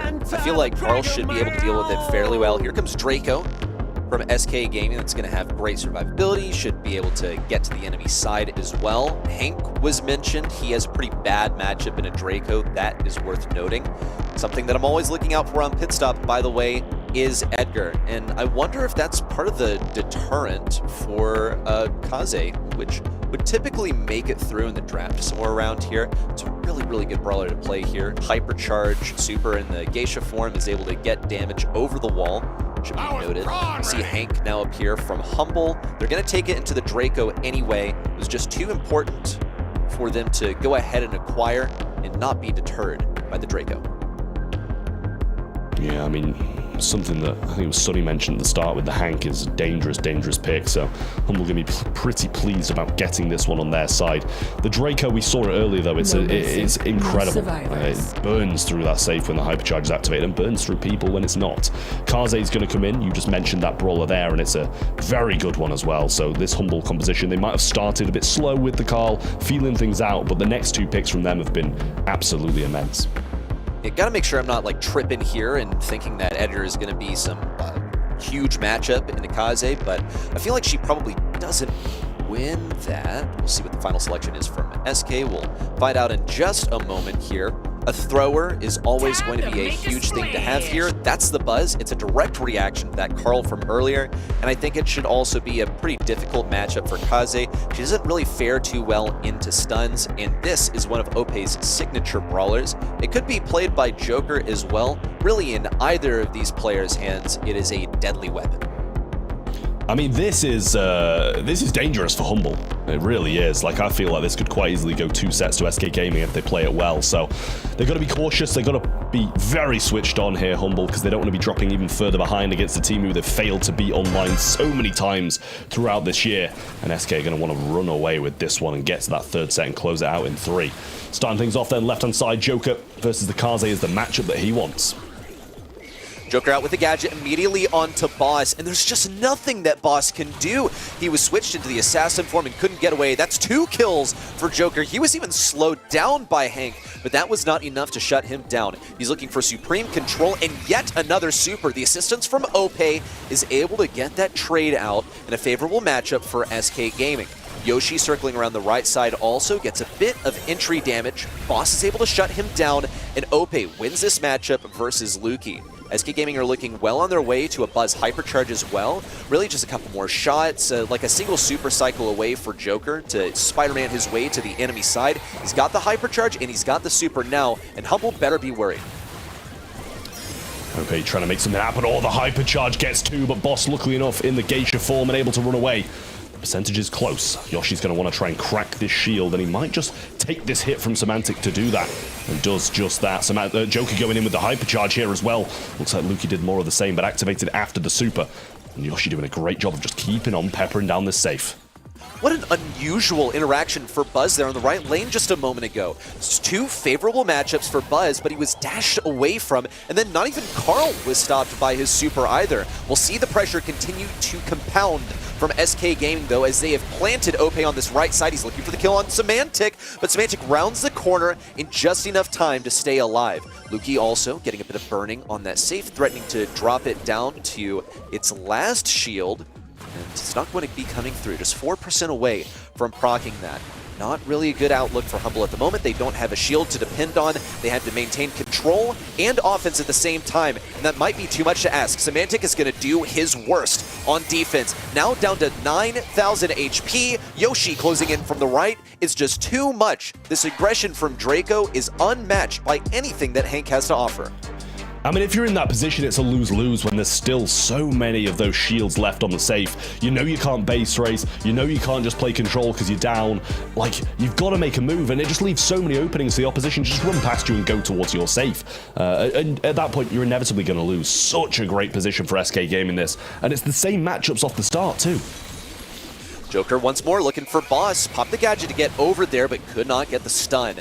Much better start from a Humble, but they do have a Draco on top of their safe, which is not ever a good look. They're fighting this 2v2 at their enemy side. Meanwhile, their safe has been dropped down to the first shield by a Draco that is still left there and cannot be taken down. I mean, he's cracked the shield and 16%. I mean, you can't ask for more than that, really, from a one push from a Draco. Real nice stuff, and that was whilst being defended by Semantic as well. Joker, super enhanced. Same with Ope, same with Yoshi. They're in a bad position here, Humble, and they've got a lot of work to do. Stun from Joker. That's the combo onto Semantic, but Boss punches through with a Hypercharge. Luki also coming in to punish. 2 brawlers now damaging SK Gaming safe. But it's only the first shield that they've managed to bring out here. And Humble are down to their last shield on their own safe. Since was procced, it's down to 50% on the enemy side, and Joker is able to get there. He's going to combine with Ope to make this happen. That's one torpedo to the left, to the right, now to the enemy side, but first he's going to grab a mid-flight snack, a kill onto Luki, and now nearly the last shield onto Humble safe. Yeah, I mean, that's the last shield gone there, and OP's still alive. Hypercharge there too. They're going to finish it right now. That's going to be the second set to SK Gaming, and Humble miles behind, completely out of reach. SK running away with this. Ope said that he thought that they would crush them, and so far, it's looking like it. 2 excellent drafts in a row, and flawless execution, really. 2 sets already. I just can't believe it that Humble made it this far for Destiny to be staring them right in the face. It's tough to watch, honestly. Once again, the draft wasn't on the side of Humble at all whatsoever. I was kind of hoping for a Hank or a Shade, but you mentioned it already. As soon as SK Gaming brought out that Draco, expecting a Hank, it was over. So many times Joker and Ope have focused Semantic, Joker stunning him, and then both of them just burning him down. Like that, Semantic really couldn't do much. But yeah, well executed and well drafted by SK Gaming. What else can you say to this? SK today has shown us 1-3-0 against KDS and then 1-3-2 against Novo. If this is now a 3-0 as well, I'm very surprised, but also very impressed with them today. tell me about it. I mean, I'm so impressed with what SK Gaming have brought to the table in these first two sets. Perfect drafts, perfect gameplay, and the same can't be said for Humble. I'm not faulting Humble's gameplay at all, but I feel like they're losing the games before they even load in with these drafts. It's really rough from them. And look where they were in the semi-final. They drafted perfectly, drafting unreal. Ark said it might have been the best draft of the year, one of the ones they pulled out in the semis. And it's just not the same. It's not happening again in the grand finals, which is something they really need to win points-wise. I really wonder, is it SK Gaming being afraid of LAN whenever they're facing their kryptonite Humble again? Because they're usually beating every other team, even at the Brawl Cup, at the global stage. But then when it's Humble, they can't win. And then on the other side, we have Humble that are always mentioned as the team in EMEA to watch out for whenever it comes down to LAN events. They win every single one in the last 8 months now. And as soon as it's SK Gaming, they're facing in a monthly final. They're 0-2 down now. It seems to be their kryptonite as well. So this truly is a Classico of the BSC this year already. It really is. Third time that they've met here in the grand finals, and looks like we'll have the same outcome for the third time in a row, unless Humble are somehow able to stop this. It's looked like a total outdraft for SK Gaming. Each one of these times in barely any room for Humble to show us what they're really made of from a mechanical standpoint, right? From a gameplay perspective, because it feels like the matches are just that heavily favored in SK Gaming's side. Yeah, I mean, this is going to be difficult for Humble to come back from. I mean, the bans-wise, they look pretty decent, but first pick should be coming in very shortly. And Humble have the first again, which means SK Gaming are going to have that last pick to try and counteract everybody else in this composition. You got to expect some level of aggression. Throwers are here every now and again on on the layer cake, sorry. But Gus going to be the first pick from Humble. It's something that is just very decent. It's very solid, very versatile. It's not like, oh my god, they've got Gus, they're going to win. But it's fine, you know? No complaints. Just a solid brawler, and it's a good foundation for something else to build off of. A lot of times the way that we see Gus play out on this map is it gets the most damage in the entire lobby, and it gets 0 kills, maybe even dies a couple of times. It is literally there to enable 2 other brawlers from Humble's side. SK Gaming are just going to look to sort of play out their own comp as well.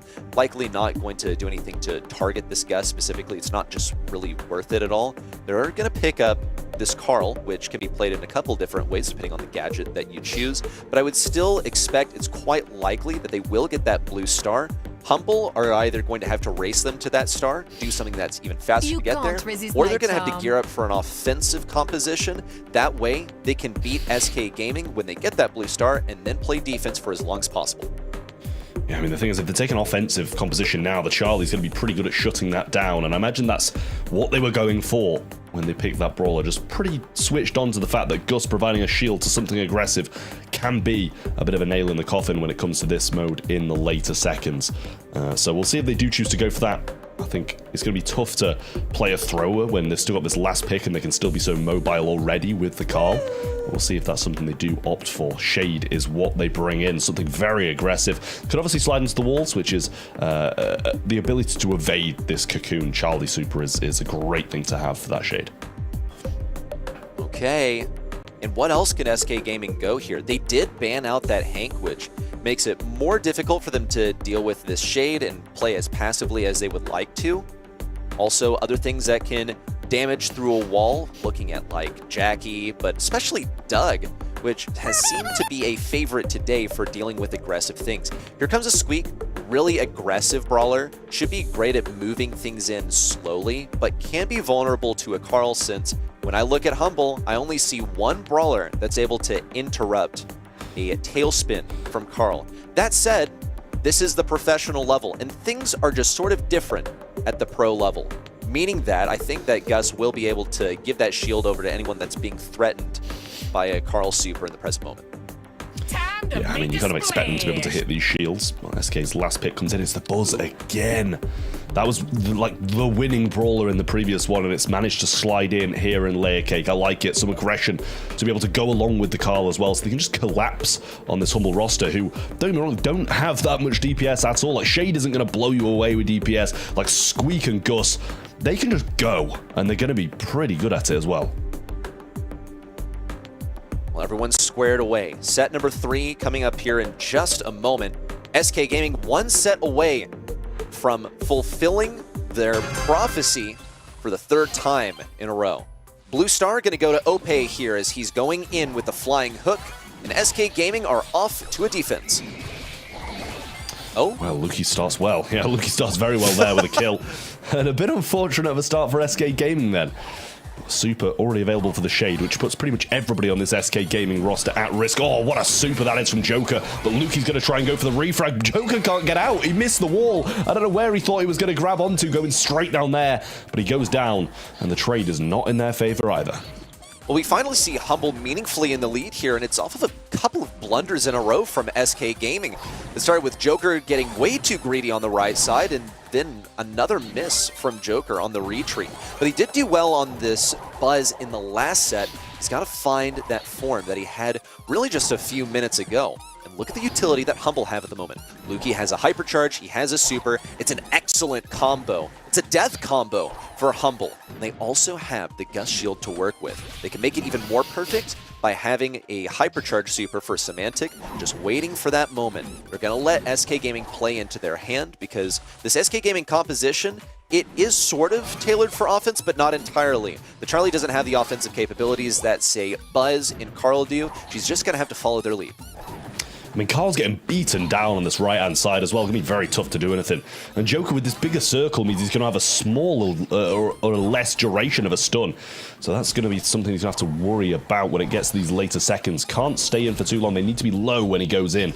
Unless he goes in on a squeak, of course, then it doesn't really matter. But OP trying to make a move here. Now the super comes through. Luki just looking like he's going towards and gets a stun on Luki there, but he's going to be able to get straight back into the wall. Nice kills. OP swooping round. How didn't I see that? He's got them all. And SK Gaming surely going to match point. 7 seconds left and no time to get within reach. Oh my goodness! A whole heist from SK Gaming. That's a man with the lasso. He's rounded them all up, bringing all of those stars plus the blue one home, advancing onto a match point. But this is far from comfortable for SK. They are not pleased with that start. They managed to bring it home in the end, but the greed off the beginning. Joker is definitely feeling that pressure since he handed a couple of kills over to Humble off the beginning of the game. Yeah, well, he's unable to get the blue star this time, OP, and honestly, it might be a good thing because he overstepped for it last time and ended up dying. Luki very aggressive right now and can't get away either, so that was a bit of an overstep from him this time in the early game, and they get the blue and the kill. They're not going to complain about that. SK Gaming in their defensive formation. It's the first time we're really going to get to see them in this position. This is what they drafted for. Oh, takedown on a Joker. He was completely caught out of position. On the left side, Luki gets to go through that wall in retreat with the star. He's got the blue star, and he's got another one over his head. He gets a 2-star advantage for Humble. Far from comfortable. They can only afford one death at the moment, and that's Boss. Joker almost grabbed onto both of them there, but ended up wasting his super. Shouldn't be too hard to get it back. He has got this big circle, so he's going to be within radius of the opponents quite easily and evading these squeak shots nicely, but not going to be the same for the Gus. Now coming in, hypercharge. Luki's going to get one. Can he get two? A hypercharge available from Joker here now as well. Yoshi evading well, but I don't know how long he'll be able to survive. Down he goes. Oh, actually cocoons himself, and OP swoops in and tries to save him. Joker now moving forwards, goes towards Boss, should be able to get this kill, and does just that. Brings it within 2, but the blue is with Humble. Humble are really geared up for this defense. Semantic is looking tremendously healthy.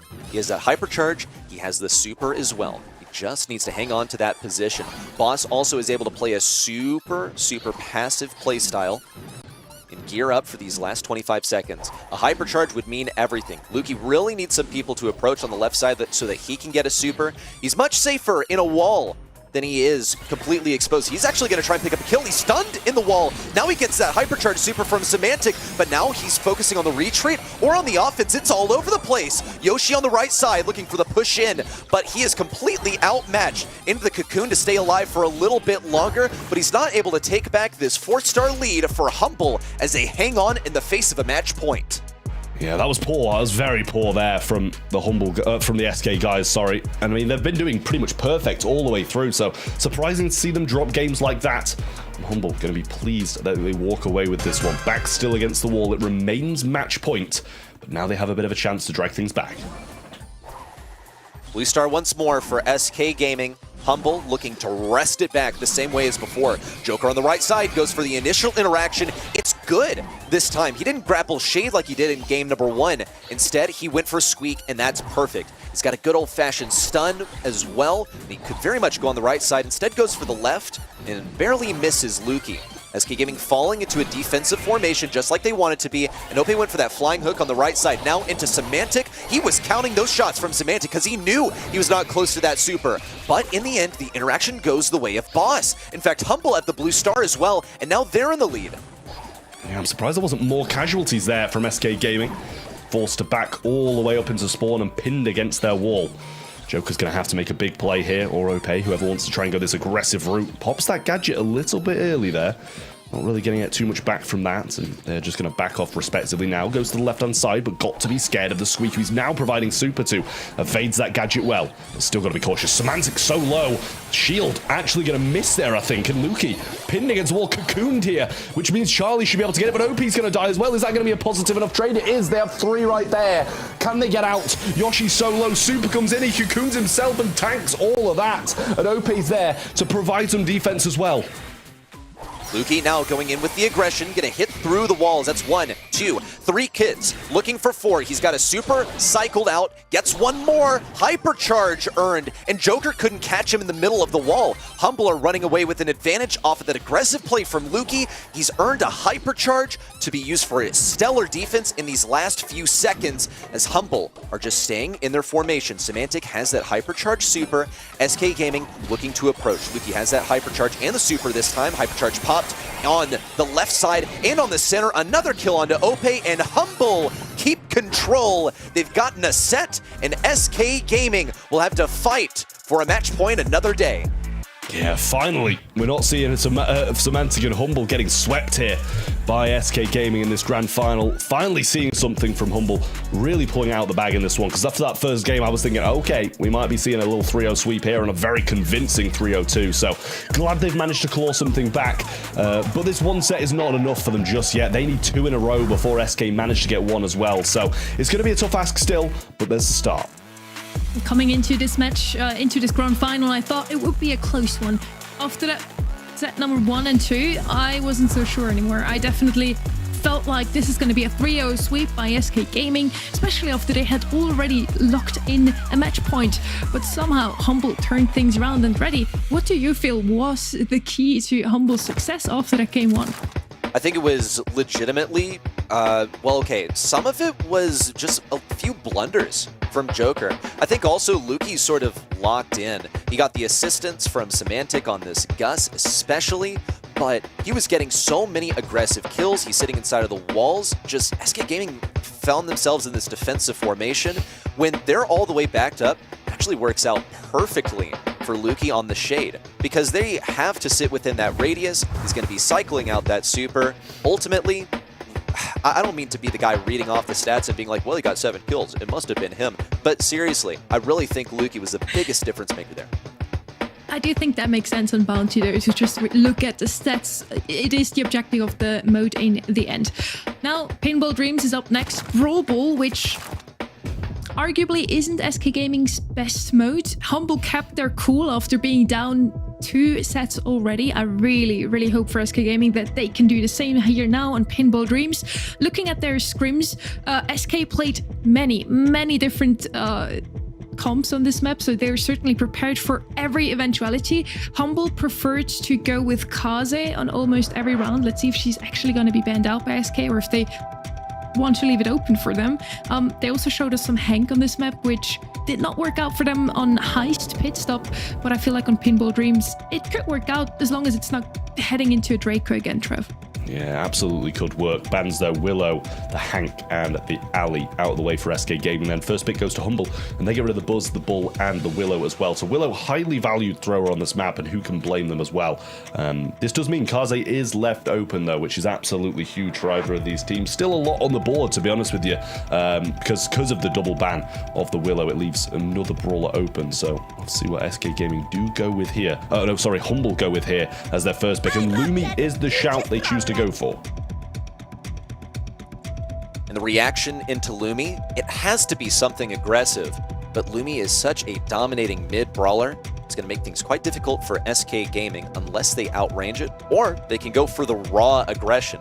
But you are not going to be punching through that mid matchup into the Lumi. You can't really run it down towards her. You have to rely on your side lane to do so. Also, note some of the bans here.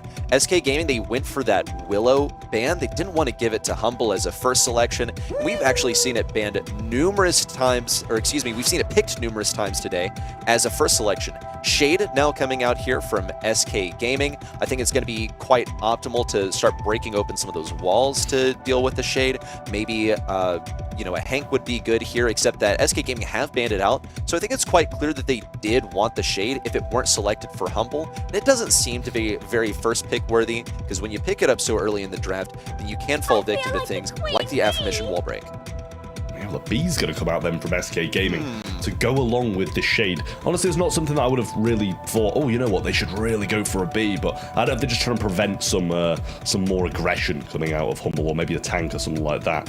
So SK choose to go with that kind of tank counter along with the fast assassin of Shade, which really just proved itself to us in that last set when Lukey was on it, absolutely wreaking havoc. But Humble still have two more to go along with the Lumi, which is a strong brawler as it is.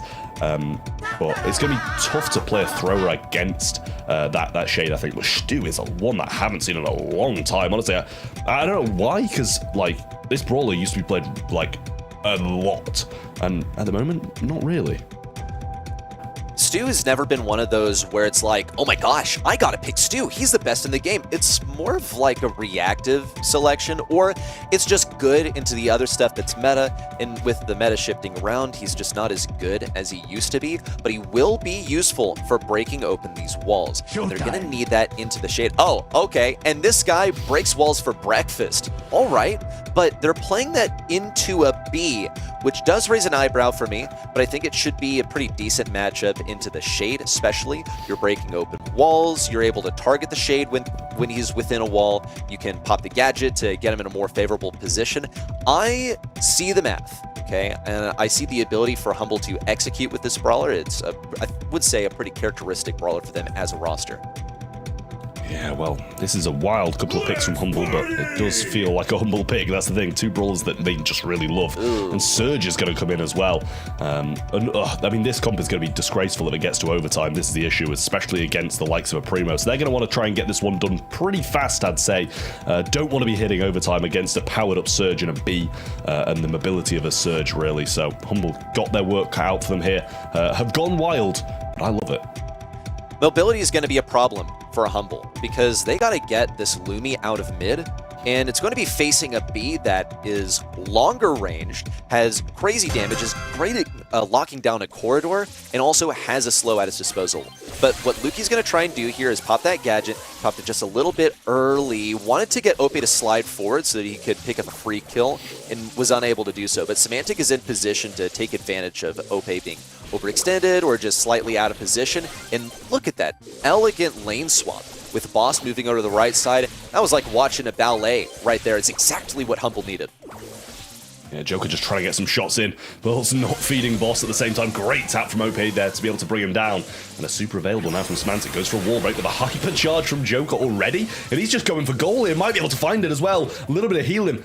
Oh, but he's burning down. That Stu dash must have kept him low. Otherwise, that would have probably been a goal. A lot of positioning sacrificed by Humble off of the huge play-in from Joker, and he's going to go for two. Now on a Boss, because he's working on getting that hypercharge. Big gadget from Joker, and an emergency super pass over to the left side. Boss is going to move this one forward. Tried to get a bit of value onto Joker, and look at that, he's running El Fuego as well. Much more meta pick than it used to be. I see a lot of players warming up to it, but if you show me this last month, then people would think that is not a good decision. Well, Yoshi level 2 and double hypercharge for SK coming out now. Just running at Lumi and getting her down.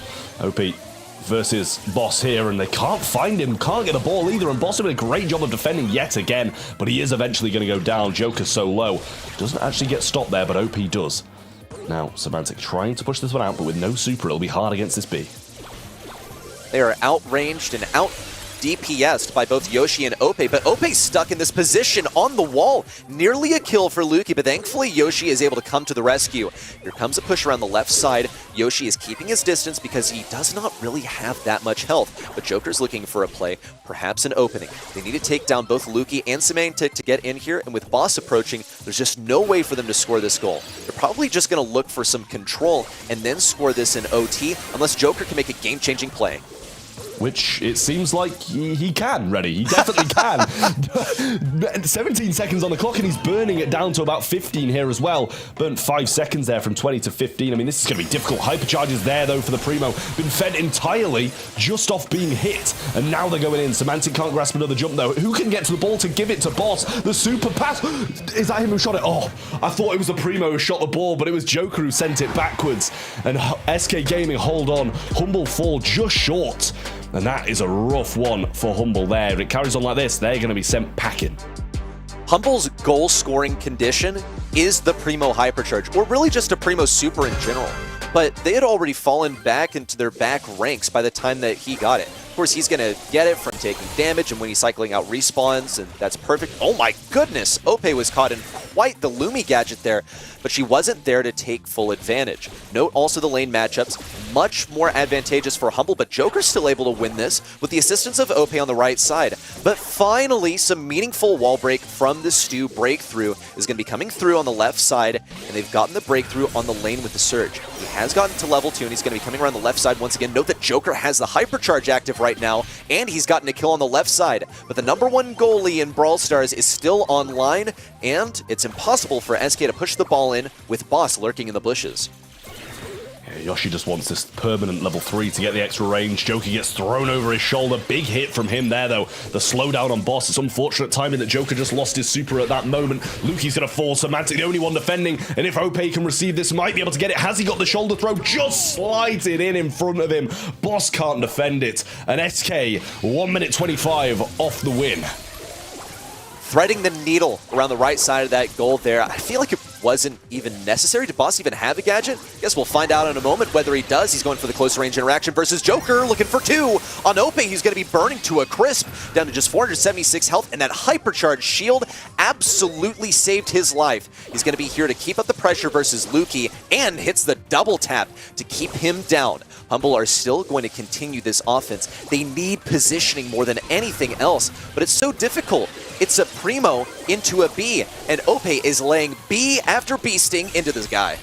Yeah, I mean, I think he got his super there, and he's got a hypercharge as well. Luki having a real tough time in this matchup. Can't get much done. Semantic more of the same. Haven't really seen him for the entirety of it. And Joker sitting in a great position aggressively. Boss goes for the jump, which means he's not going to have it for that aggressive moment as well. Don't think he's cycled too much, but if he gets hit a good amount, he probably will. Semantic just going for it, but can he find it? Doesn't look like he can. Oh, tries to bait Joker out there. Semantic so low. Gets taken down. Boss hypercharge available now. Luki uses the super, but jumped over by Yoshi. Can he get this done? The throw, the shots, can he slide it in? I don't think it's going in. It's stopped on the line. Humble can't get it done, and SK have surely got it. The final few seconds counting down. SK Gaming without an enemy in sight. The final hypercharged effort from Boss, but it is a fruitless effort. You can dread it, you can run from it, but destiny still arrives all the same. Your monthly final champions in July, SK Gaming, for their 3rd Grand Finals victory in a row versus Humble. Incredible, incredible stuff from SK Gaming. Almost the performance of a lifetime from them, just picking Humble apart. The 3 sets they won were absolute perfection. Just brilliance from SK. Humble, they had their chances in a couple of the sets, but overall it was just SK, SK, SK. Humble has always shown up at LAN, but the monthly final stage still eludes them. SK Gaming is walking away with a 3-1 victory. Today, again, another trophy for them on the books, and also something even bigger. Their ticket to the World Finals is now officially secured. Has already been since they made it into the Grand Finals, but just to mention that again as well. And that surge pick in the end, I was a doubter, not gonna lie here, but Yoshi made it work. Joker with 11 kills as well. Just kills all across the board. That truly shows that they did not really take that 3rd set too hard, too much really. Jeez, SK Gaming, they fire back with just an awesome draft, and Humble gave it their best effort, but they were really no match for the B. Did they expect it to appear? I mean, B is not as good in the current patch as she was in the last, so maybe that was their read, but they were not able to get past it, not without looming. And Joker is thankfully already mic'd up, so we can bring him in here and have a little chat with him to congratulate him, not only to a clean 3-1 in the grand final, but also to locking in Worlds. Congrats and welcome to the stream, Joker. Thank you, it feels good to be back. You must be super happy right now. I'm gonna ask you later how you're gonna celebrate tonight. First up, I want to know, let's talk about that Humble matchup in general. What makes that team such a tough opponent for you, and how will you prepare to also beat them in LAN in the future? Yeah, I mean, I think every month people go in thinking Humble are the favorites and will win the monthly final. And we know how good Humble are. They have shown it in the past, also in the World Cup and in the Valencia tournament against us. So we wanted our revenge against them, and we're really glad that we did it.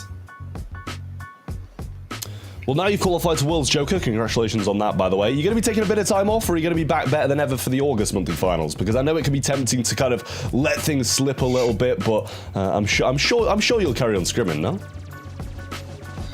Yeah, I mean, I think we've learned a lesson what happened after Dallas. Like Humble and us, we did a bit.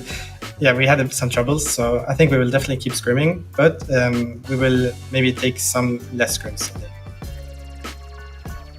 Yeah, because I'm curious, how does that affect your mindset as well? You're just playing for seeding now. That's very important, but now that you've locked in Worlds, you've got to be feeling pretty comfortable. Yeah, we have 1 month to go, so we hope we can secure that #1 seed after all. That's what we aim for. And obviously, winning a monthly final not only gives us points, but also money. So I think that's a good motivation to keep going. If you could send one message to your future World Finals opponents after today's performance, what would it be? No, we go. You got this, guys. You can beat Humble. Okay, interesting shout out. How are you going to celebrate tonight? I think first we're going to order some food because we're quite hungry. It's already quite late. And after that, honestly, I'm going to bed because it has been a long day and I'm tired. I think you still have a watch party going on there, so you probably also have to sign some jerseys first, but celebrate well. You definitely deserve it. Congratulations once again. Thank you. Have a nice day. Thank you. And with that, you two, phenomenal work in that grand final. I think we can bring out our almost melted away third caster as well. He had to go back into his steam room of a casting booth. Ark, how are you feeling after that grand final?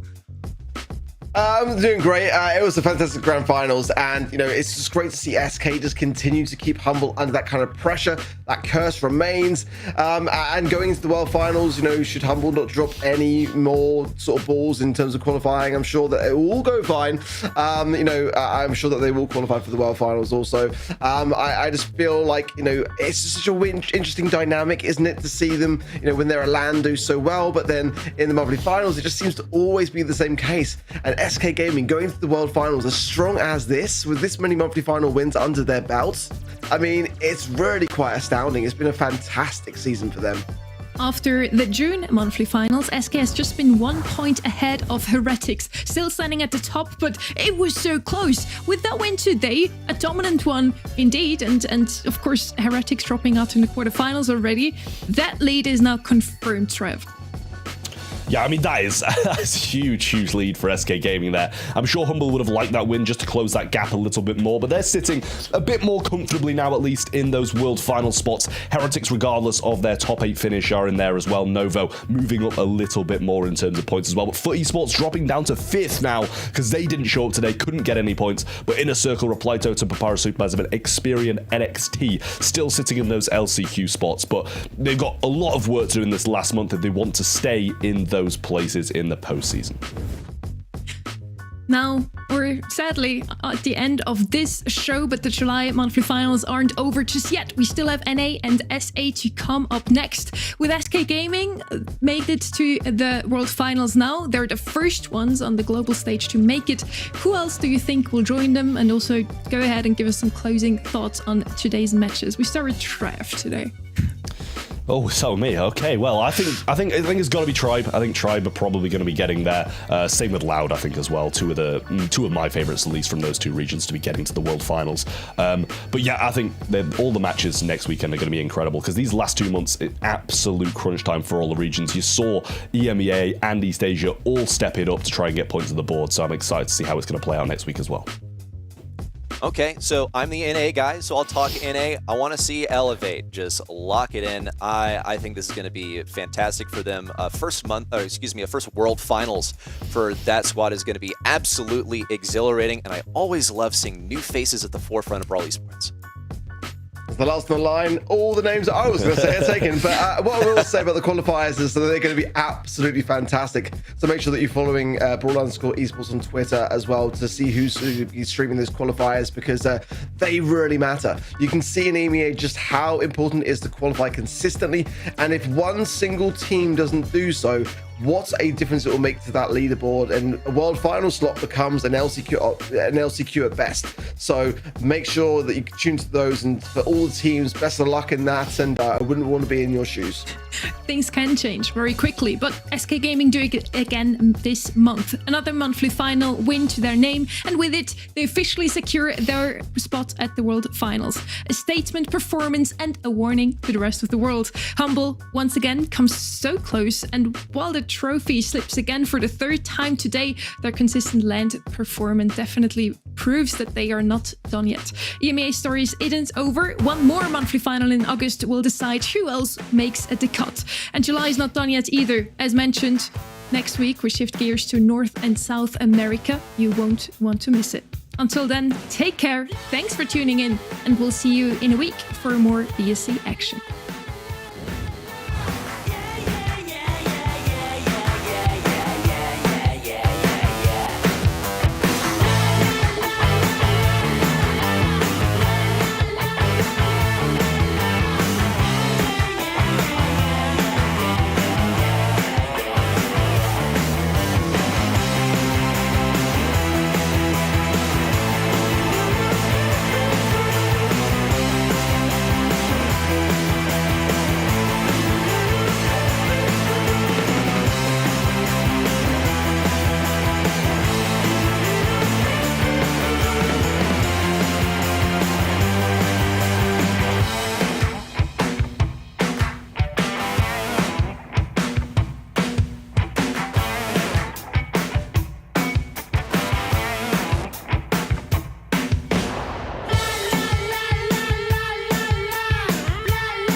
On the highway and I'm feeling breezy. Going beast mode, yeah, another species. I'm the top one cause they cannot beat me. Foot on the gas in another gear. Can't slow me down, this is our year. I'ma say it loud, I'ma say it clear. We run the world, get a whole sphere. Now wait.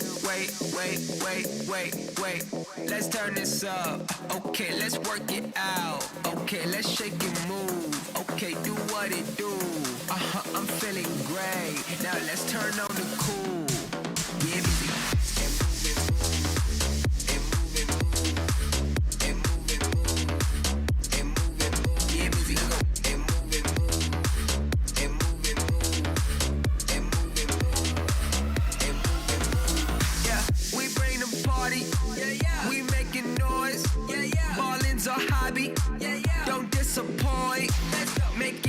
party jump. Time to make your body bump. Let's light the dance floor up and do it like we want. Now wait. Let's turn this up. Okay, let's work it out. Okay, let's shake and move. Okay, do what it do. I'm feeling great. Now let's turn on the cool. Get busy.